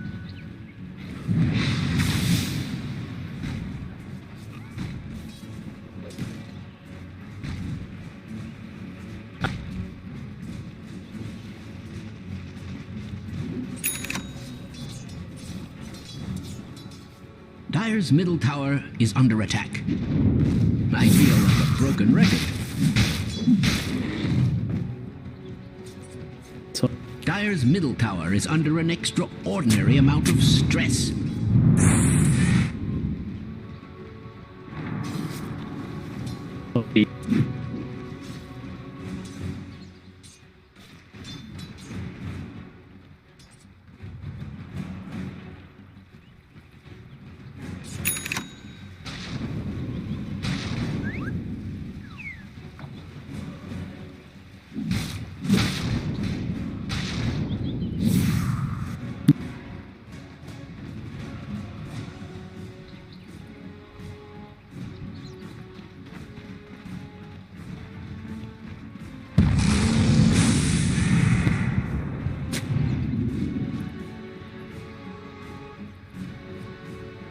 Dire's top tower is being attacked like nobody's business.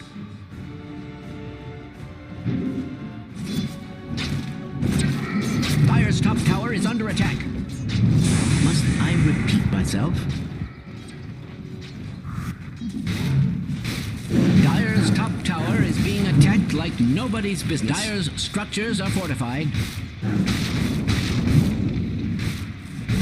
Dire's top tower is under attack. In a stunning development, Dire's top tower has fallen.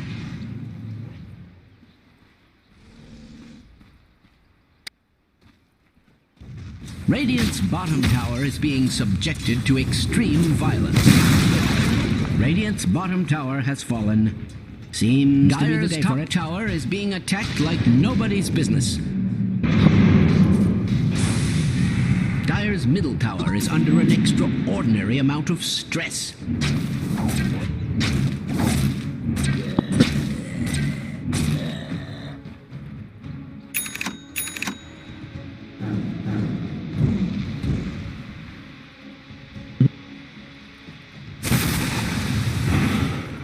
Dire's top tower is under attack. Must I repeat myself?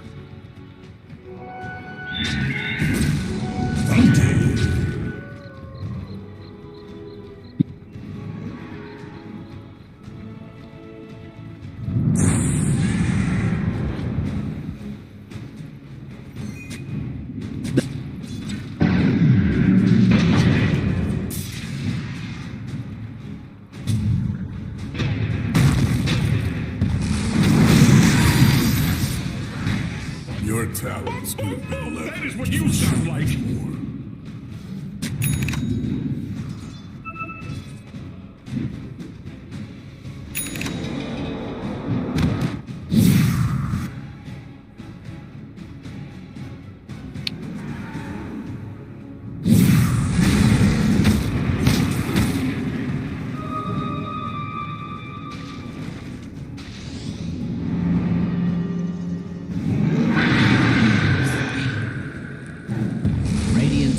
Tower is under attack. I have no reason to lie about such things.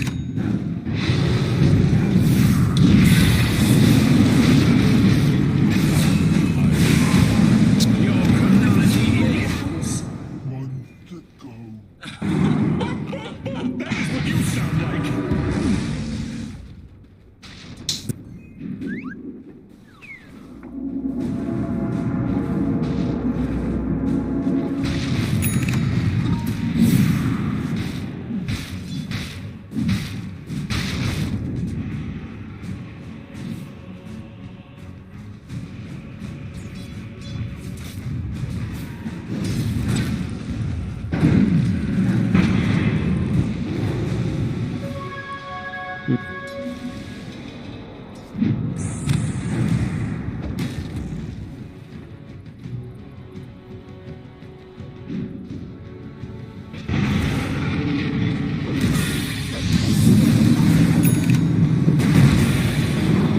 Mega kill.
Dire's middle tower is under attack.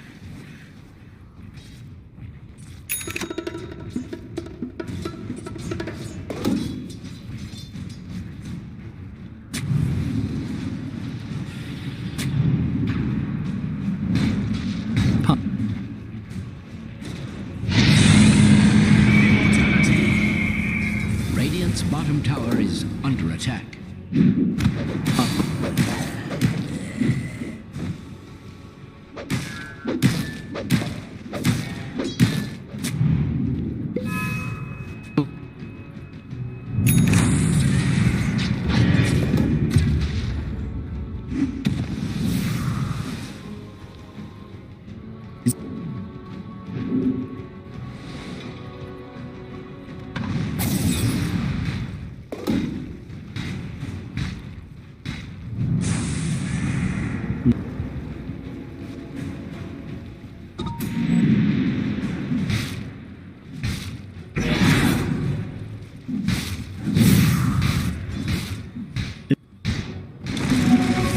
Quite a slow there.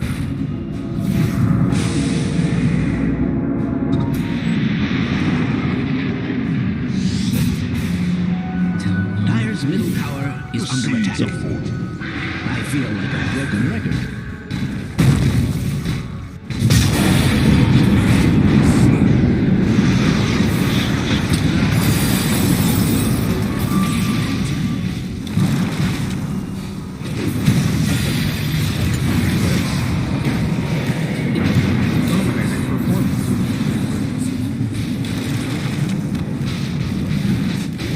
They're unstoppable. If you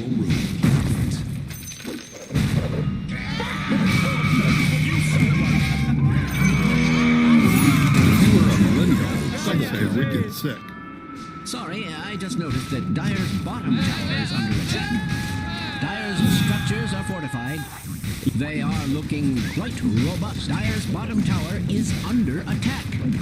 Radiant's middle tower is under attack. I don't mean to be alarmist, but Dire's bottom tower is under attack.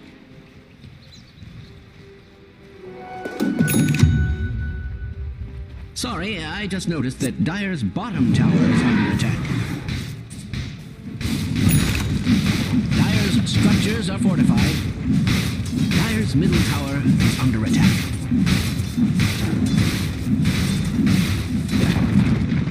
Dire's middle tower has fallen, as any fool can see. Bonk, bonk, bonk! That is what you sound like!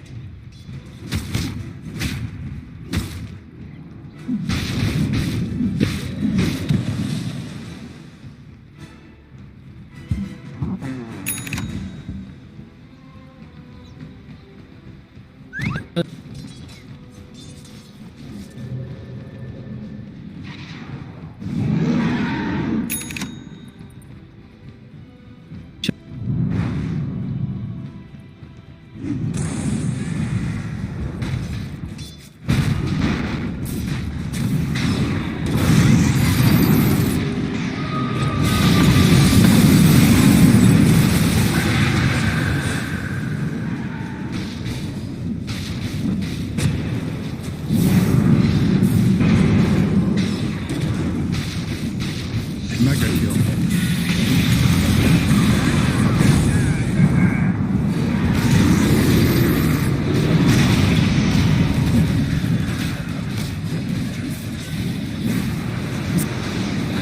They're unstoppable. Double kill.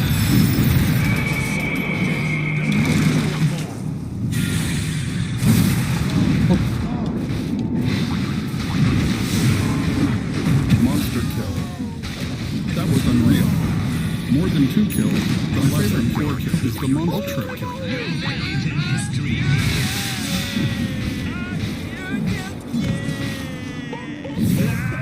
Dire's top tower is under attack.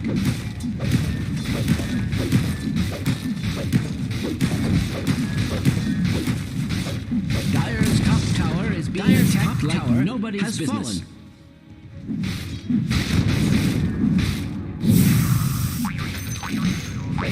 Dire's top tower is under attack.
Mark beats, Mark beats, Mark beats.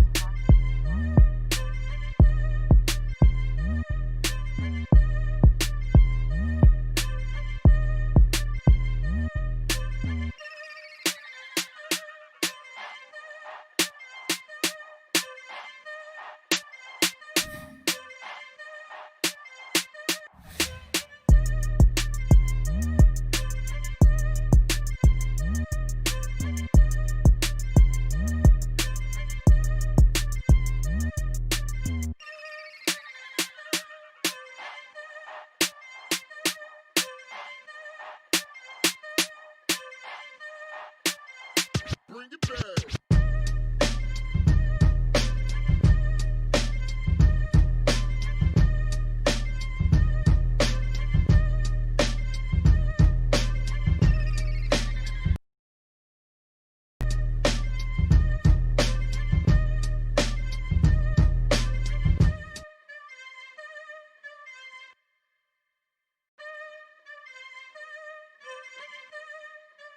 Mark beats, Mark beats, Mark beats.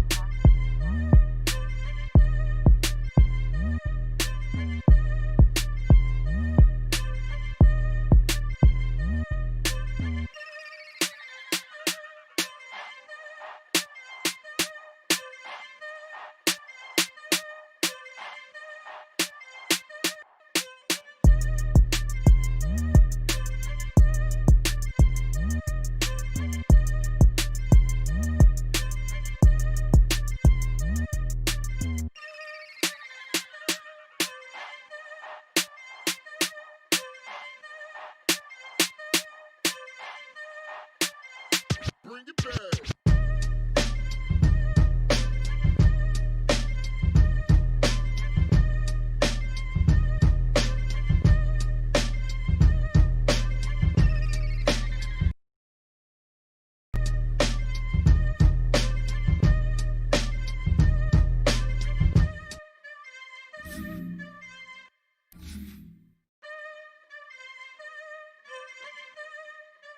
Mark beats, Mark beats, Mark beats.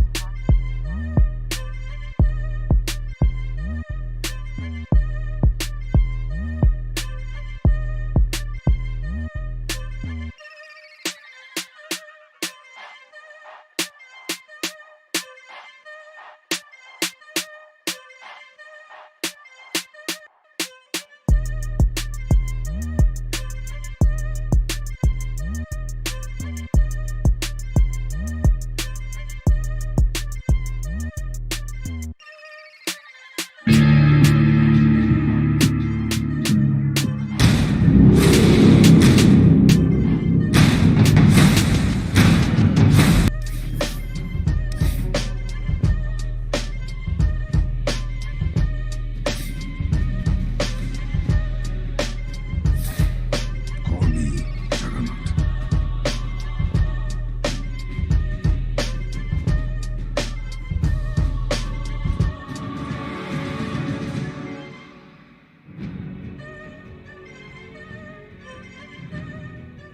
Mark beats, Mark beats, Mark beats, Mark beats.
5 seconds remaining.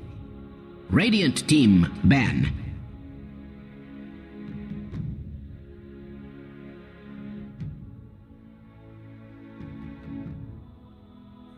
Results, I think you will be surprised to hear that, because Beast Coast have been a bit up and down. Quincy Crew been stomping everybody recently, but Beast Coast managed to pull it out. Some crazy turnaround in game number 1. And now Quincy Crew a little bit shell-shocked maybe coming into game number 2. We'll see how they do.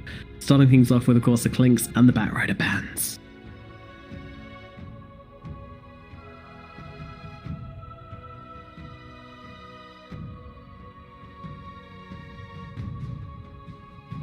Ten seconds remaining. Dire team ban.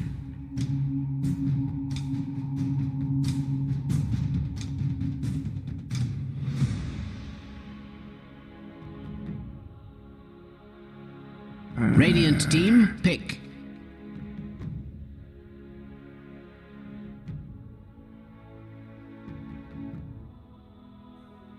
Dire team pick.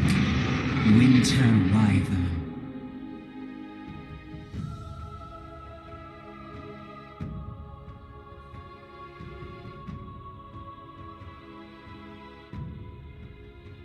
Yep. 10 seconds remaining. 5 seconds remaining. Yeah, no Wyvern, no Phoenix. Could go for the Monkey King still, but of course probably don't want to grab it quite this early. Silencer. Huh. Silencer.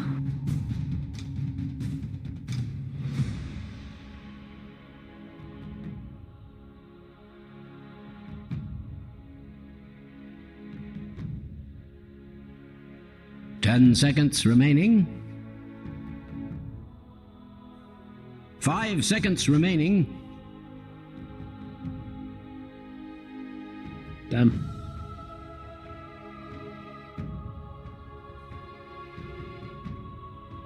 Yeah.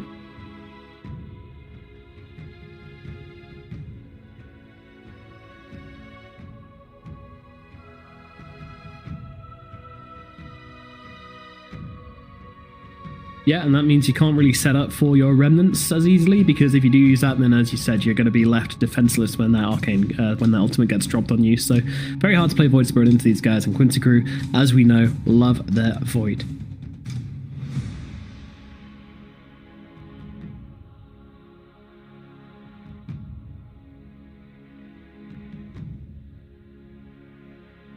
Dire team pick. Bounty Hunter.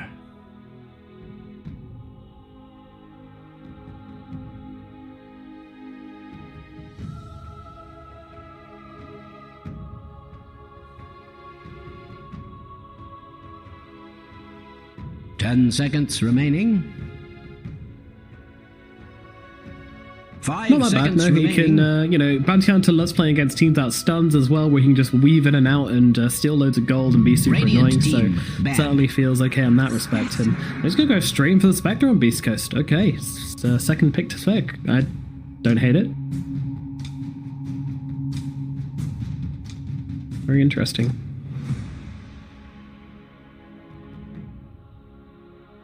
Ten seconds remaining. Yep. 5 seconds remaining.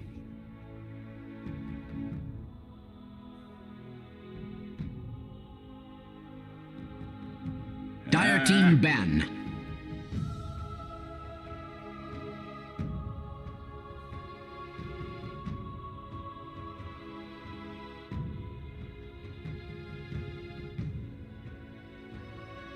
Always a problem not being able to kill your opponent. Yeah, it's a very kind of low impact draft so far from Beast Coast, has to be said. Like the Silencer and the Spectre, these guys kind of have some niche properties about them, but in terms of actual burst damage, there is none between these two really, unless like the Silencer gets like a bajillion intelligence, which probably isn't going to happen. So definitely need to pick up some kind of high impact mid laner here for Beast Coast. But that seems to fit them very well. You know, that's very much Chris Luck's MO.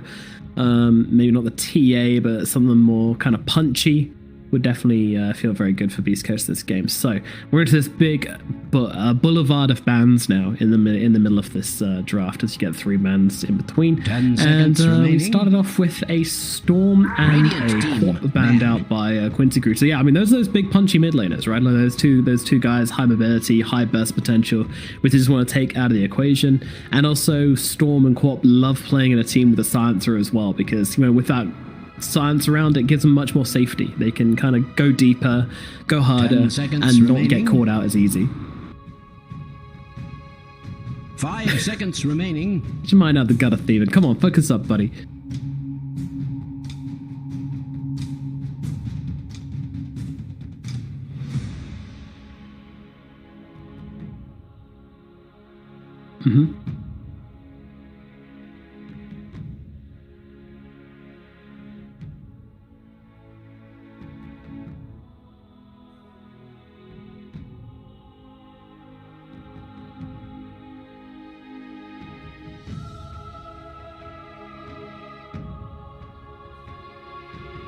Dire team ban.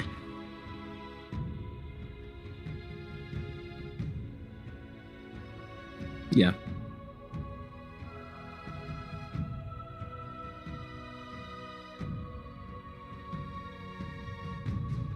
Yeah, for sure. You want your time, and also, remaining. you know, one of your spells literally only does damage if you're apart from each other. I think that speaks 5 for itself, seconds to be honest with remaining. you. So yeah, definitely want to get that Underlord out of here and stop that early kind of roaming these guys. But I kind of want to revisit this Bounty Hunter a little bit, because I said that Beast Coast opening was a little bit, you know, not unpunchy, but I think Quincy Crew are exactly the same, right? Like, they don't really have a way to burst people down, like they don't have a huge amount of control while they've got the Wyvern ulti, but yeah, I think this Bounty Hunter hero in the first phase is kind of interesting and kind of sets out a definite plan for Quincy Crew for the rest of the draft, which now Beast Coast can kind of look at and try and counter. And they do ban out the Void Spirit anyway, even though they picked Silencer. That's really interesting.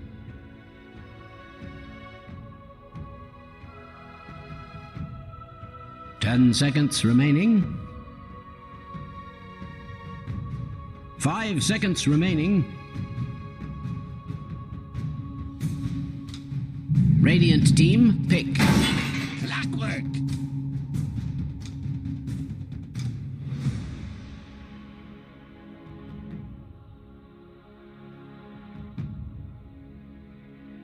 Yeah. 10 seconds remaining.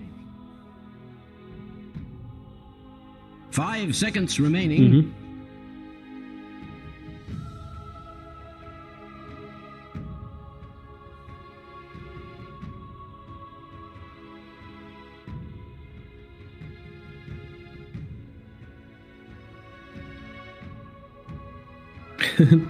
Just rob him. Just follow him around. Rob him. Yeah, why not? I mean,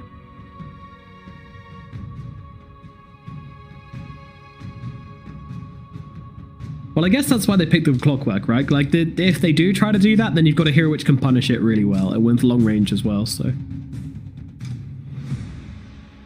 Dire team, pick.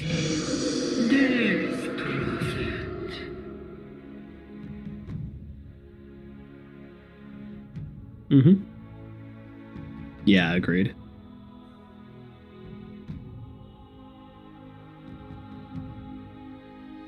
10 seconds remaining.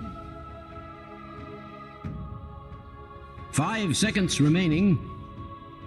Yeah, absolutely, and it's also percentage-based damage versus Spectre, which you mentioned before is pretty damn good, and obviously objective taking against Spectre is really nice as well. If you can take objectives early before Spectre can really come online, you're feeling pretty good about things. So, Beast Coast now into their next pick. Got a lot more time on the board than Quincy Crew does, so they can really take their time and think through these picks here, but they've got to get themselves a mid laner, and I'm guessing an off laner, because it seems like they've got their 1, their 4, and their 5 now picked up in the 3 picks, so mid laner and off laner. And they've got final pick, so I imagine that's going to be the Chris Luck pick, so they're probably going to grab their off laner right now.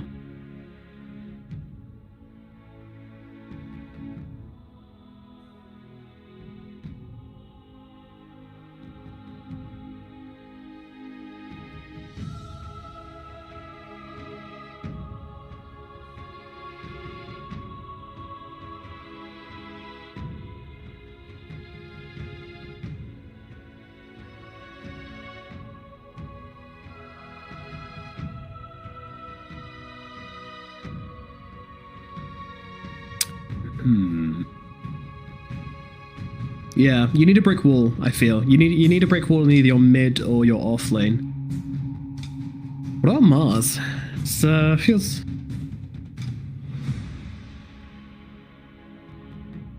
Radiant team, pick. Lena. Well, there's your lane shove. But that's Chris Luck, dude. That is Chris Luck's hero. Unless he wants to play Sansa mid, which he used to do sometimes, but I don't think so. Clock 3? Maybe they're still looking to juggle the heroes around a bit. I mean, if that's something they consider, then they'll probably consider the opposite as well. 5 seconds remaining. Radiant team, ban. Beastmaster.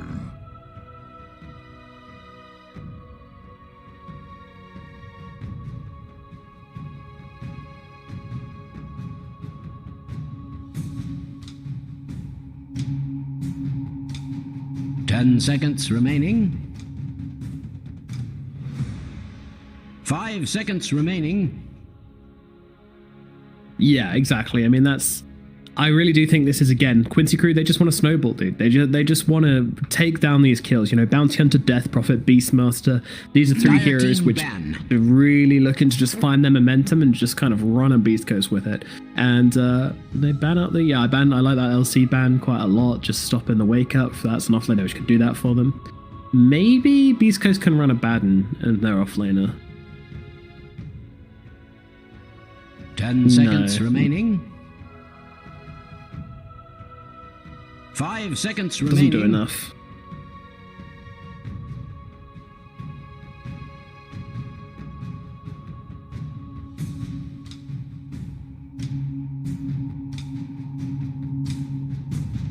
Radiant team, ban.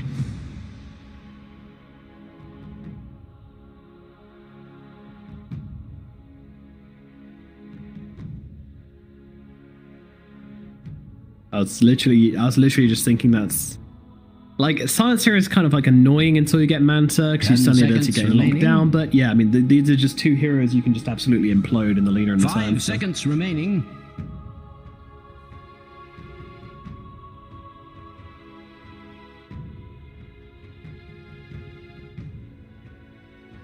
Dire team ban.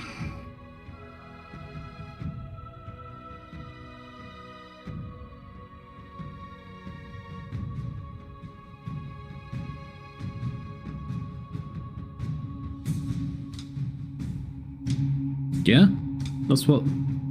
10 seconds remaining. That's what it feels like, yeah. And then you guys got 4 heroes which are going to road the map together, try and build up a bit of advantage, and ban out. That makes a lot of sense.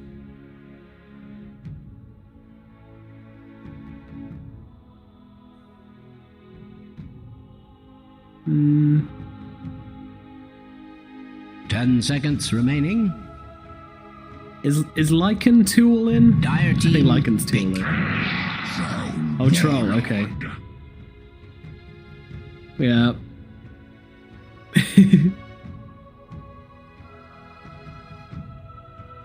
Let's do it. 2 heroes, dual wielding axes for Quincy Crew as well, you know, it was synergy there or something, I don't know. Final pick up a Beast Coast though. They've got to get themselves an offlaner which lanes well into Troll Warlord. Who could that be? There's not many of them. Troll's a very strong laner.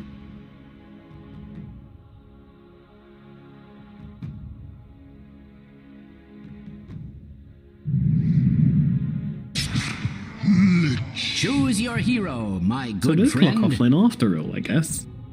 Let's see. Tomato spec. For it. Wait for it. Yep.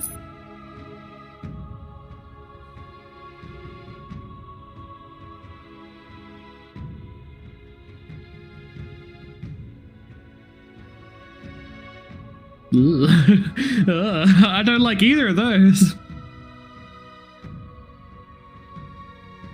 Okay. No, Chris Luck Lena. Whisper on the answer.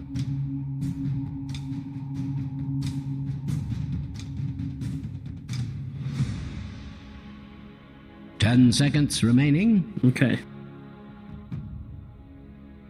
5 seconds remaining. I mean, me too. Me too. It's not what I was expecting.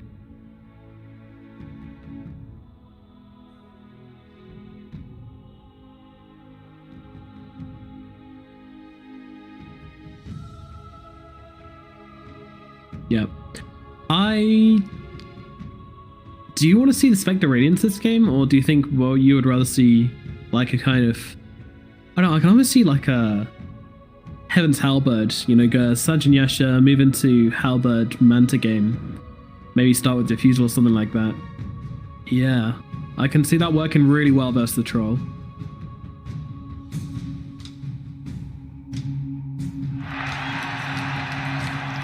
Yeah, it is.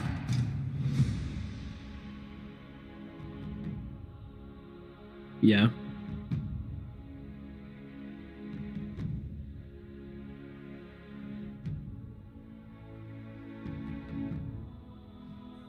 Yeah. Some heavy lifting.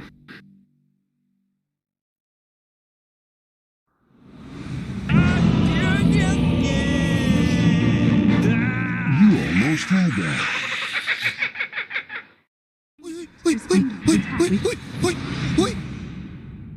Very confusing. Alrighty, let's get into it. Game number 2 of Beast Coast versus Quincy Crew, where we have currently have Beast Coast leading by 1 game.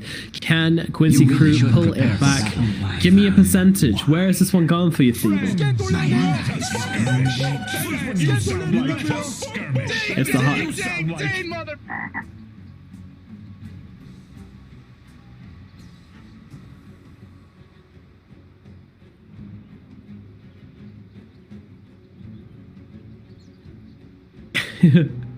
It's hard to see it not going that way again. I mean, I'm looking at his top lane. I'm looking at how's the Spectre going to do. You've got the Beastmaster and you've got the Bounty Hunter who are going to be laning into the Spectre. Is she going to have a good lane with a Lich sitting behind her? Probably. Like, probably. I think Tomato can carry this one. I really want. I don't want to see him go Radiant. So I know that it's good against the Beastmaster, but I really think that it's a diffusal kind of game.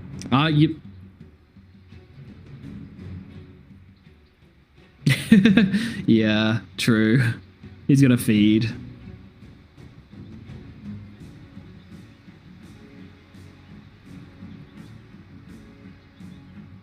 Mm-hmm.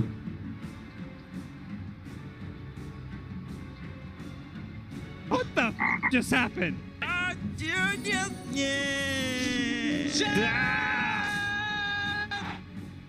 Troll Wyvern in the bottom lane. They're going to be laning into the Clockwork and the Wisp.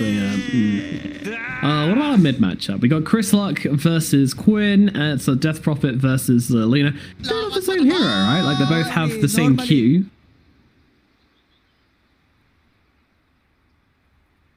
And yeah, that's pretty much the only thing they have in common. But you know, no other than that, I think it's kind of the Lena favored lane because she just outranges the Death Prophet, doesn't she? Like you can't really get off Spirit Siphon very easily against Alina. That's one of your spells just not really existing, and I think Alina can just kind of get a little bit of advantage on CS.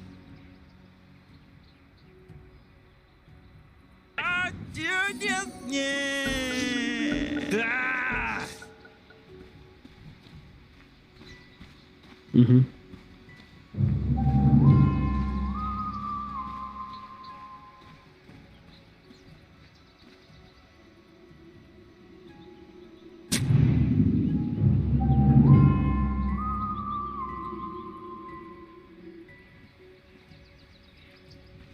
Yeah. Holy moly!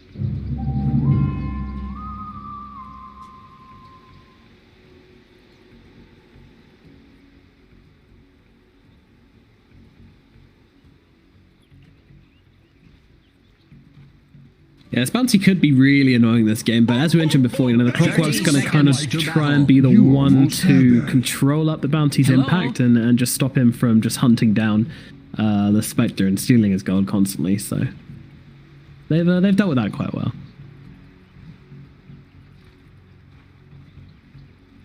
So doing head onto the top lane, let's just kind of rocking up, seeing what he can see. Maybe go let's grab a cheeky down to him. No. Oh dear. battle begins. Oh, are we having that? Whisper's gonna get out here. He's okay. Yeah, the Clockwork's the one who's dead. Blocks from your being a bit cheeky here. He's got the axes in 2 seconds, but the Clockwork's got boots. He's flying away. Good luck. Cog's come out. He's trying to get himself away here into the tree. Oh, he's gonna try and run back to lane. Oh, Schofield. You should have just accepted it. Is he dead though? There comes a slow from SS. Right clicks. He's got a second shadow. Schofield, move! Move! Jesus.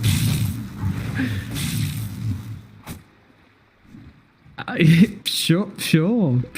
Yeah, that's what it was. Jesus, he's really squeezing every little bit of value out of his return to base here, I guess. Now Whisper's all alone though. I mean, he's got the glaives though, so he can really trade into these supports pretty heavily and get some damage to try and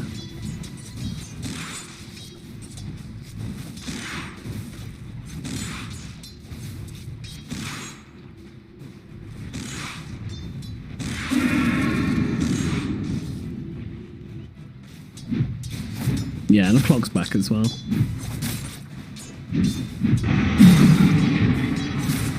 No, they're making a go. They're throwing the spells into Whisper here, but yeah, I mean, it just gets him really low, and it's really low commitment as well, you know. Arctic Burn, okay, that's a pretty high cooldown spell, but you're probably going to force a salve out of him with this, and that's just, you know, do the same thing again in 35 seconds, no worries.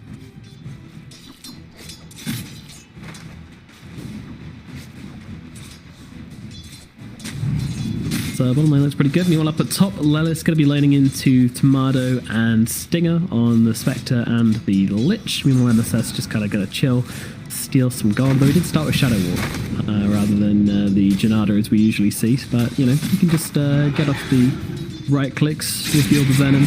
It's super annoying. I really try hard to kill this board, but Lelis is just going to straight up deny it, so that's unfortunate.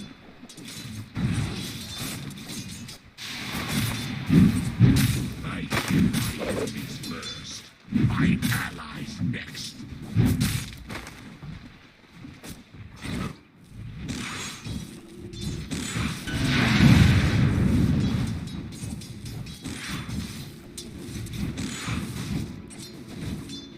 Yeah, it's been very violent. I mean, the fact that both the carries have more CS than either mid lane really shows you guys have been going at it. But yeah, Masasa, he'd be in some trouble, but he's going to get himself away.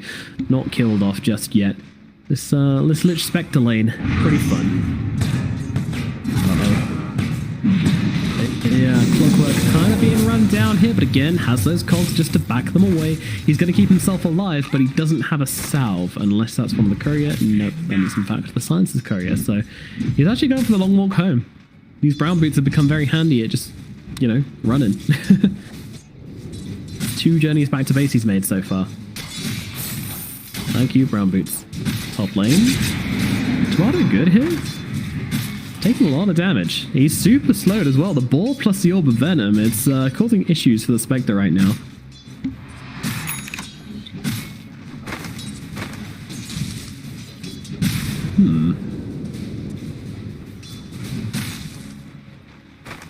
You say that.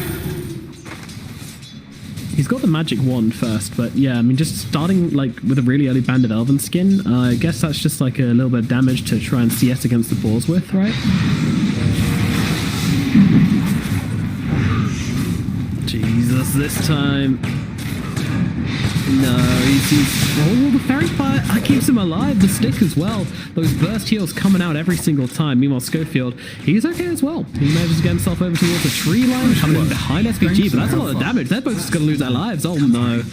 Oh dear. They saw a little glimmer of hope to get themselves a kill. They both run themselves into the meat grinder and both end up losing their life. Meanwhile, SPG is just like, hey man, I want my mana back. See you later. Kills himself to the tower.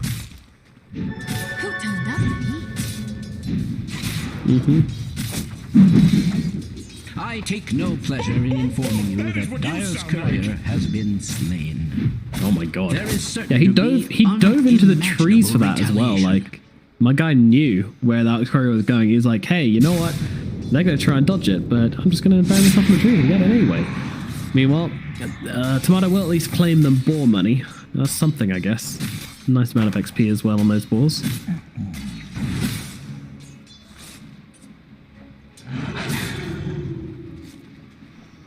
Yeah.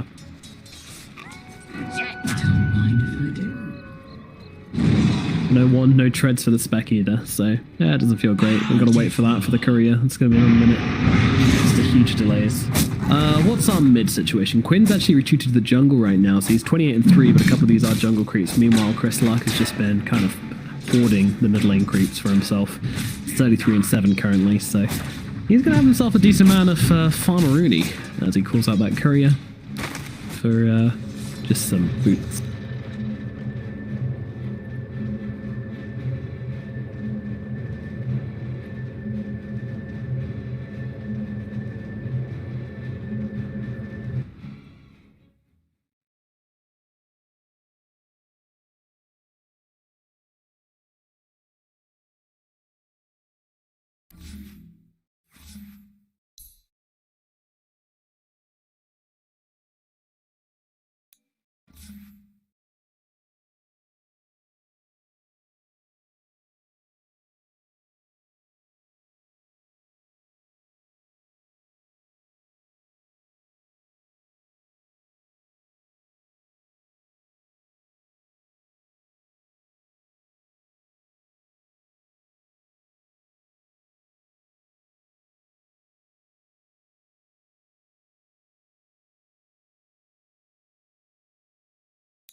Dire's middle tower Certainly is did, under sir. attack. Certainly did. Now, SVG going for a little bit of a roam, but unfortunately Schofield is following him, so he's going to kind of reveal everything right now. And they're kind of wrapping around in the middle lane here. SVG, can he do anything about this? Quinn's in some trouble, and in with Tomato as well. Yeah, he's already gone. He's dead before he knew it. SVG just kind of rocks up, like, oh, well, I guess I'll take the XP then. It's something. Ladies and gentlemen, Dire's courier has been MSS, slain. my god, this guy is just too annoying. He is just Dire's fiending bottom couriers tower right is now. under Left, right, and attack. center.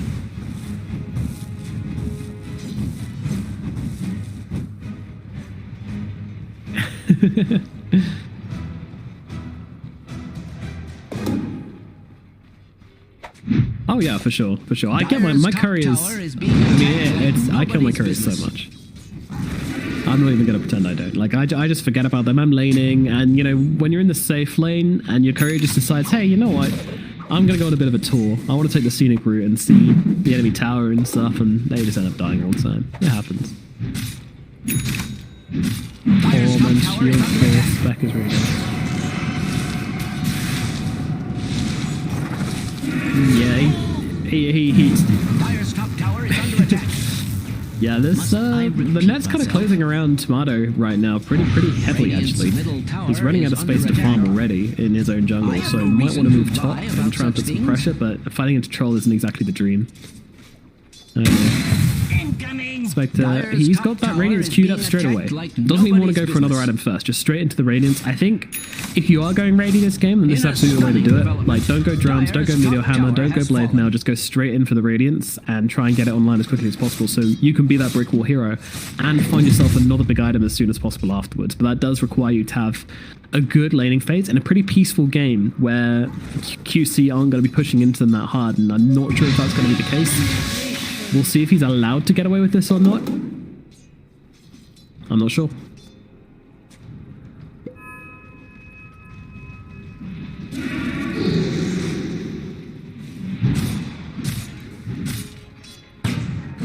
I've never seen Radiance structures looking so You are fortified. being hunted by Schofield here. My man's just trying to get some creeps, and Schofield's like, no, I'm gonna throw spells at you. But he wants more. He might actually get himself a free kill here. This is kind of awkward, actually. Schofield, what can you do, buddy? Going for the TP out. There's a shuriken. There's a shuriken. Oh no! How does he get away with that? How does he get away with that?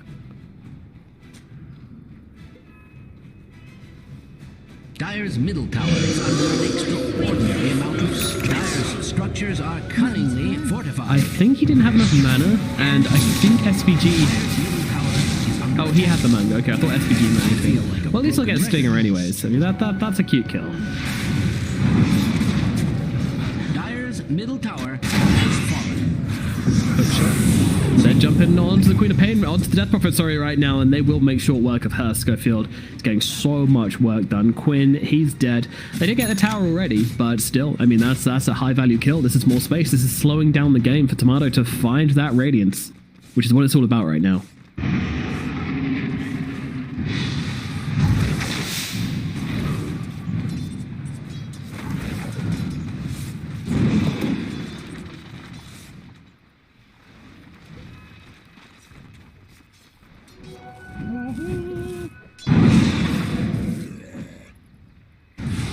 He's not 6. Yeah, he even just ate the tome and he's not level 6.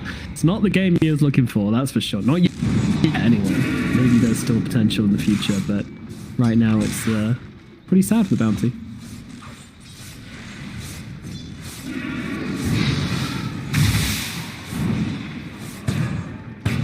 Oh, he's been seen here. They've got him inside the sentry wall. Is he able to kill him? He's just going to solo him. Basically, Schofield soloing the guy. Just a dagger from Tomato helping on. They're not even going to kill either. They don't even get the track kill in response. Schofield just runs away. He's been able to escape on like under 100 HP about 10 times this game already. Meanwhile, as you say, Lich, yeah, oh my god. Les is going to bring him down.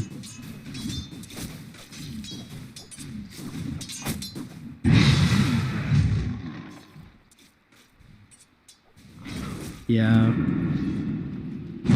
It's pretty nasty. It is pretty nasty.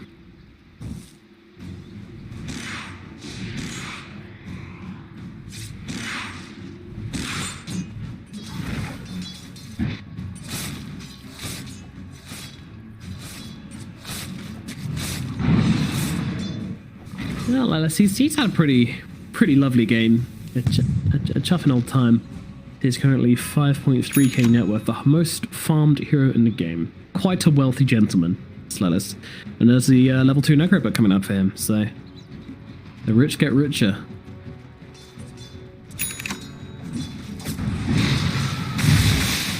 Yep.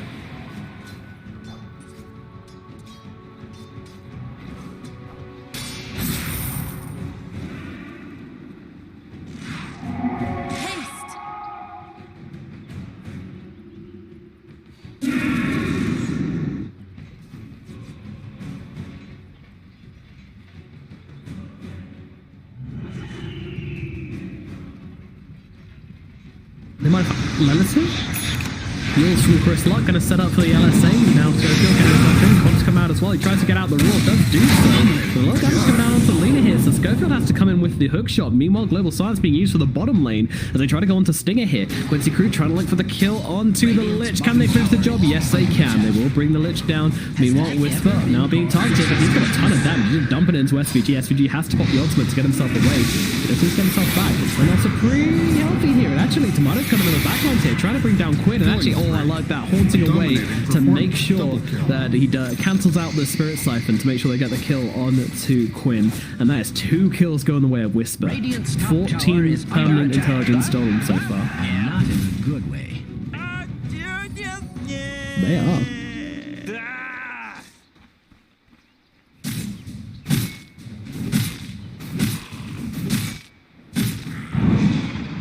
Yeah, he's ruining it.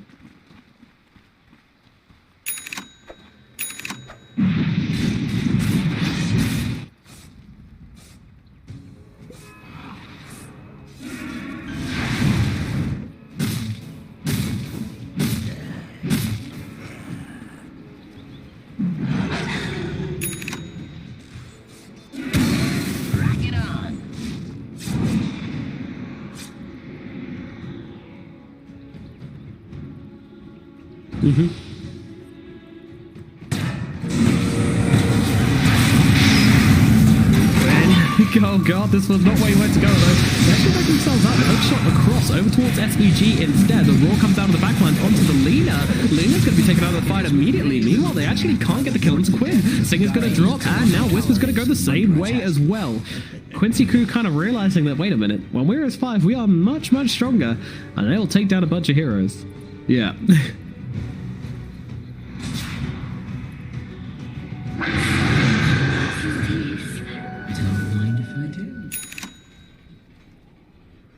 Rude.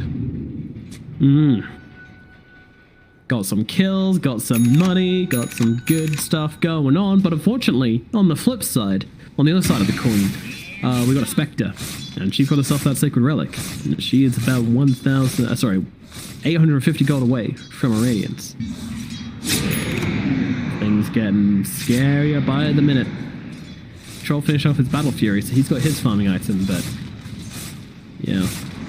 Yeah, very neck and neck right now, I'd say. In fact, I'd even say a little bit of an advantage for Beast Coast right now, because these are the guys which don't want to be fighting currently.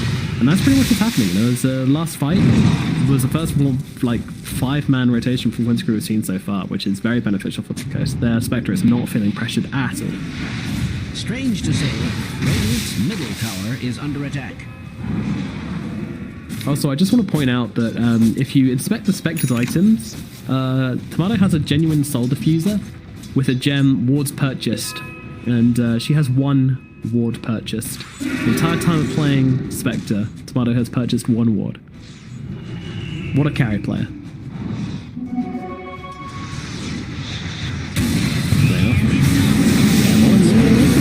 They're trying to go to Ghost Mode, but silenced by Quinn too quickly, and he's going to lose his life. Now Stinger comes in, but he doesn't want to get too close to this Death Prophet as he just gets evaporated. And Schofield hookshot will miss. And again, Quincy Crew realizing their strength and now just bringing the fight to Beast Coast and cleaning up hero after hero. They cannot fight into this. They can't fight into the Exorcism. And the Beastmaster as well. Super, super strong. I don't mean to be alarmist, Dyer's bottom tower is under attack. Spectre farming in a slightly risky position, to say the least. They see her and she dies right now. It's like genuinely terrible. Looks like we're right. Yeah, Radiance finished up. Alright. Yeah, the Spectre can no longer have to scream at her team saying, just wait for Radiance, just wait for Radiance. She's got it now. And they're probably going to look for a play here. And this is a 17-minute Radiance on a Spectre. That is a remarkably good timing. Let's see what they can do with it.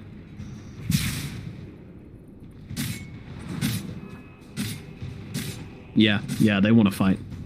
Or they should want to fight. Yeah, let's go, kids. Now, the thing is, this is going to be quite obvious because, you know, the Spectre's turning up to lane with Radiance and everyone else is missing. Like, you've got to be like, okay, they're probably looking for something right now, but they're going to find the Winter Wyvern regardless, and that's going to be an easy kill. I mean, when the wall comes down, but now the Spectre coming in on top of MSS right now, wants to kind of find these Beastmaster heroes, like the summons, and just kind of cancel them out as much as possible. Global Silence comes down, but the Troll Wall just walking into this one. They've taken down SVG, and now, Spire's getting a little bit awkward here. Spectre's sitting on the front lines, and everyone else sitting behind them. It's a good movement from Beast Coast, but then again, that was a lot of ultis thrown in. Hookshot, Goon, Horn, Global Silence, and what do they get for it? SVG. Yeah, okay. 2 SVGs.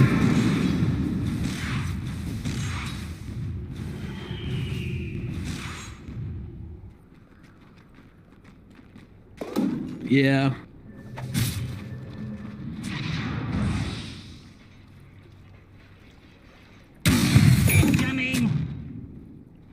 Before Haunt, yeah. 94 seconds to do it in. And the weapon's back in 10, so... Yeah, they've got a tight timing to work to, but they should definitely be able to do it. Invisibility.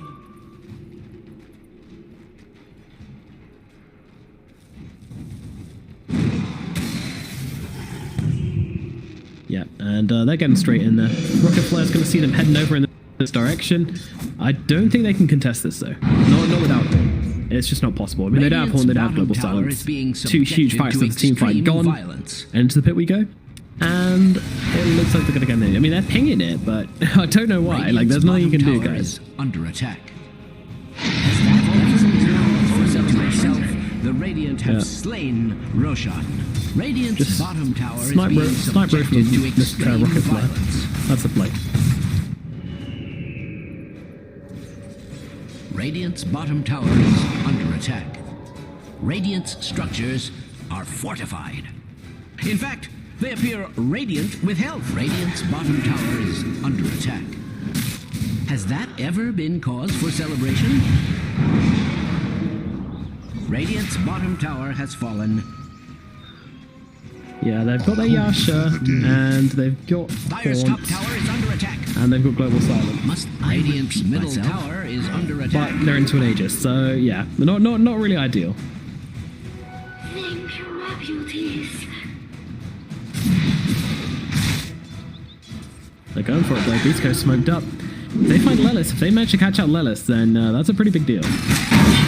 And here we go, Hookshot comes in, perfectly landed onto the Beastmaster here. He's trying to turn around with the roll, will get it off, but unfortunately he's lost his life already.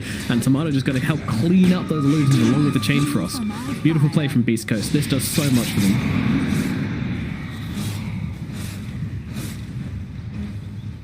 Radiant's bottom tower is being subjected to extreme violence. Structures are fortified. Dire's there appears to be some sort of magic at work. Radiant's bottom tower is under attack.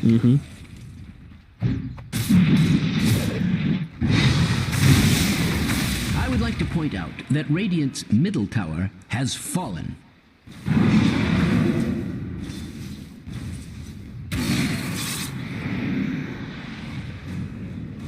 I know, but at the same time, like, they didn't drop any ultis for her. They've still got Haunt, they've still got Global Silence. I still think it's not that easy for them to fight into Beast Coast, even with its Aegis. But Dire's top tower is under attack. Radiant's bottom tower is under attack. Has that ever been cause I think they for want it on Yawar as well. Oh no, they are going for it.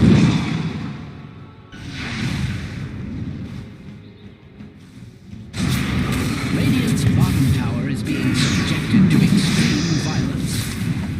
Yep, it looks like they're getting away with it. Lelis, he's already looking for the +1 though, and he might just find it. The wall comes down onto Schofield on the sidelines here. And meanwhile, the Lich is just going to TP out of this one. Meanwhile, Schofield, he's not going to be so lucky. He's out of there. See you later, buddy. And they will turn around and kill off the Lich just to make sure.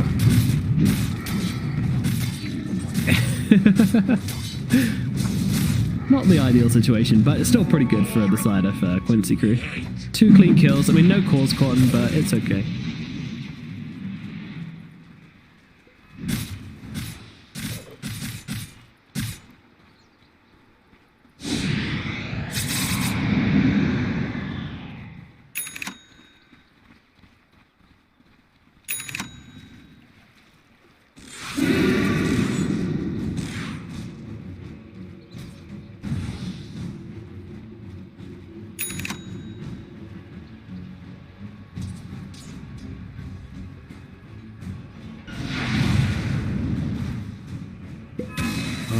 It's on a troll warlord. That's not something you're too happy about, but at least it gets him towards his beacon, which I think is definitely the big item of the game for Quincy crew. If they don't start making stuff happen with his BKB though, I'm worried for them. Horn comes out, actually down in the bottom lane. They're able to just blow up Quinn and SVG in the same breath. Like that was brutal. The Guna Blade. What a spell.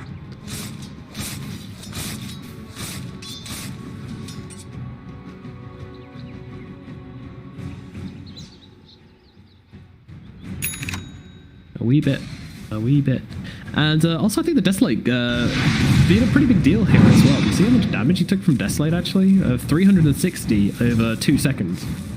I mean, that's a mixture of the Desolate buff and the change to Horn now attacking immediately. But Chrysler could be in some trouble here, but he's got that many kills actually. What popped it? Oh, just track. Radiant's structures are beautifully fortified. Yeah.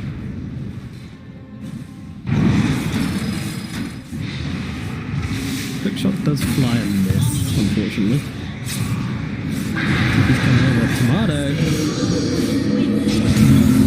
See, good here. Chain Frost comes out with BKB's out from Quinn. He's just trying to run down the Spectre as best he can right now. Spectre needs to find a way out of this fight. Throws a dagger over and towards Quinn to try and get himself up to the high ground, but pops right back down again because you are waiting for him as well. Whisper just going to try and throw his life into them right now. So run, little Spectre. And Spectre going for the TP out. Is there anything to cancel it? There is not. The Spectre will live.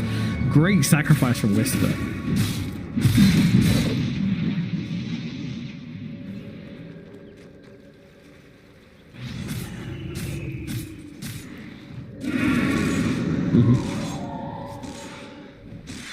Beautifully done. What a hero. I think he deserves it. Show your respect, guys. But Death Prophet, what's she completing? She's got the plate mail lined up. Chris left, you good buddy. Yours is out just to slow him down. Double damage. Tomato's here as well. It's a very hard kill to get.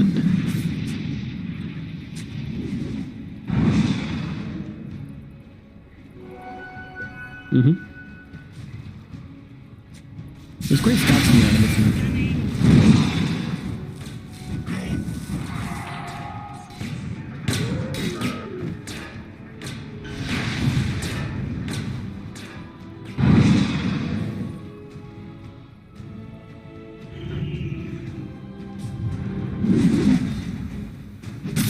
25 minutes into this game, we've got a 4K gold advantage for the Quincy crew, the crew of the Quincy.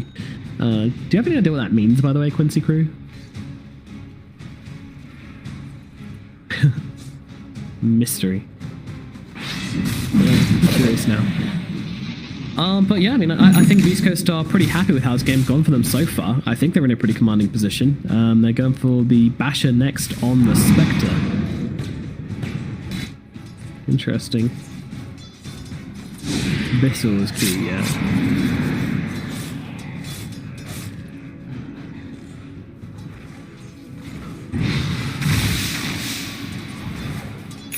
Radiant's top tower is under attack.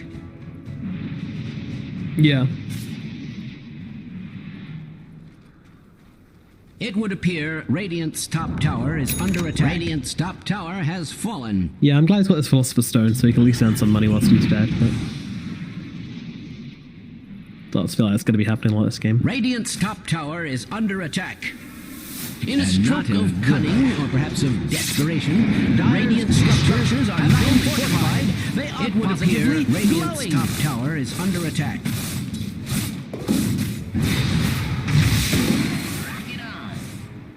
Radiant's top tower is under attack. Regeneration. Hook shot onto a creep, but they're still going to be able to cancel SPG's TP regardless. But unfortunately, London just laying the hurt into the poor old Clockwork. So that's a bit of a clumsy mistake from the Clockwork there, just trying to get in a little bit too pigeonholed in on cancelling a TP and in fact giving his life for it in the end. Oof.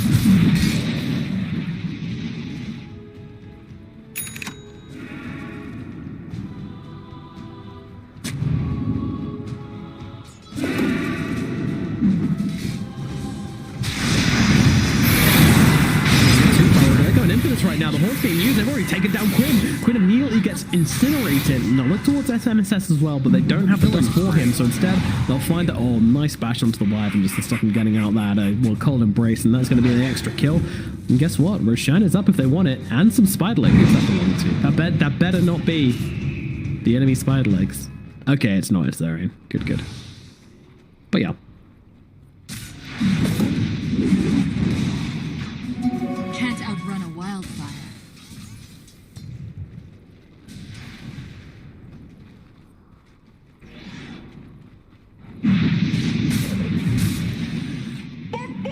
That is what you sound like. Dire's middle tower is under attack. Yeah. I feel like a broken... Oh boy, my boy Silencer, he goes for a +2 permanent intelligence deal. He wants to be smart. The permanently scaling lineup. Yeah.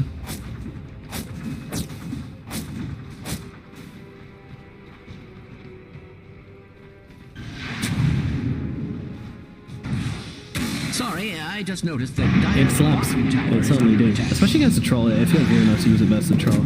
But alas, it's not something this game. And Death Ray. It's actually a super value game for it. There's a lot of hero spamming spells this game.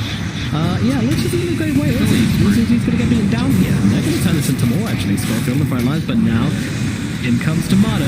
And this is a guy you don't really want to fight. He's popping that Manta. A little bit early there, but walking down to the sideline onto the Clockwork, and lands with the BKB. 3 BKBs pop to try and kill this Clockwork. Okay, alright. They're just like, fine, you know what? You want the Clockwork? You want to pop 3 BKBs to kill him? Sure, go ahead. We'll back away.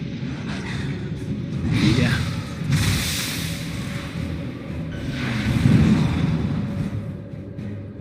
Sorry, I just noticed that Dire's bottom tower is under attack. In a blow to the Dire, their bottom tower has fallen. Dire's middle tower is under attack. Don't mind if I do. Yeah. Now the ball's in the other court, and I want to see Beast Coast go for this. I want to see Beast Coast just group up and try and find some kills, try and smack someone in. Where will that be, though? Well, so far, they are not looking particularly interested, but with the TP in from the clockwise, does he have a smoke? He does not. Stinger does, though. Whisper just wants to push out mid first. Kind of understandably, to be fair. The ping's coming over. They're pinging actually Chris Luck here, but they're going to get the easy kill to Winter Wyvern. MSS, you are, Quinn, all backing themselves away. Cannot stay long. It would appear Radiant's top tower is under attack. Radiant's top tower. There are a few interesting timings in this game as well. For example, the Bounty Hunter at level 20, the Clockwork at level 20 is going to get the Rocket Flare True Sight, which is going to be a pain in the ass for the Bounty Hunter.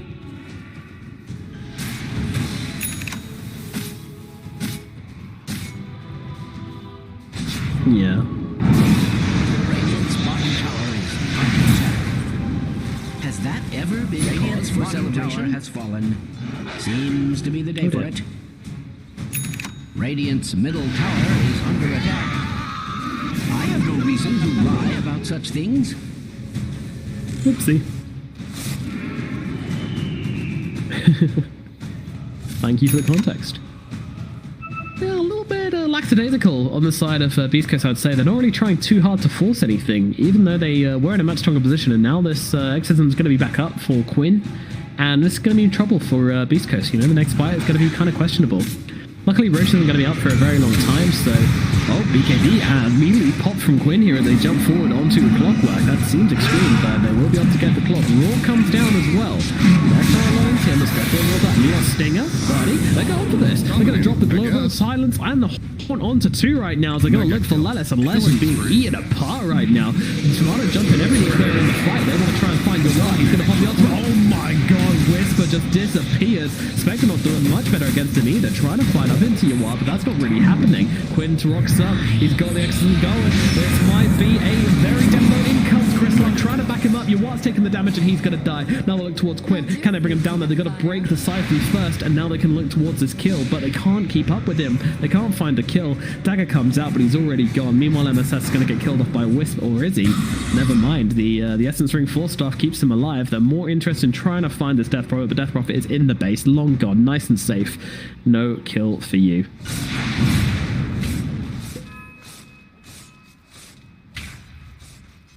Shoot it.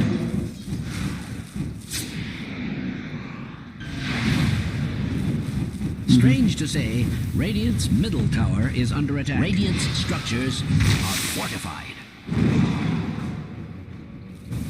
I mean, I love the decision to go there from Beast Coast. I mean, it's kind of crazy, but they just recognize how strong they are. You know, with the Global Silence and the Horn, they can just jump in and kill 2 heroes, and beautiful blink from Chris Lunk as well, just quickly reacting to the Bounty Hunter, not getting his blink cancelled out, and getting away to safety. And again, this is... Go ahead.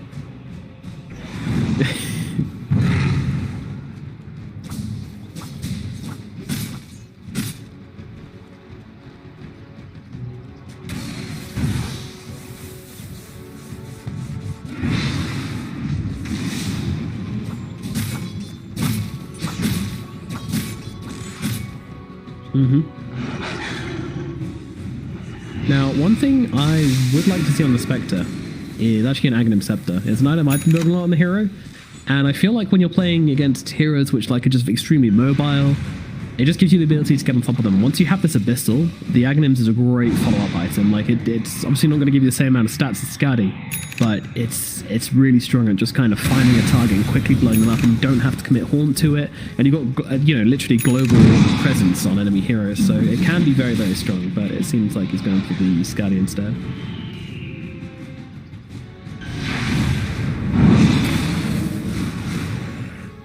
Yeah, if possible, if possible.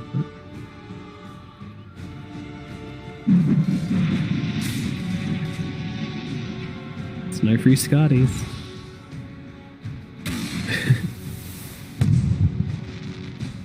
There?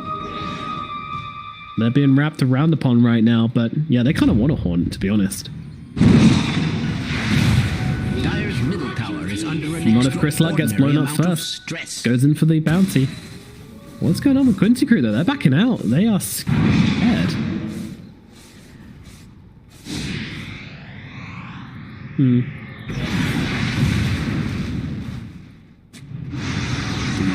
DP. She yields herself, but Chris Luck is there. They're following her. They found her.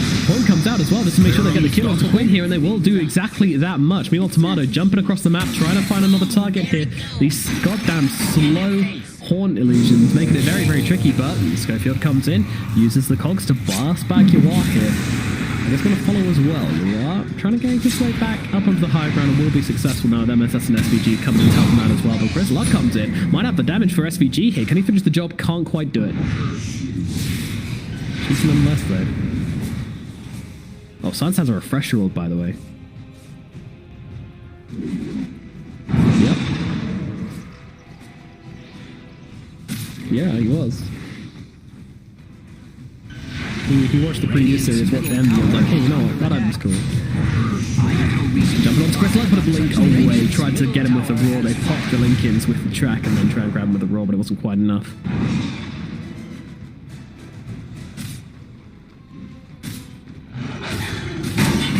He did, didn't he? Another unit coming out onto him. Another global Silence coming down once again to blow up SVG. And, well, Sansa will lose his life for this one, but look at the damage being poured into Lettuce by Chris Luck here. He doesn't have an MSS on top of him, but he doesn't really care. Just gets imploded. Oh my god. They're gone. QC just got wiped. What just happened? Radiant's middle tower is under attack.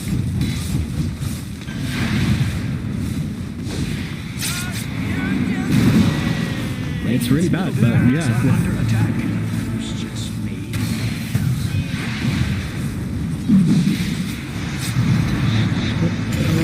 Fine, back into it. It's going to be a 4-4 now as they jump forward here. Why drop it so low immediately though? Has to pop the ultimate on illusions. That is not ideal. What are they doing here? Tomato up to the high ground, just running over the cliff, and now Quinn could be in a bad position. Look at Chris Luck just playing around him right now, using that range and abusing that range. They are just playing around this fight. Schofield does go a little bit deep, gets punished for it. Chris Luck still trying to play around right now, but they don't have Whisper, they don't have Schofield. They will try and back themselves away. Lich on defensive here. Quincy Crew still looking for something, but I don't think they're going to find anything more than this. They will be happy they managed to get themselves a couple of exit kills here, but also, a little bit disappointed they didn't get a little bit more. Under attack. Yeah. Again. Wait, they popped X. Did they pop Exorcism for that? That's pretty crazy. Oh.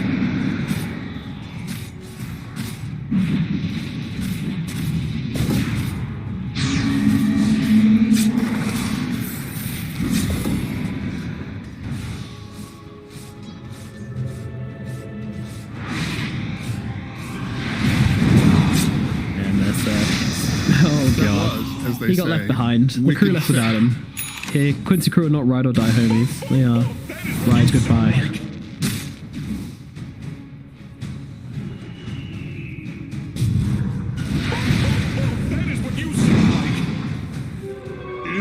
Roshan has a refresher shot, by the way.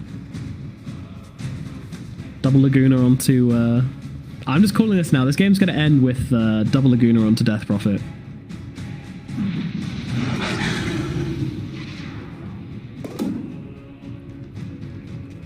True enough.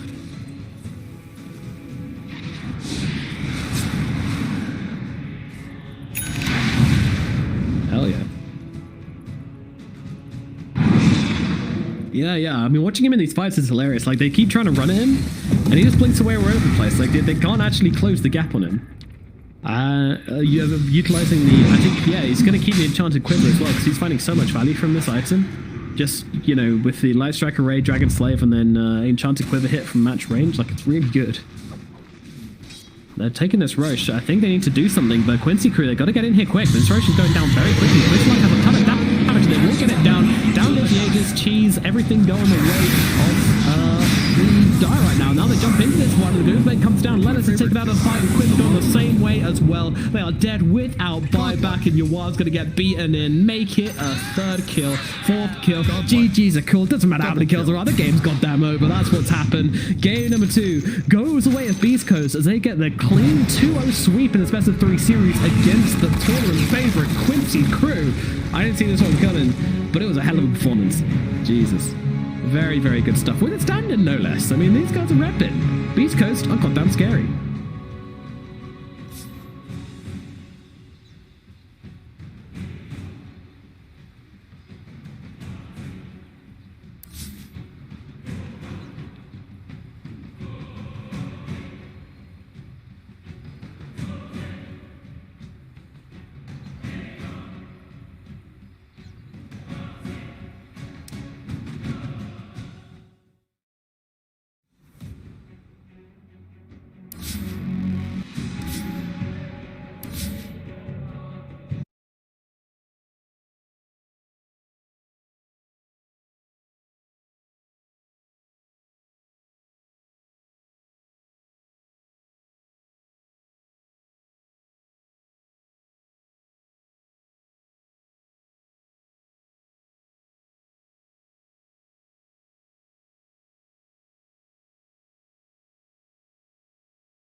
Mark beats, Mark beats, Mark beats.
Mark beats, Mark beats, Mark beats,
Mark beats, Mark beats,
Mark beats, Mark beats, Mark beats,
Mark beats, Mark beats, Mark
Mark beats, Mark beats, Mark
beats, Mark beats, Mark beats,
Mark beats, Mark beats,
Mark beats, Mark beats, Mark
beats,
mark beats, mark beats,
Five seconds remaining. Yeah.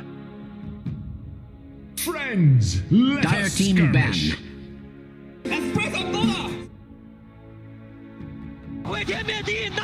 Radiant team ban. 队友呢？ Dire team ban.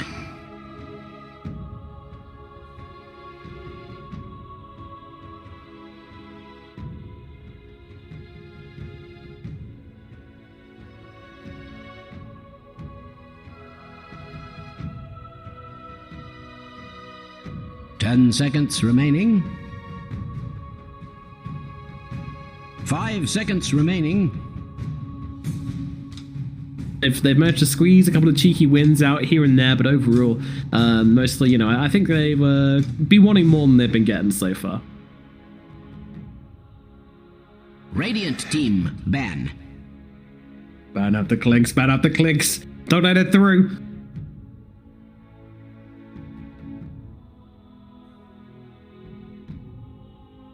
Yeah, the armor. It's actually seeing it in action was entirely different seeing on paper. And paper, I was like, 10 oh, seconds it's pretty remaining. good. You know, he can trade a little bit easier. Maybe support Monkey King's back. No, it's insane. 5 Like, he seconds can actually remaining. just tank everything. Dire team pick.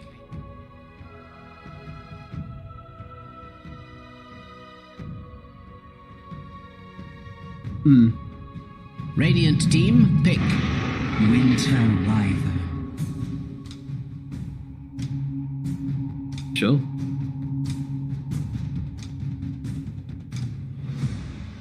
Okay. Yep.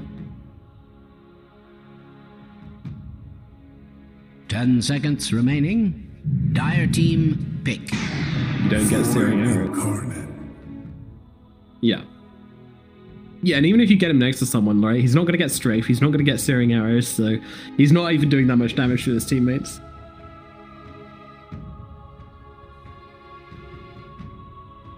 Ten seconds remaining.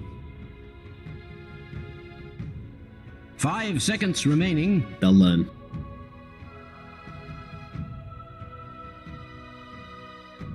Radiant team pick. Admiral Conker.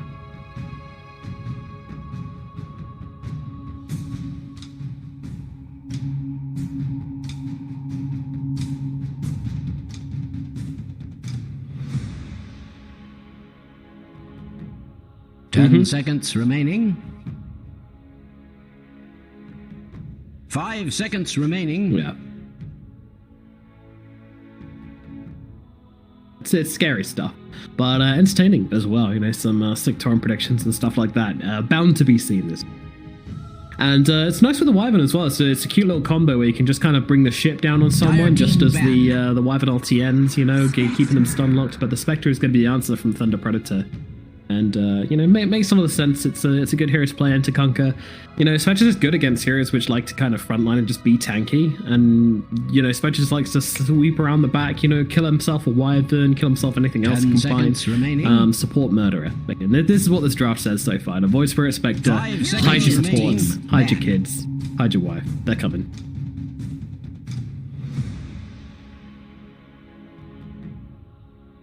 Yeah. Ruined his game.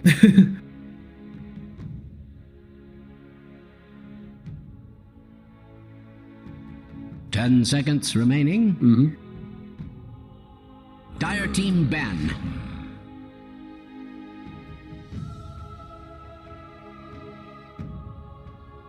Yeah, I mean, it's the maneuverability, right? Like, we thought that changing the fixed 100 movement speed on Haunt might have a bit of a problem for the Spectre, but actually it's entirely made up for the fact that the illusions now follow you immediately, and you know, once you're late game, you have like what 380 movement speed anyway. Once you've got Treads and Yasha and anyway, so like it's fine. That change really hasn't affected Spectre later on. Early on, it's a little bit harder to jump around the fights, but yeah, later on it's not a big deal anymore.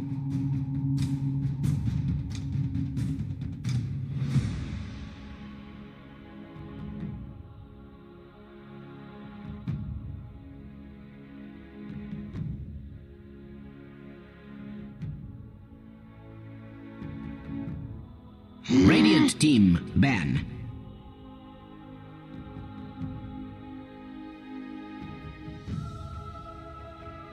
Yeah.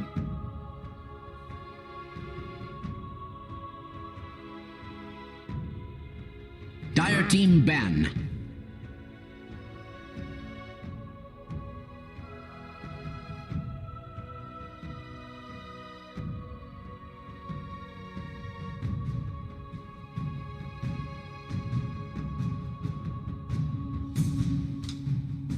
10 seconds remaining. 5 seconds remaining. Radiant team. It leaves you in an banned. awkward position. So, yeah, I think looking Radiant forward team on pick. this Dire one. team That's an pick. interesting bounce point actually. Beastmaster, Bird Rider, and Lifestealer coming out from Thunder Predator. Meanwhile, Midas Club, they get rid of the Timber and the Death. Good. Kind of bought a Death Prophets today, and the Centaur's going to be picked up by Thunder Predator. Yeah, I mean, that's a classic combo, isn't it? Like the Centaur Spectre. 10 seconds There's so many nice remaining. little synergies between them, and of course, if you can get the Ags on Centaur as well, the damage 5 reduction seconds becomes a pretty big remaining. deal. But I haven't actually seen Centaur since the changes to his Retaliate. Seems like a big nerf. Radiant team pick.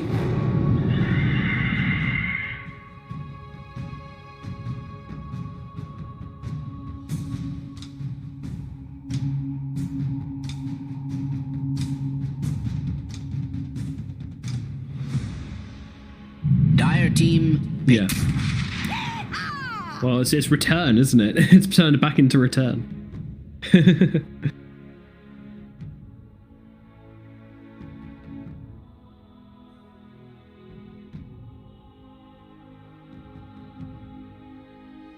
10 seconds remaining. 5 seconds remaining. Dire team ban. Here we go.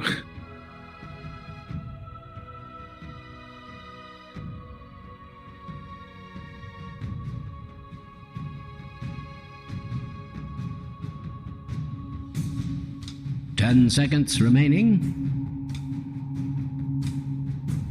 5 seconds remaining.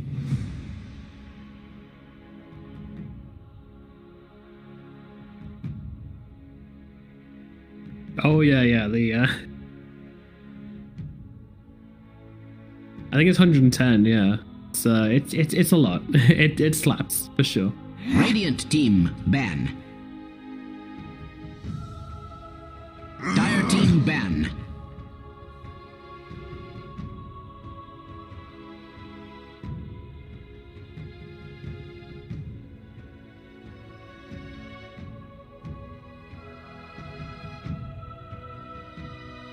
Yep, X marks blink and then just jump into a great way 10 boom, seconds and then remaining. bungee yourself back. 5 seconds remaining.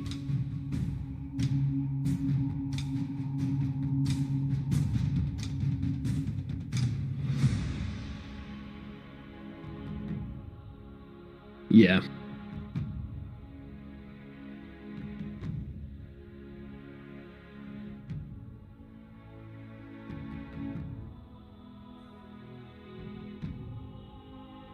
Cookie is very nice with Centaur as well. It's a brutal lane between the two of them.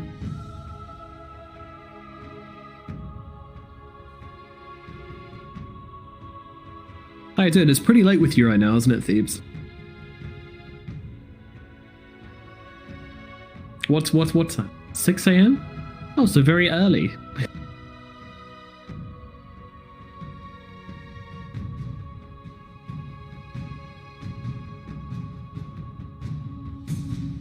Radiant team ban.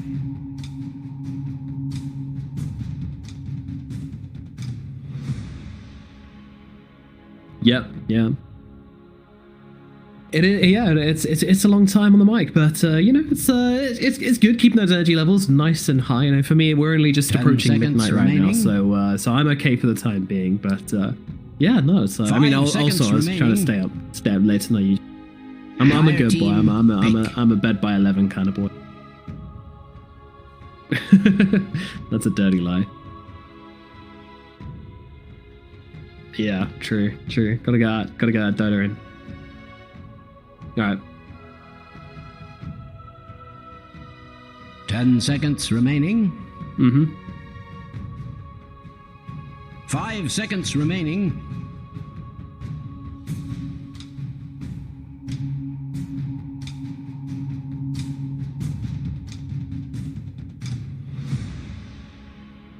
Yeah, I definitely do.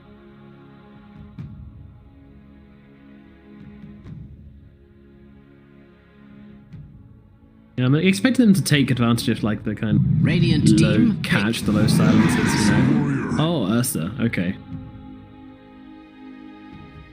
Yeah, that's good against Centaur. Yeah. No, the Ursa has not been doing well. Yeah, he's been getting dumps a little bit, but against Centaur, it should be pretty good in lane at least. 10 seconds remaining. 5 seconds remaining.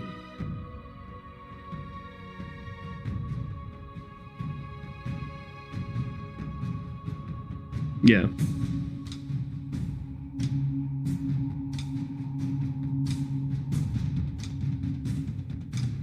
Yeah, it's not quite the same. I mean, you know, the power of the Ursa is always that you can just build Battle Fury and then just push and just constantly be on the enemy side of the map, but still keep up your farm. You know, you don't need to worry about falling behind because you can just take every creep wave and still be, you know, the top dog in terms of farm while still running down enemy lanes and trying to chase people across. This is what you want to be doing as Ursa. I feel that's what the ultimate cheat. TP, final pick for them. And they've got to get themselves. I mean, we don't really know. They've definitely got a Centaur in the off lane. And they've definitely got the Spectre as carry. Now, the other 3 roles could be switched up in any which way. The Void Spirit could be mid. The Snapfire could be 4 or 5. The Void Spirit could be mid or 4. And you've kind of got your options open. I would like to see the Snapfire lane with the Centaur, so I kind of like to see the final pick being the pos 5 hit. That always sounds good.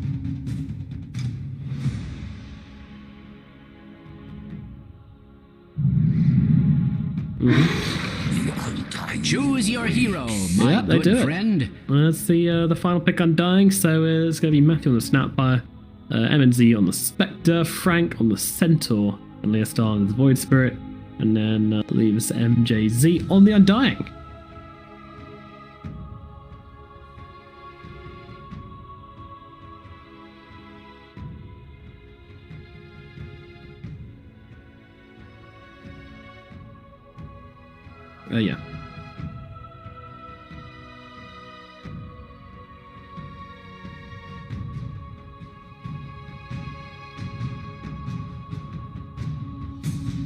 Yeah. Yeah, absolutely. He's got all the strength of steel in the world right now. It's a pretty dream Undying game.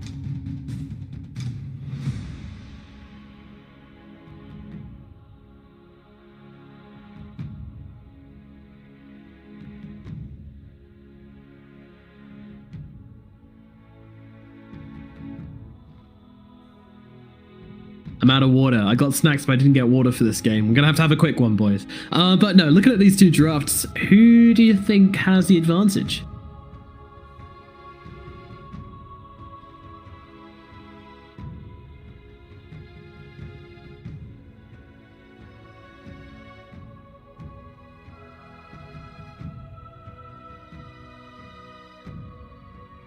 They just go, don't they?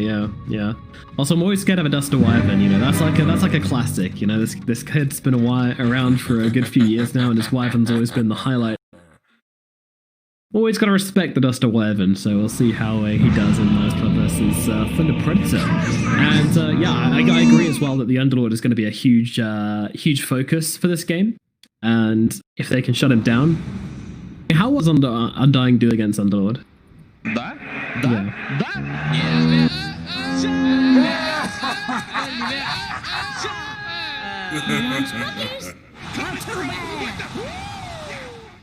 你上。毁天灭地 ，nice！ 毁天灭地 ，nice！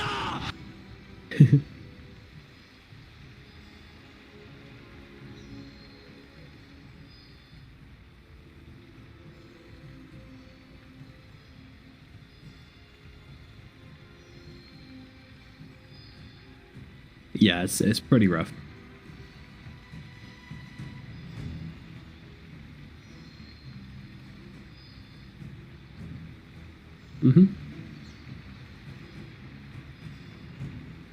Never ask a wyvern. Do you think we're going to see a Radiance this game from Spectre, or is this the Diffusal game I'm finally been looking for?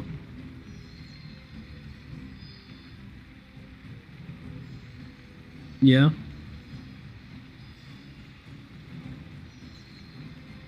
Eh, 队友呢？队友嘞？哎，队友呢？队友嘞？哎，队友呢？队友呢？哎，队友呢？ Sure. I really want to see the defusal game finally, but yeah, it does seem to be the favored the build. Like it seems to be very difficult to rip these guys away from their radiances, and probably with good reason.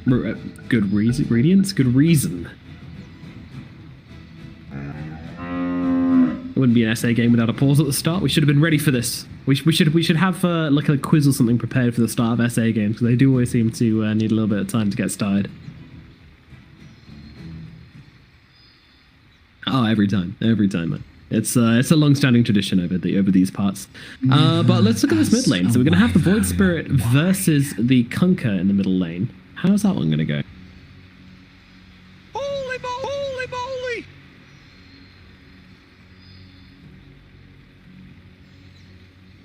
I can't believe what we're seeing! I can't believe what we're seeing! What just happened?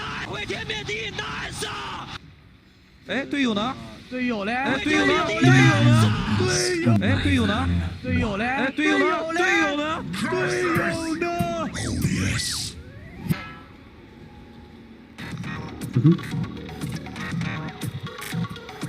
Yeah. Already? 你行，你上。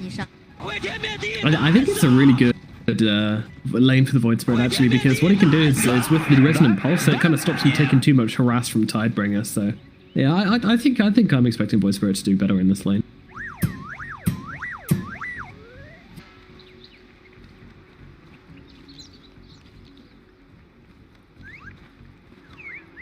Yeah. True enough, that's tricky as well. We'll see how they do. We'll keep a close eye on that matchup. Meanwhile, down at bottom, Heiko on his signature Phoenix with Sexy Fat on the Underlord, and Duster hanging out down here for the time being. But yeah, we'll imagine he rotates up the top quite quickly. Although, yeah, there's no chance of them trying 30 seconds to battle. What do you think? Is this on? I don't think they're going to try lane this on the side of Midas Club. A poor defense.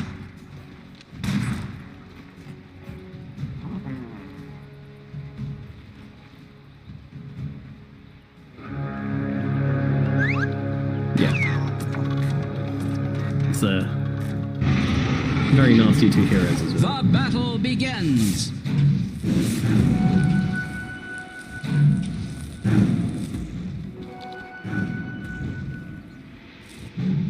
Yeah, she managed to dodge one though, which is pretty tasty. Now hiding in the trees, not sure about this. I don't know, but actually, he doesn't have a dive, and MJZ's coming over with the decays. That's going to take a lot of his health away here. Heiko?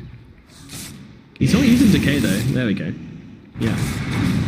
Now, Heiko dropping low. They could get the kill. Second Fairy Fire comes out. MJZ has a second decay in 2 seconds. MNZ still chasing. Has the dagger. Has the damage. Has the kill. They get first blood in the bottom lane. We said it would go well, but I don't think we expected it to go this well. The Phoenix is going to be the first hero dead, and they're actually turning their attention to Sexy Fat right away. Another dagger in 2 seconds. Sexy Fat's gone. He's not surviving this way. He doesn't have any spells. He's just dead. Oh, Caster's Curse, if ever I've seen it. Well, Caster's Blessing, actually. Yeah.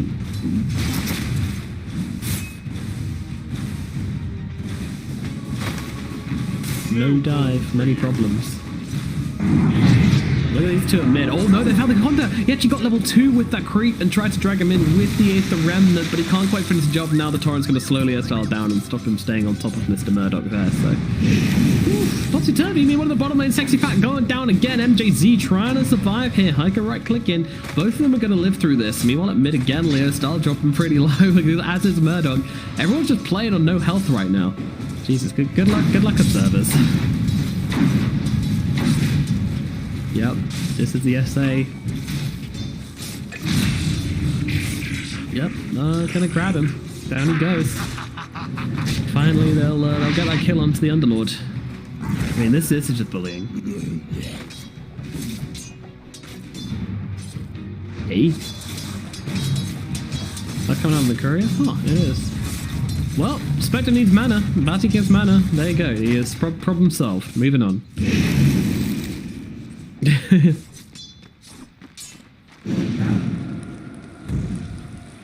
MJZ is dead, right?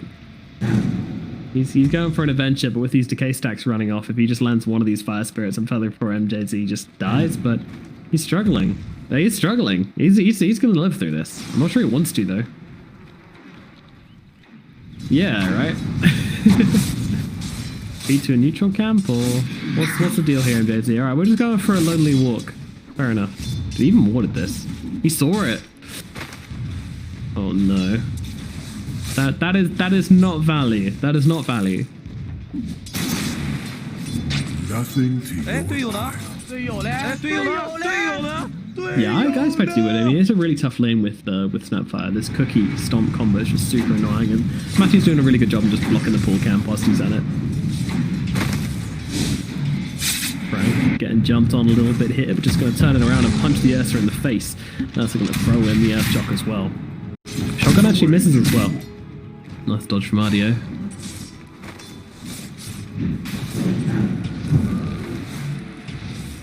Hell yeah. Got my mangoes, got my decay. Get out my way. I want to play. Salve out from OZ as well. Try to cancel it. Oh, misses. Oh, he went in for the deep dive and he misses it. Heiko feeling bad about that one now, I bet. Dire's middle tower is under attack. No. Yeah, here it is. A little to take a little bit more of a turn. He's trying to run himself away from this one, but there's too much damage. And now this Phoenix is dead without TP back to the lane. Sexy Fat suffering a similar fate right now. Has got that fast on, wants to throw it down, but doesn't want to stop to cast it. And he gets himself under the tower, and he will be okay. But they have the no soul for 2 seconds. Can cancel this out though. He's got vision with. Okay. Anyway, meanwhile up on top lane, they get a kill onto mid lane. Leostar and Murdoch battling it out, but no, these guys have been on low health the whole time. These are just two dudes brawling.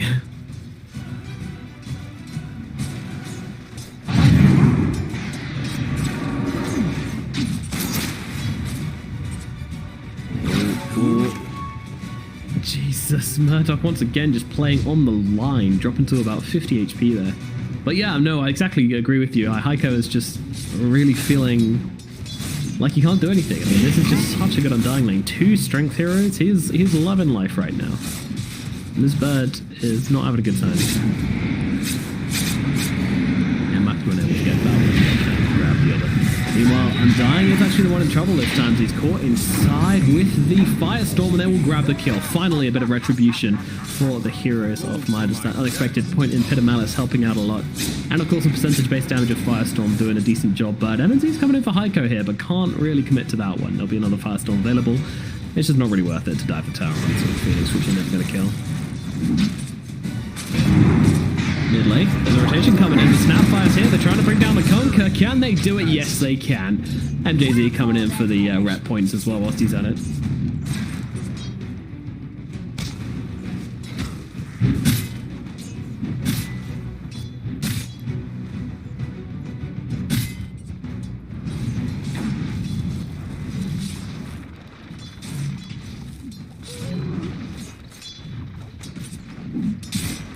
Dire's middle tower is under attack. I feel like a broken record. Yeah, it's nice. Dire's middle tower is under an extraordinary amount of stress.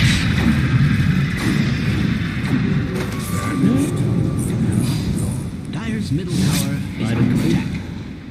Bottom lane though, MNZ and Heiko getting super low, and they're both going to go down here, but that is definitely a win for Team Midas as they drop the enemy carry. But yeah, and they go on to Duster. Duster's going to lose his life, as is MJZ, however. There's trading heroes all over the place right now. But yeah, this tower's gone. Bottom tower is being subjected to extreme pretty bad. Thunder Predator's definitely happy with how this one's gone down.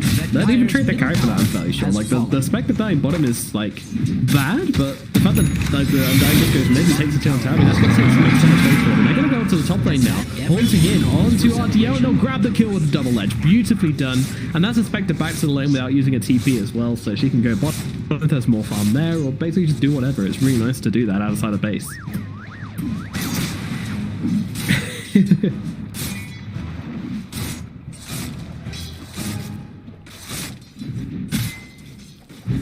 Yeah, it really is. It really is. They've done great on all of their lanes except, like, bottom was a little bit messy.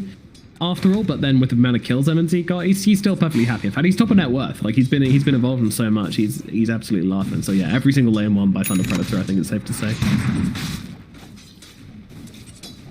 And MJZ and Matthew just kind of playing together now on the Snapfire and the Undying, holding this bottom lane steady.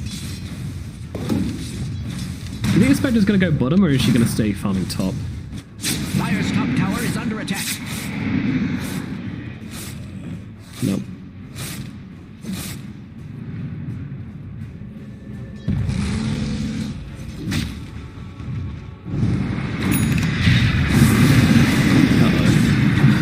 Dire's kind of getting roasted right now. I mean, it's the duality of Firestorm and Sunray, but it's not enough to actually finish the job here, I don't think. He's good. Radiant's bottom tower is Cleanup crew. under attack. Looking for a target. Sex Has Scout's that gonna be ever it. been cause for celebration? Let's see. Let's see. He's but throwing all his spells on Tim. There we go. Now he's throwing all his spells on. Yeah, he's got enough. Matthew's gonna come in and help as well. Just about. Radiant's middle tower is under attack. Yeah. I have Void no Spirit's a reason very to cool lie hero. about such things. Use all spells, get kill. Radiant's courier has been slain. You can see Heiko here as well. He's got an Astral Step in 5 seconds. All his other spells available if he wants to use them, but he's gonna let him go. Yeah. Yeah. Gonna hit me some creeps. Or yeah, maybe even help out my my little Spectre here. I just realized how much percentage-based stat life. They got like every percentage-based spell in the game. Like you got Arctic Burn, you've got Firestorm, and you've got Sunray all in this one team. It's pretty funny.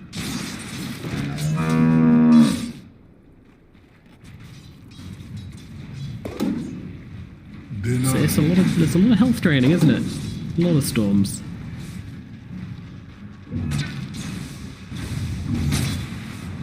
I mean, this is pretty good for MNZ as well, that he gets the Royal Jelly. So he's got Royal Jelly and the Ring of Bazzi, which isn't half bad when you're looking at the mana regen. It's yeah, 4.4. It's okay. Well, blast coming in over the top. Oh, that is so nice. Oh, if he can land the last one, there we go. All right, Matthew gets it. Yeah, beautiful little combo there from Leo Style and by Matthew on the Snapfire. That's a beautiful Mortimer's Christmas. Meanwhile, down at bottom, the X-March coming out onto MJZ here, trying to finish off the Undying, but he's going to solve himself. That was absolutely fine. They dump all their spells onto an Undying who lives, and they turn around and kill Heiko in the backlines, and now look for Duster as well. Duster trying to get his way out of this one, but unfortunately, Leo Style and MNZ just sitting on top of him, and MNZ will take the double kill in the bottom lane. Thunder Predator getting absolutely carried away in this game. Uh-oh. Yeah. Yeah, it's extra 2 seconds. Makes a big deal. Haste! Radiant's structures are beautifully fortified. Yeah, no one wants to mess with that dude. You don't mess with it. You don't mess with bears. They're fast, both IRL and in game.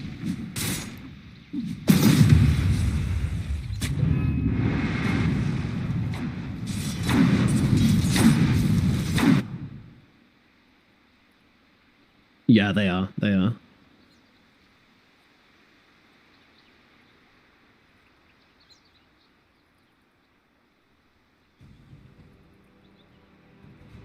There is nothing that can stop this man. 队友呢？队友呢？队友呢？队友呢？队友呢？ Yeah.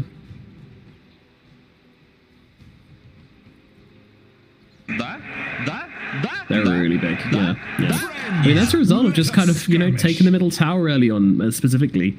Doing that has just opened up the map so much for them and allowed their Void Spirit to have such a huge impact from moving around all over the place.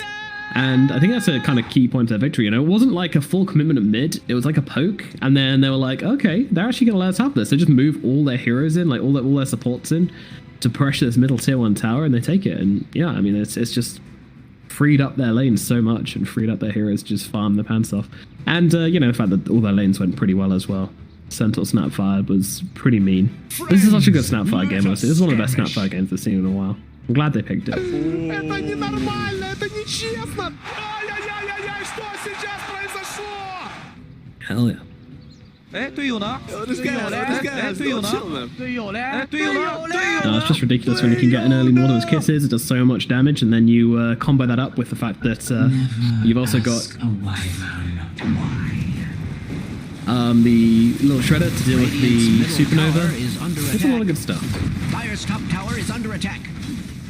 Must I repeat myself?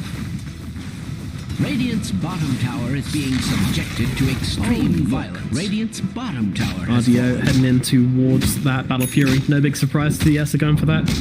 He needs to catch up somehow. He's not super far behind, but he's definitely not where you want to be as an ESA, that's for sure.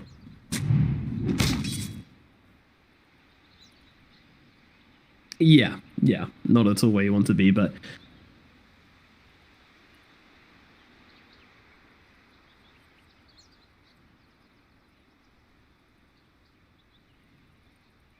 Yeah, Sentinel's a beefcake. Going for that first item Crimson, it looks like. I'm not sure if he's going to commit to this, or he's going got the blink at the end, like, maybe I'll go blink, maybe I'll go hood, maybe I'll go Crimson. I don't think it's the best looking Crimson game, to be honest, so I don't see why he would. Like, it helps against Tidebringer, but that's about it.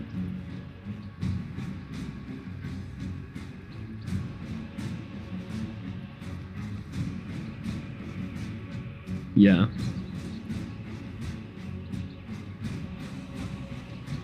Yeah. Yeah, agreed. Yeah. He's like, no, I want the bad one, but maybe he's queuing it up. Maybe he's gonna go something different. Looks like we are good to go though, and on course and ready. And now guys come down to Leah style here. I don't know what others do. Can they finish the job? Nice timing on the torrent, and that will get them the kill. Style does go down. Radiant's bottom tower is being subjected to extreme violence.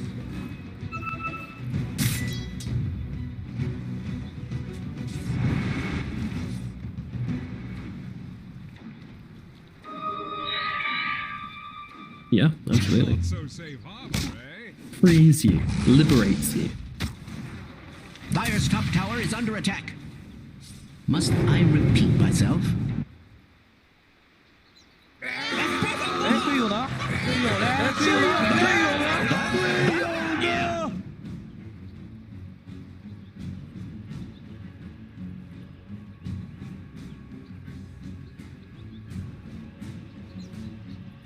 Yeah, 100%. I mean, both teams have a lot to bring to these team fights, but yeah, I mean, Midas definitely have the advantage if they can get all their spells off. These supernovas, these Winter's Curses, really big spells to try and turn this game around. But obviously, a Spectre with the Radiant Skull is going to be a huge counterpoint to that. It's really going to give them problems. Not just because that everyone's going to start getting burnt up, but also the fact that it's going to be very, very difficult to get off a good Winter's Curse or a good supernova when you know exactly where they are. Yeah.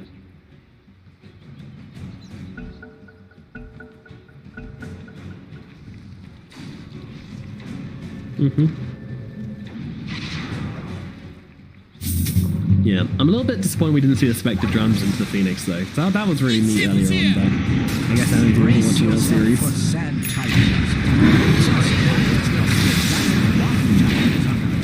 So yeah, go here onto the Undying. He's got a tombstone on that high ground, keeping himself alive quite handily here. Lord Duster trying to keep himself up. They've got both the Sunray and the Cold Embrace, and look at that tracking there from Heiko, running down MJZ and grabbing themselves that kill. So pretty good as they were able to take down the tombstone as well, making it a very, very nice little couple of kills here. As Matthew trying to get himself out as well, but I don't think that's happening. They're even going to drop a supernova. Jesus. Well, buddy. And down goes Matthew as well.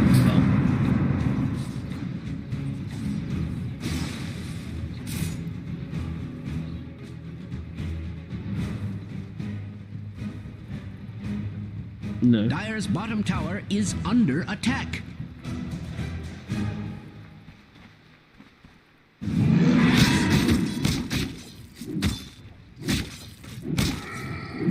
No. Yeah, you need to wait for the Radiance. You need to wait for this big item, you know. They're 2k gold ahead, but actually, they're 1k gold behind, because there's 3k gold just sitting in the Spectre doing nothing.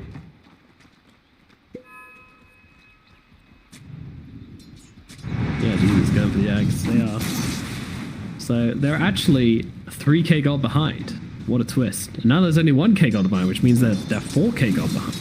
Okay, we're getting ahead of ourselves, but you guys get the idea. You know, don't believe this little golden number up here. It seems tempting to read into it and be like, oh, this team's ahead, but no, they're not yet. Dire's top tower is being attacked like nobody's business. You're right. I heard there's a virus going around. You're right, yeah. Okay, sitting in the trees is would be in a good place if he had a supernova, but he doesn't. He's actually got a meteor hammer on the Phoenix. What I mean. Yeah. He's got the ground, we've got the recipe, everything, a little Phoenix, a little wide indeed. Now slamming it into the voice sphere right now. He's actually able to get himself away, so the Winter's Curse completely wasted. Meanwhile, the volley's coming in over the top with the Mortimer's Kisses. Sexy Pat taking a decent amount of damage there. On the backlines, in comes the Spectre, trying to find a target as they bring down Sexy Pat. Duster going to be the target of the Spectre as well, continuing to dish out the damage into Duster. Duster will fall to MJT, and then they look towards Heiko as well. Meanwhile, Murdoch's going to be the one the rest of the team focuses on and deal the damage too, and they take down Murdoch as well. And Heiko left behind enemy lines, wondering what the hell just happened to my teammates. Meanwhile, RDO, he's got nothing to do with this. He just farmed the enemy jungle and farmed the enemy side of the map. He didn't want to join that fight for some reason. I really think he should have. I think they needed that Ursa, and I think they could have won the fight with the Ursa. But instead, the Ursa just kind of farming with the Battle Fury. I don't get that personally. Hunting bounties. He's fine, right? There's no chasing RDO anymore. No Earth Shock, no kill.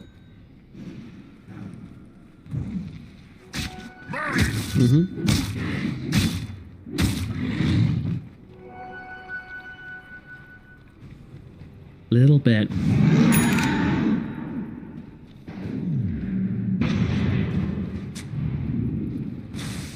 Yeah. Strange to say, Radiant's middle tower is under attack. Radiant's structures are not only fortified, they are positively glowing. Yeah, rivaling the last game as well, as RDO just murders MJZ. Can he finish the job? Yes, he can. Thank you very much, Pit of Malice.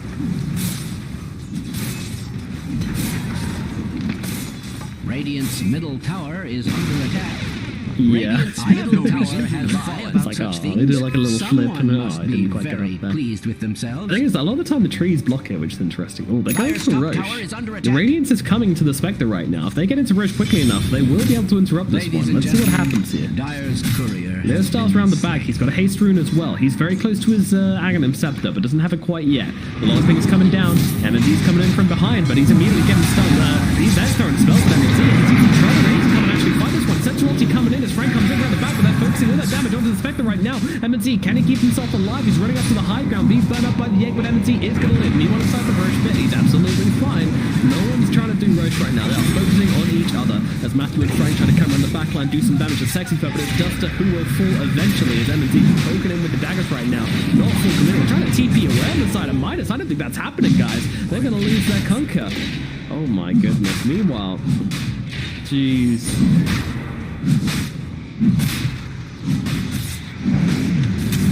Yeah, you gotta commit. You gotta commit.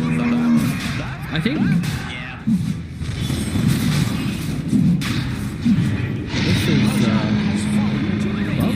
this game just became kind of hard. Like you've now got a Spectre Radiance Aegis. At 17 minutes into the game, by the way.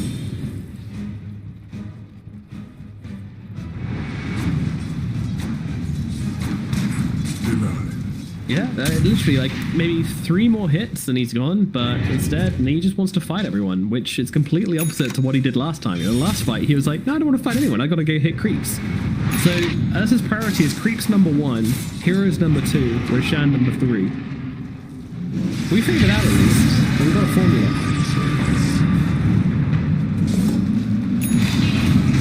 Fire's top tower is under attack. Yes. Well, it looks like Frank and Matthew are doing a bit of a feed here, though. Matthew's actually got a Yule, so that helps out a little bit. Delaying the food order, but I think the food order is simplified. Matthew, they're going for this one. One comes out in the backline. They can really take down Heiko and Duster. The Wyvern and the Phoenix are dead. Takes back over the TP out. Nothing cancel that one out, but MNZ just runs down an extra hero here and actually ends up finding Murdoch as well. Wow, that's a quick fight. That was a very quick fight.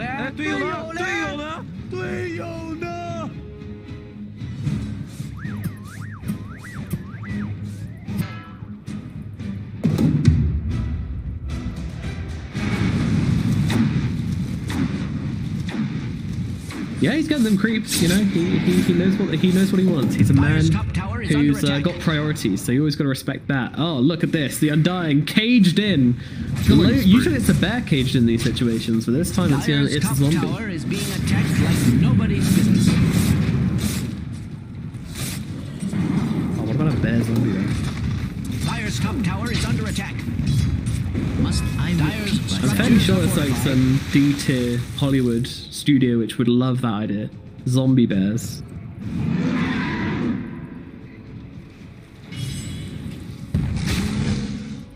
Radiant's courier has Only you been could. slain. Only you could. I can't. For some reason I get a vague idea that might have been the thing as well. Is it Dead Snow? The one where they like infiltrate well, they don't infiltrate, they visit like a army burial ground for like World War II and then they raise from the dead. I don't think so.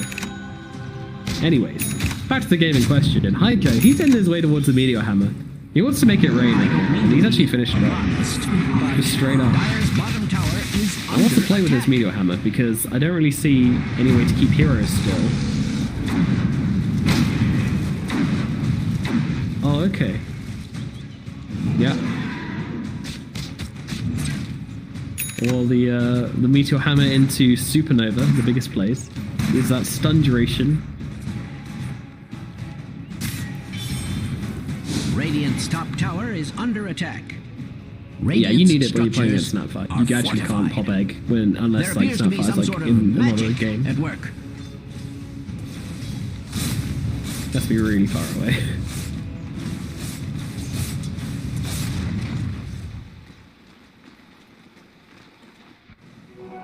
Bounty.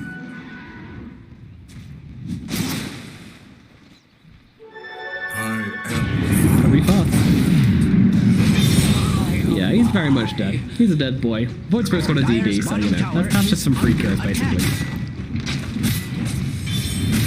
Yeah, they get him actually. Jesus, was that the percentage-based damage? Not all of them though. The Arctic burn wasn't there, but yeah, we'll accept it. That's still very good.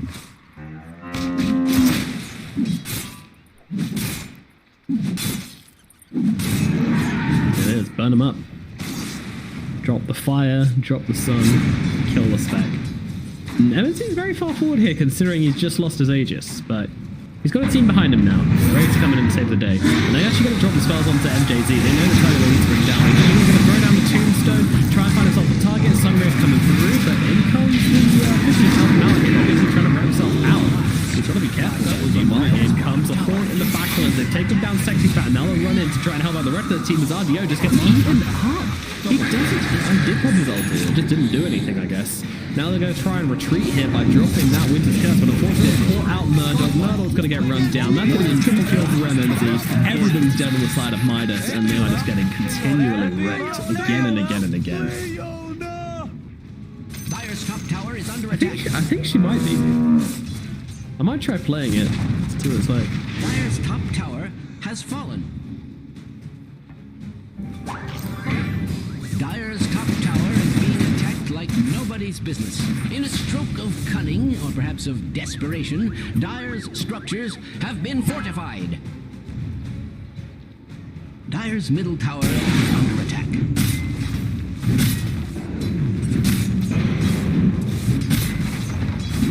Yeah. Dire's middle tower is under an extraordinary amount of stress. Dire's middle tower has fallen.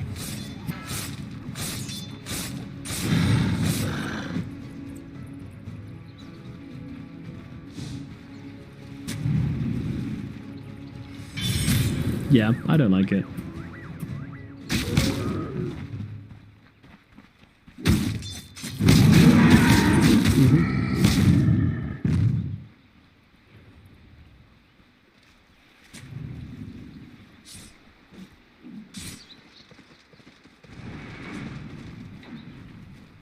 Yeah, it's it.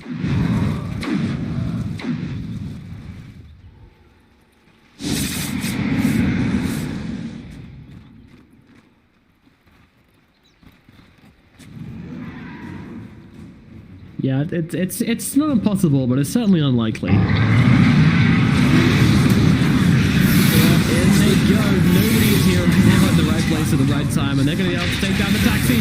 Derail the taxi. They do manage to bring him down. In fact, looking over towards more here. Almost ready to bring down the Ursa. Ursa does get the TP out eventually, but Jesus Christ, MNZ is taking no prisoners right now. Doing so much damage.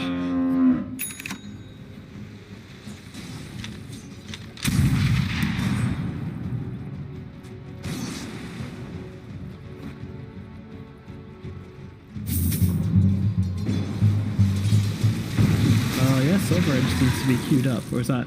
Yeah.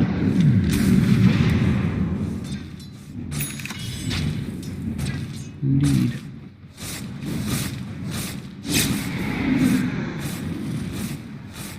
Door, I guess. I don't think it's that important, but okay. Yep. Yeah, at this point, you can kind of do whatever. I'm kind of... Yeah, a little bit with the ribbon stuff. I'm not gonna lie, I'm a little bit triggered that people have been starting building Silver Edge on Spectre before they build Ags on Spectre. You know, I still stand by that item, but you know, I'll let it slide.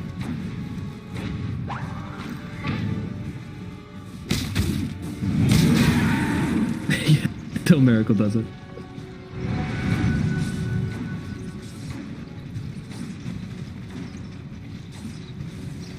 True enough. True enough.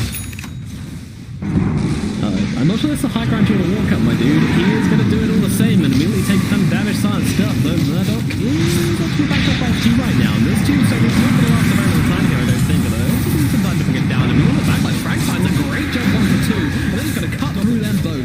Meanwhile, as his curse comes down, but RDO just losing help to MNZ anyway. Tries to turn it around with the empowerment. He just can't do anything. He just can't do it. And then he's going to GG. Then tap out. That's it. We're done with game number 1.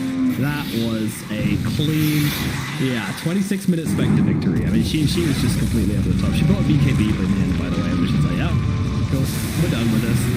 Yeah, Thunder Predator dust their hands at game number 1 very, very cleanly. Midas, unfortunately, could not find their footing.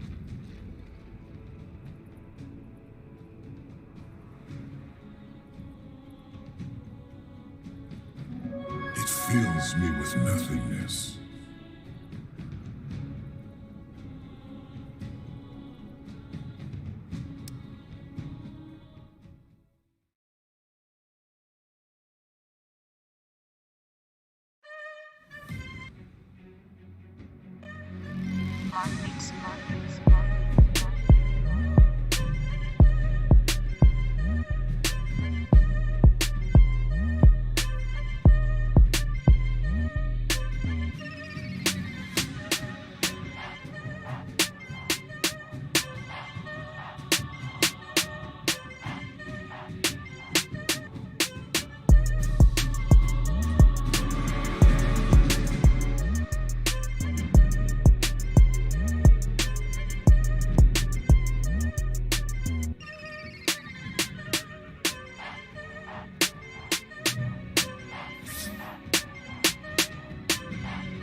beats, mark beats, mark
beats, mark beats, mark beats, mark beats, mark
Dire team ban.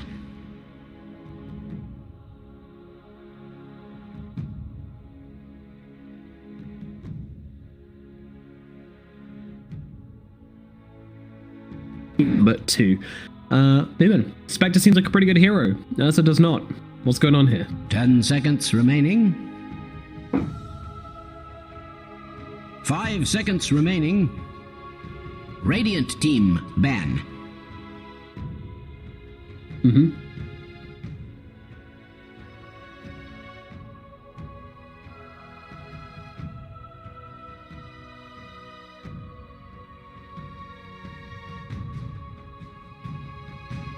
Ten seconds Dire remaining. Team ban.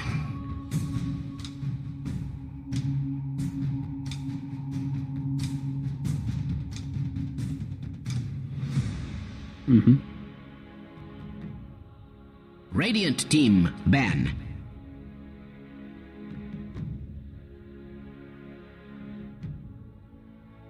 Dire team pick. Yeah. Yeah, the HP regen would have sucked if Soaring was still good, but Soaring's not good, so you don't really care Spectre. You're like, oh, okay. just literally, you're like, you don't really notice there's Spectre that much anymore. Sometimes it's annoying for farming. Yeah, okay, you need to buy like one more set of tangos, 90 gold, Dalmadre, whatever. Yeah. It's not a big deal. But we see this Spectre being banned out this time, along with the Void Spirit for Midas Club, and they're gonna grab the Morana as their first pick hero. A hero who we've seen in the hands of Quincy Crew a lot over the past few months, and a couple of other teams experimenting and giving it a try. Midas Club now gonna grab this hero. Also remaining. Kind of answers the Phoenix preemptively, so Thunder Predator can't really go into it very easily. 5 seconds remaining.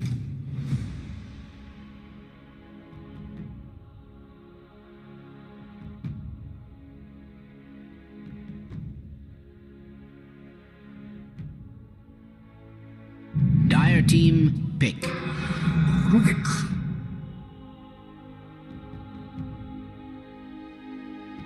Yeah.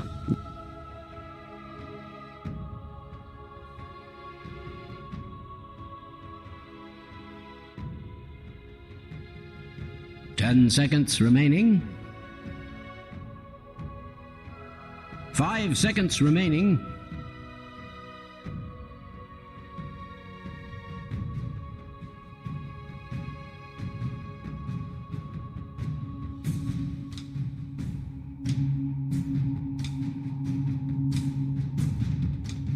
Radiant team pick.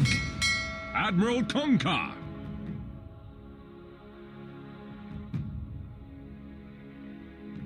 We've been down this road with Bane before, and I didn't like where it took us. And it eventually got nerfed, but yeah. No, Rubik is a new Bane. Let's go. Very interesting. Yeah, we'll see if it is indeed a thing which people are going to try. Thunder Predator, maybe you're one game up in the first round of an elimination tournament. Nah, you might want to give it a go. See if it works out for you. We'll see if they try it. But so far, no indication of where that's going to be happening. But they do have a second pick. But Kunkka is going to come out. Kunkka Morana, always a very nice matchup. Combination of heroes, may I say? Because it's just always nice. You've always got the X marks, and you've always got the arrow now in the mid lane. Allows for easy rotations. It's just good stuff. Radiant team ban. Dire team ban.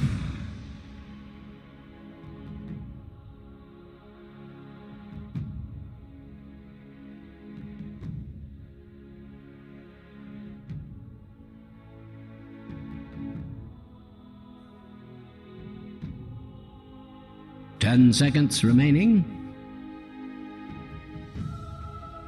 5 seconds remaining.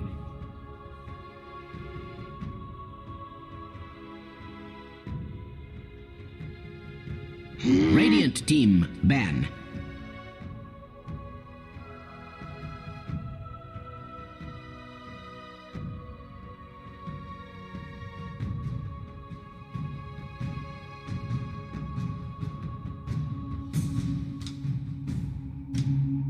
Ten seconds remaining. Dire team ban. Yeah, no, Radiant I agree. Team ban. I just think like it's really important to have supports which can trade in lane right now, and Ember Spirit doesn't do that. It's nice hero to have in the mid game if you can get away with it, but yeah, I really do think that I don't like the Ember Spirit as a four. Definitely, I see it more as the 2 position still. Call me a traditionalist. I mean, I do like some crazy sports, but yeah, that's a little bit too crazy for me. You need to have at least some way to trade.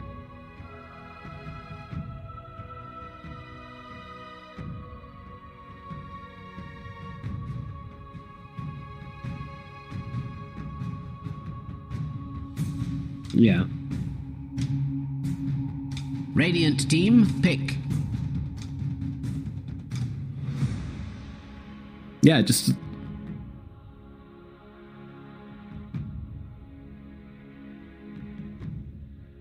Yeah. No, it's very important just like, you know, keep the fundamentals in check, you know. Good lanes, Roshan taking ability, the ability to take objectives, and the ability to take team fights, and the ability to have stuns on your team. Like those are 5 things you can just always have ready. And if you're unsure about a series, if you're unsure about a new patch, then just make sure you've got those 5 things available to your team, and you're never gonna have a very bad draft, hopefully. Of course, it's not as easy as that, unfortunately.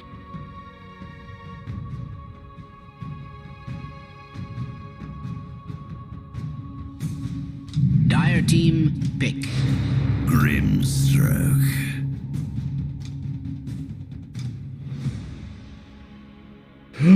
Double damage steal. Oh my god. Holy. Yeah, it's happening, boys. It's happening.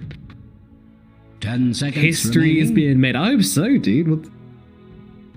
Do you know what a game 3? 5 seconds remaining.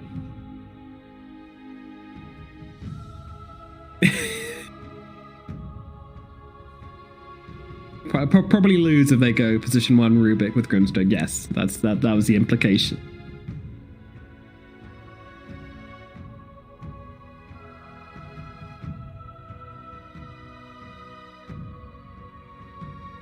Cast range, yeah.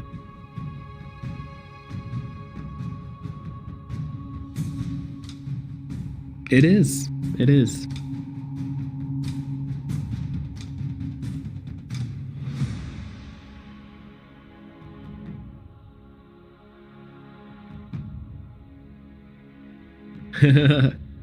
I do. I very much do, but we'll have to wait and see. Thunder Predator will keep us waiting, keep us guessing. Radiant team, even to the last pick. minute, I mean, you know, see, they might still want to end the Ember as the 4th position. Who knows? Chen comes out from Midas Club. Klink's potential maybe from Midas Club? And being the Dire team, the one pick. to feed the creeps to the Klinks. Yeah, that's pretty crazy.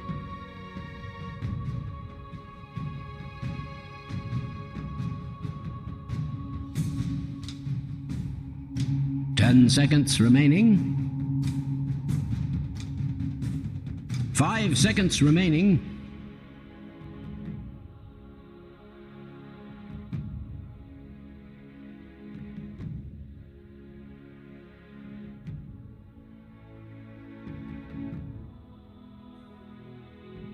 Yeah, it does. Dire team ban. Anti-mage. There we go, a new carry coming out. We've been waiting for a while, but there it is. He did, yeah. 10 seconds remaining. 5 seconds remaining.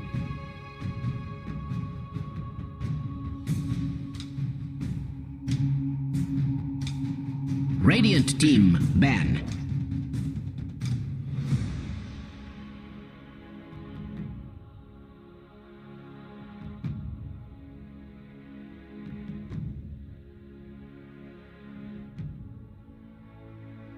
Yeah, force him out. That's what you want to do to an end as well, as early as possible, before he can really jungle effectively. That's the easiest way to slow down his Battle Fury timing, is to put pressure on him early on in the laning phase, but...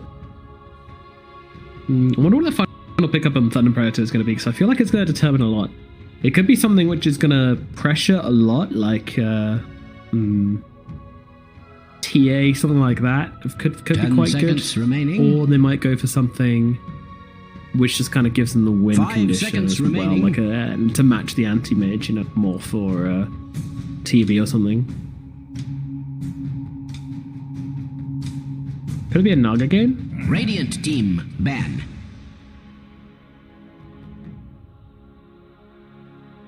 Hmm.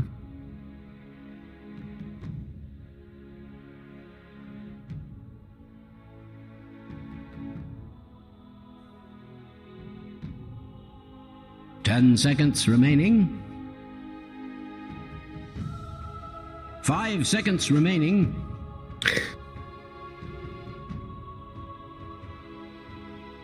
Yeah, makes the hero more legit. Good against anti-mage as well. You can't ignore that, you know, the ability just to lock them down. Ricky? Yeah, I'm in for that. I'm all in for Ricky. That sounds great. Into the anti-mage? Yeah.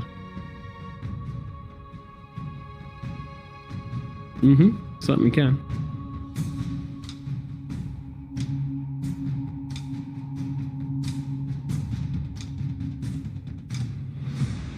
Yeah. No, Charles banned. Don't worry. Charles banned. Cuts that one down for us. Yeah, Ricky. Dire team pick. I think I'm gonna go Ricky. I just get the feeling Ricky Grimstroke sounds pretty sick. Smoke Cloud's always good against AM. And Morana is really good against.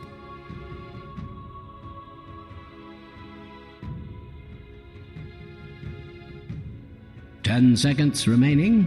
It is. And I don't even care what Midas Club are picking. What are they looking for? Their 5 off seconds laner? remaining. Nah.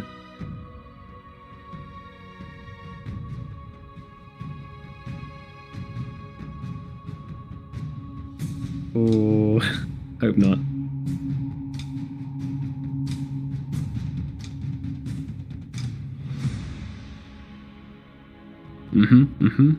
I haven't seen Omnight in a long time.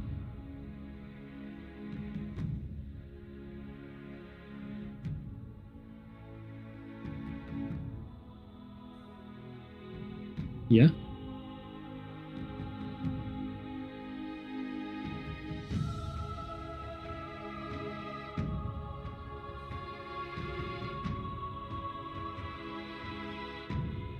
Radiant team pick. Lena.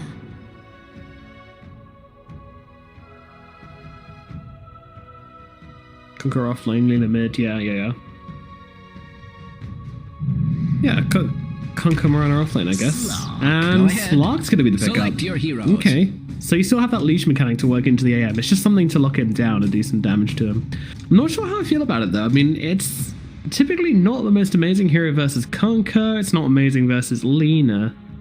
You have the burst to get through him before he can pop that ulti a lot of the time. No.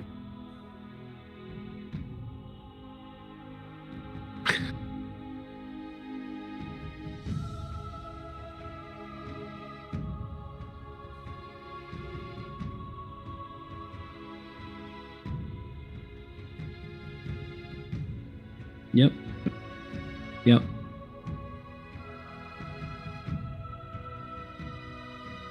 Hold on a second. Matthew's playing the Ember Spirit. Leo Star's going mid on Rubik. Yo. They're doing it! They're doing it!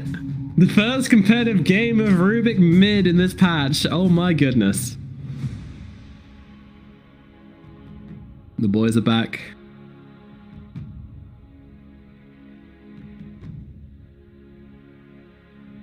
But what happens if anti-mage counterspells it with a talent? Give me AM damage. No, I don't think that works. Wait. this is gonna be a meme game, for sure. So how does Rubik do against Lena at mid, is the question. The answer is, I have no idea. Probably not great.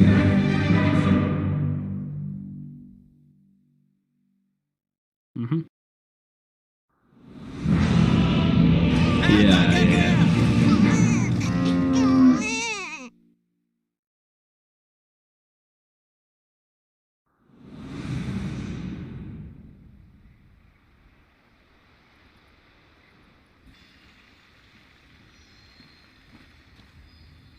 You really should prepare for battle. Yeah. You're a coward, Theban. You hear me? You're a coward. Yeah, watch this guy play. Come on, Leostar's gonna turn this game inside out. Level 15, Fade Bolt steals hero damage. Level 10 plus 50 base damage. Let's go.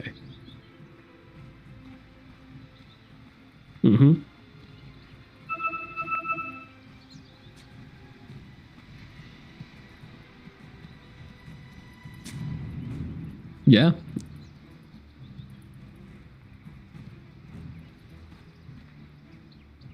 "30 seconds to battle." Why is that? Is this on? Why is he... Okay, fair enough. See you later, That's very nerds. strange. Yeah.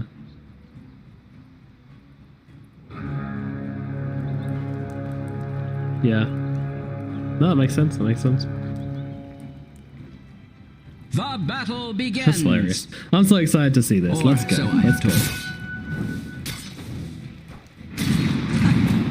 Perfect. Well, Slark's gonna get arrowed in the face. Can't get to level everything up though. Does go for the X marks here. Not sure how much is gonna be able to get done here as MJZ is gonna come and protect him with the Ink Swell, but the Ink Swell's now over. MJZ's taking a decent amount of harass and he's trying to steal a couple of stats as he goes off to second. He's got to be careful. There's another arrow available in 1 second if he lands it. Oh, he's going to try to go for the Grimstroke instead, and they'll get him. 2 arrows, 1 kill. Down in the bottom lane, first blood drawn onto MJZ. Nicely done. I'd love to say, you know, Duster staying top just to make sure they can get that kill, but to be honest, I don't know how much Duster did. A couple of right clicks, I guess, helped out, but he's a Chen.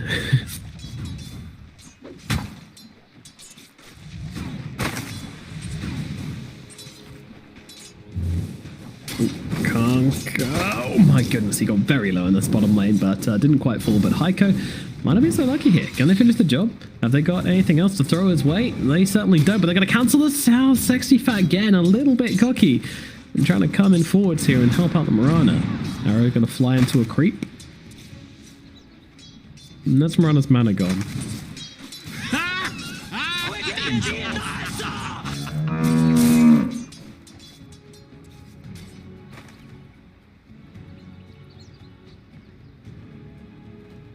Yeah, this is a dream start right here. This really is. This Conqueror is very, very sad.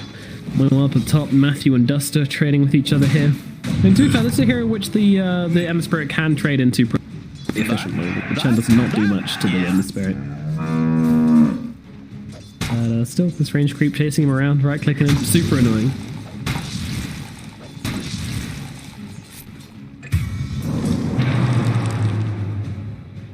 Whoa.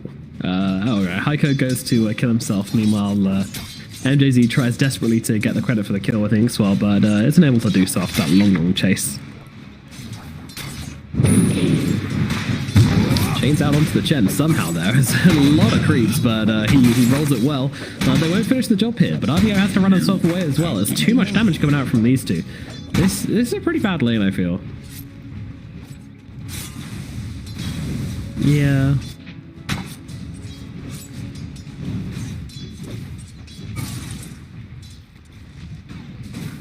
Radiant's courier has been slain. Let us hope it left no... Super low adrenaline away. Meanwhile, Sexfat dives down in the bottom lane to that Slark combination. Slark Grimstroke, very, very brutal.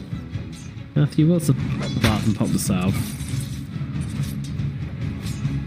Bad tidings, I'm afraid. Radiant's courier has been slain. Yeah, it really feels bad.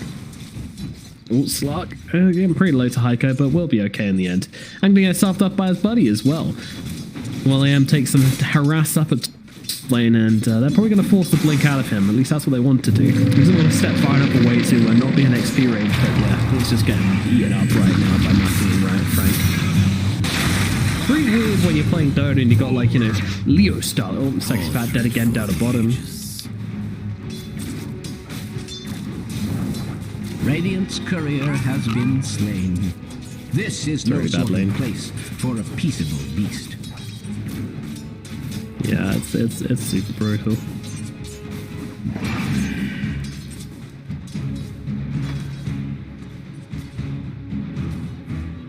Yeah, at least Marana can hit some creeps.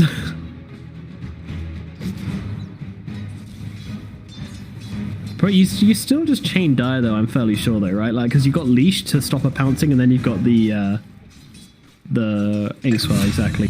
And he's just gonna get this kill. MNZ just completely devours the Marana all by himself. This Lark is just... God, it's really bad. At least he doesn't have any regen.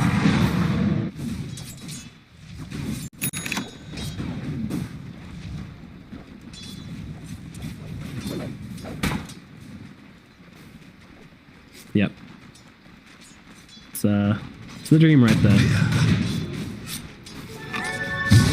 Is that guy a Purge Drunken Brawler then? Oh. He's getting low. Oh. Just surviving with the Fairy Fire and then the Bolt Charge as well, just to keep himself alive. Heiko's looking. He's got an arrow. Oh, he puts down the ward a little bit too late there, unable to find it. So I don't think I'd have enough damage with a level 2 arrow to kill off that Rubik. Oh, maybe. Nevertheless, not going to see it today. More bounty runes. Oh, Frank on the run, up in the top lane. Well, I say on the run, chasing the Chen down. Chen is very much dead. Ardio trying to make some kind of revenge happen here, but unfortunately Frank's out of mana, so Ardio's not doing a hell of a lot, but the creep's helping out as well. That Purge creep doing its job. Now he's going to mana up in order to get off the Thunderclap, but look at the blocks coming out from the Satyr Banisher. Is it enough? I don't think it is. Jump forward from Ardio, the 1-4 hit. Can't quite find it. Does just about get him in the end. Gets himself that kill. A very important kill for Ardio as well. Might just keep him in the lane a little bit longer. Never refuse gold given.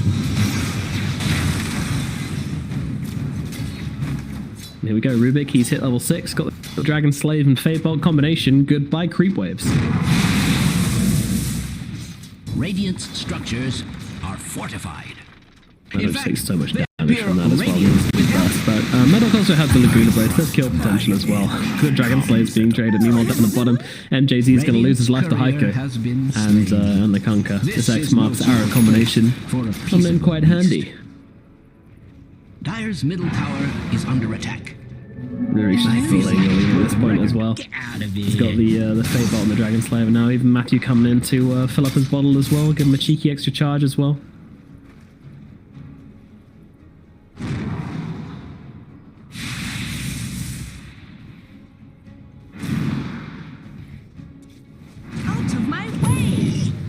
Arrows. Arrow mid just signing. Oh, Heiko. Bloody hell. This is, well, you got it. What cost though? Your own life is the cost.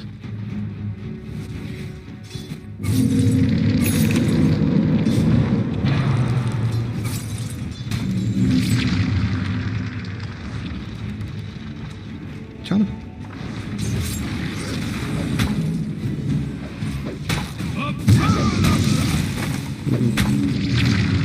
Well, Frank, happy to see the front line. Oh, the Stroke of Fate doing a lot of damage to Duster, and there's a crit coming through onto him to finish the job. Meanwhile, RDO looking for MGZ in the trees and using the Chen creeps as well to help him out. He's going to find this kill after all. Meanwhile, in the middle lane, they grab themselves a kill onto Heiko as they trade Matthew, who actually managed to deny himself to the neutral creep. So, yeah, it's just a straight-up kill onto the Marana again here for the Rubik, Leo style. It's a pretty good start to the game for him. Murdoch doing very well as well. What's the net worth like? Ah, Rubik pretty cleanly ahead actually by about 500 gold, so Leo Style definitely winning out on this mid matchup.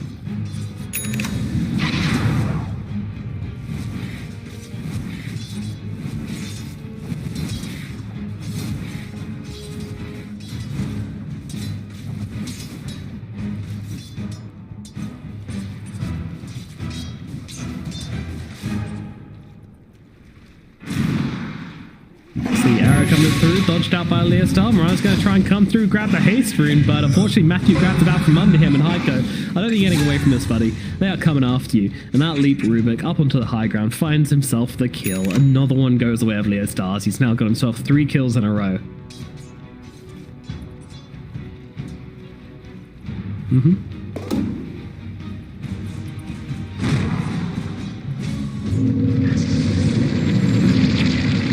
They They can close the gap. Oh, they just can't quite do it. Then it gets herself away. Arrow gonna come now. Actually nails the Brewmaster here. The Chen coming in from behind. Neil down at bottom. Matthew's dead. And Sexy Fat's also gone down as well to MNZ. Back up the top now. MJZ taking some damage from Murdoch. And MJZ is actually, yeah, he's gone. There's too much damage coming in from Heiko and Murdoch there to really fight this way out. Frank did hold the ulti for the entire fight. Decided it wasn't really worth it. No kills gonna be had. Just gonna let the Grimstroke fall. Move on with life. Leo Style. I like the way they keep pinging him. They keep pinging Leo Style like they're worried about him, I think. They don't quite understand what's going on.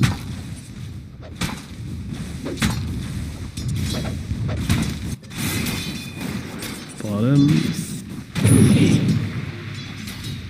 That is held still on the tower, but yeah, it's a bit tricky to really drop the Conqueror in this situation. Brace yourself for sad tidings. Radiant's courier has been slain.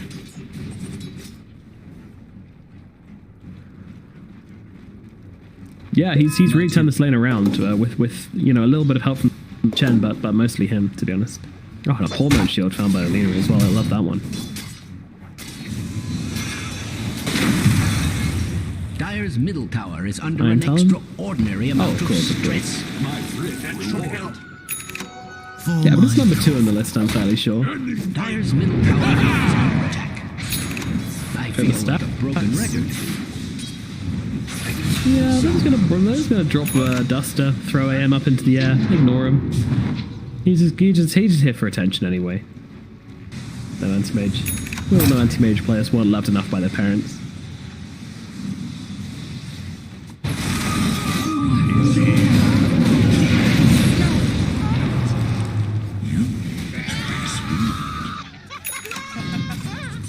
Yeah, she was. The prize is mine. Painful.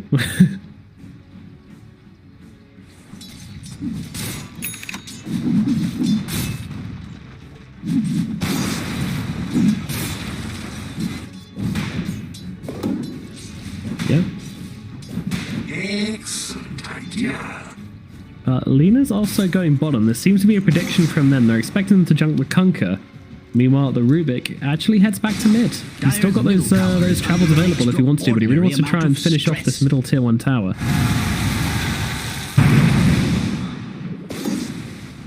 Dire's middle tower it's a very long storm, but they'd already uncommitted themselves from this gank, so yeah, that's a bit of a problem. They're going. We're looking for the anti-mage here. Anti-mage on the run, trying to get himself out here. They see him through the mid-light shadow, and Matthew will run him down. That's a big kill. AM dead.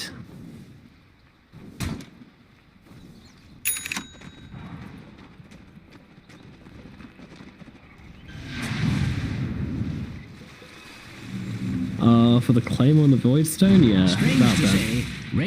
4 minutes of uncontested lane farm with a bit of jungle farm. Dire's top tower is under attack.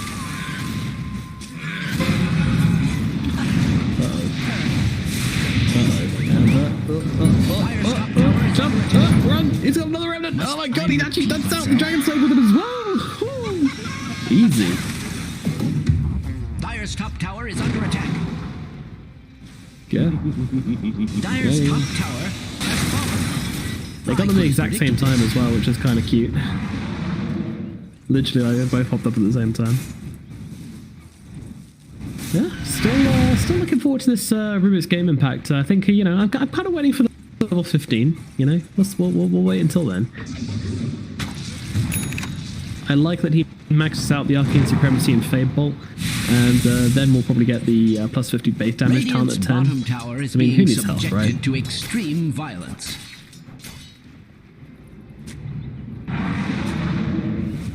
Dire's middle tower. They really want to take this tower, but unfortunately the Lina is just constantly killing the creep waves with LSA and Dragon Slave, so it's very difficult for them to actually fully commit and take down this tier 1 tower, because they never seem to have any creeps on them. Meanwhile, they're going for Heiko here.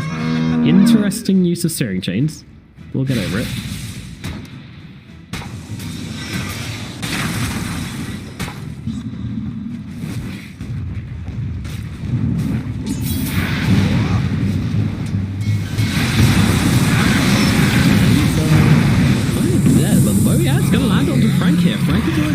the equation.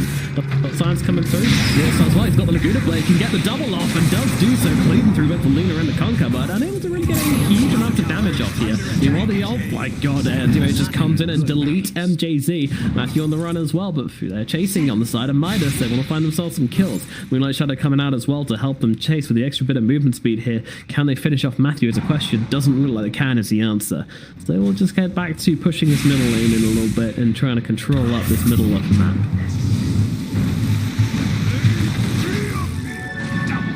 Oh, split from the brew. No, he's baiting it. Fooled ya. Well, AM picks up the double damage on the sidelines. Probably wants to use this to farm up some ancients, yeah. So against lots of creeps. Get that Battle Fury online, son. Go, go, go. Dire's top tower is under attack. Must I repeat myself?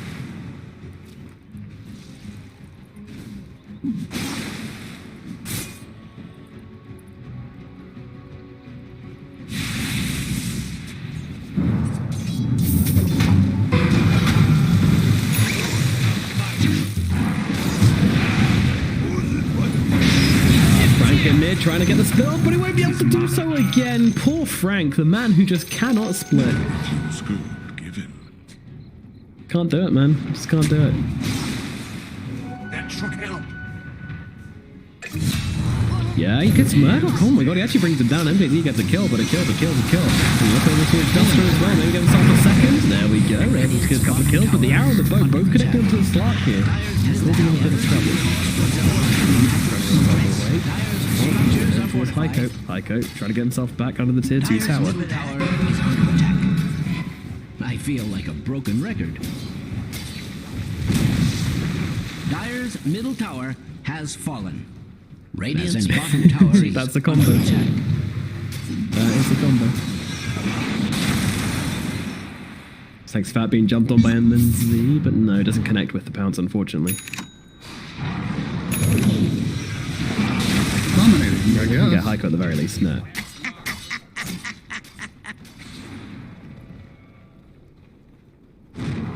Radiant's structures are fortified. Sorry, I just noticed that Dire's bottom tower is under attack. I don't mean to be alarmist, but Dire's bottom tower is under attack. Oh, he's losing his life here somewhat. The Hand of God gonna come out, but it's not enough to keep him alive. Dire's bottom tower is under attack. Interesting. Sorry, I just noticed that Dire's bottom tower is under attack. Quite sure. Radiant's top tower is under attack. Under the tower. He's gonna get run down. That's an easy one. Their bottom tower Meanwhile, Slark's finished off this diffuser blade. Pretty good stuff. Arrow connecting onto the Slark here, but Hand of God saves his life. There it is, and now he steals the Laguna Blade as well. Looking forward to Murdoch here. The lift off the throwback match on top of him as well, and the Laguna will put an end to this Luna. Leo style is Leo styling on them. Dire's middle tower is under attack. Dire's structures are fortified.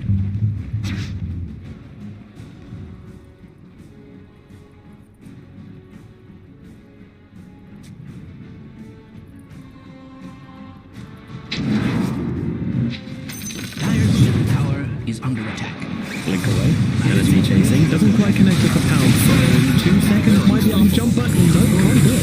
Can't do it. Leaves on the one will steal the blink. And this Mirana might just get chased down here though. Leostar is pretty low on mana as well. Gonna keep on chasing Hiker. Meanwhile, Duster and Sexy Fat regroup. And they're gonna keep it there. Nice and safe. Oh, Matthew's in pretty deep here. I just noticed that Dire's bottom tower is under attack.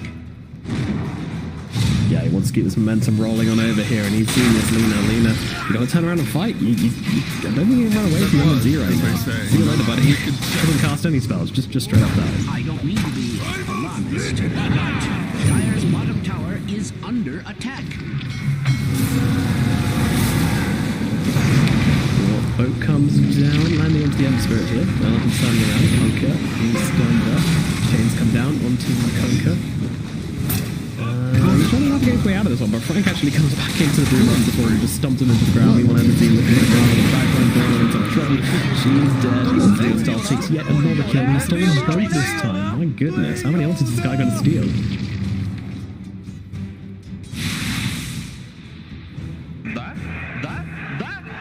Double damage. Dire's middle tower is under an extraordinary amount of stress.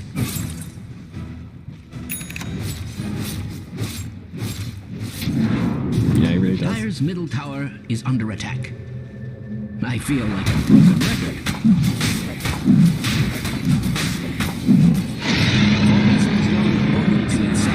The Radiant's top tower is under attack. And not in a good way. It would appear Radiant's top tower is under attack.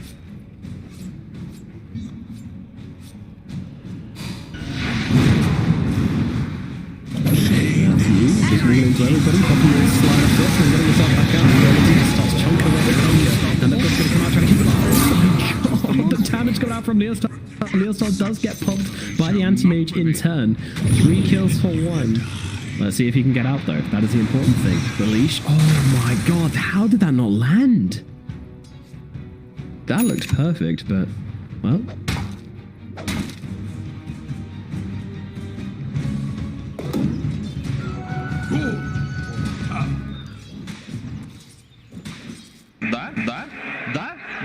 Yeah.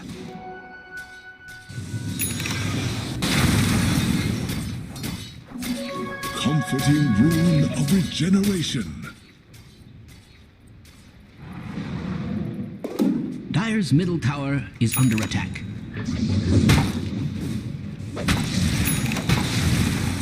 Yeah, he's been pretty active as well, but unfortunately he does need to sit back and actually farm some. Going for this Sanjin Yashu, which has been increasingly popular in the anti-mage recently.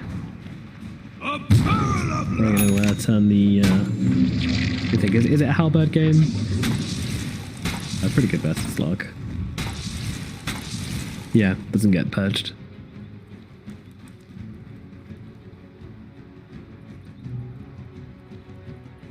Tis mine. Dire's middle tower is under an extraordinary amount of stress.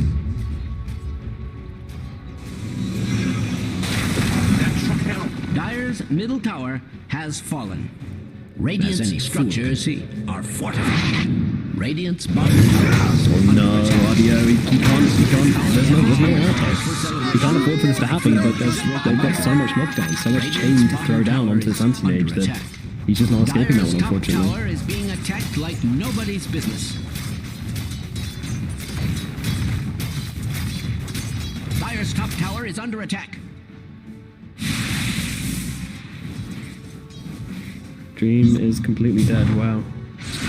Dire's top tower is being attacked like nobody's business. Its bottom tower is being subjected. Could have more if he tries to steal the tower. Jumping in, she catches them on and there's a loop here, but unfortunately Blue Ray doesn't come through on to his Rubik, and that's going to kill him off. Now Frank is going to pop him the split right now, but it's going to be a chase for him. Should be old-fashioned way. Meanwhile, Murdo gets a stun onto the Slark here. Probably doesn't have to do the anymore, just use it on the Rubik, so can't finish the job onto this Lina. She's fast as hell though, look at her go. See you later. Inventories go for the TP, but MZ sees it. Oh no, doesn't finish the job though. She still gets out somehow, just about. Meanwhile, they find this Conker, throwing him up into the air with these panels. When he comes back down, they should get this kill. Swell's going to pop in time. It is. And that's going to bring him down. Flexi Fat dead, and that's going to be, well, 2 kills for the side of for Thunder Predator, but they do lose their Rubik in this one, regardless. Oh, sorry, just 1 kill onto the Conker. And I'll jump forward onto MNZ. He's just not letting this guy farm. He just doesn't want this dude to hit creeps. Radiant's courier has been slain. There is certain to be unimaginable jumping forward onto Murder. He'll try to turn it around, but they'll be able to do so, and he's just going to get killed. Oh my god, look at that damage. MJZ is blowing heroes up right now. MNZ is running through everybody right now. This is his game. This Slark, it was a dream pick. He's out of control.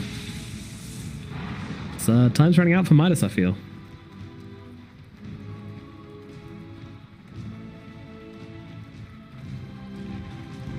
Yeah. Dire's top tower is under attack.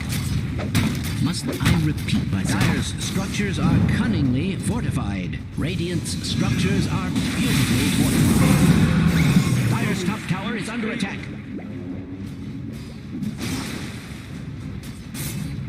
Felt like it hasn't really entered the game, to be honest. Dire's top tower is under attack. Arrows trying to be thrown from behind. They're not really doing anything. That's fair. You know, I mean, he's got good farm, but he's still an anti-mage at 23 minutes. Unfortunately, nothing's going to change that fact. And they're going to blow up Duster, and they're going to blow up Sexy Fat as well. Just diving in deep and getting these big kills onto the heroes on the side of Midas. They're going to buy back on the gem, but not too sure what this is going to achieve. The racks should still be full here. Find the bounty is a good measure. That's a very long arrow onto the Leah style.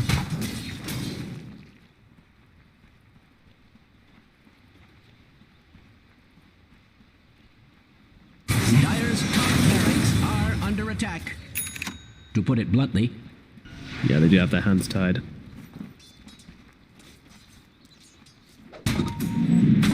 Yeah, I see this a lot today.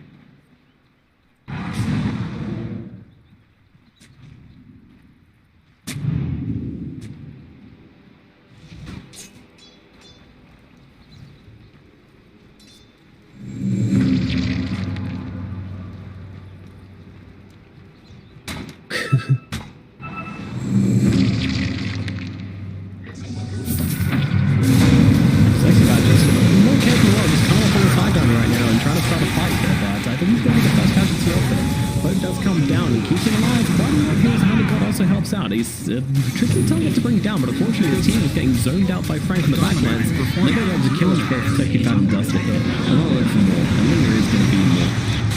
Oh, there's a goal there. Wow. We're going to see this fight out. GG's called. The game is over. And Thunder Predator, they're going to take the series 2-0.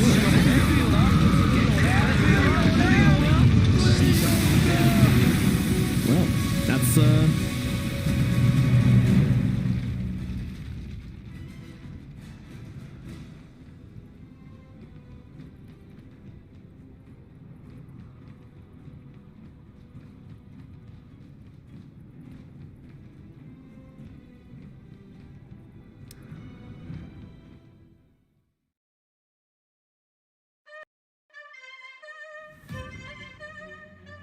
Mark beats.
Mark beats, Mark beats, Mark beats, Mark beats.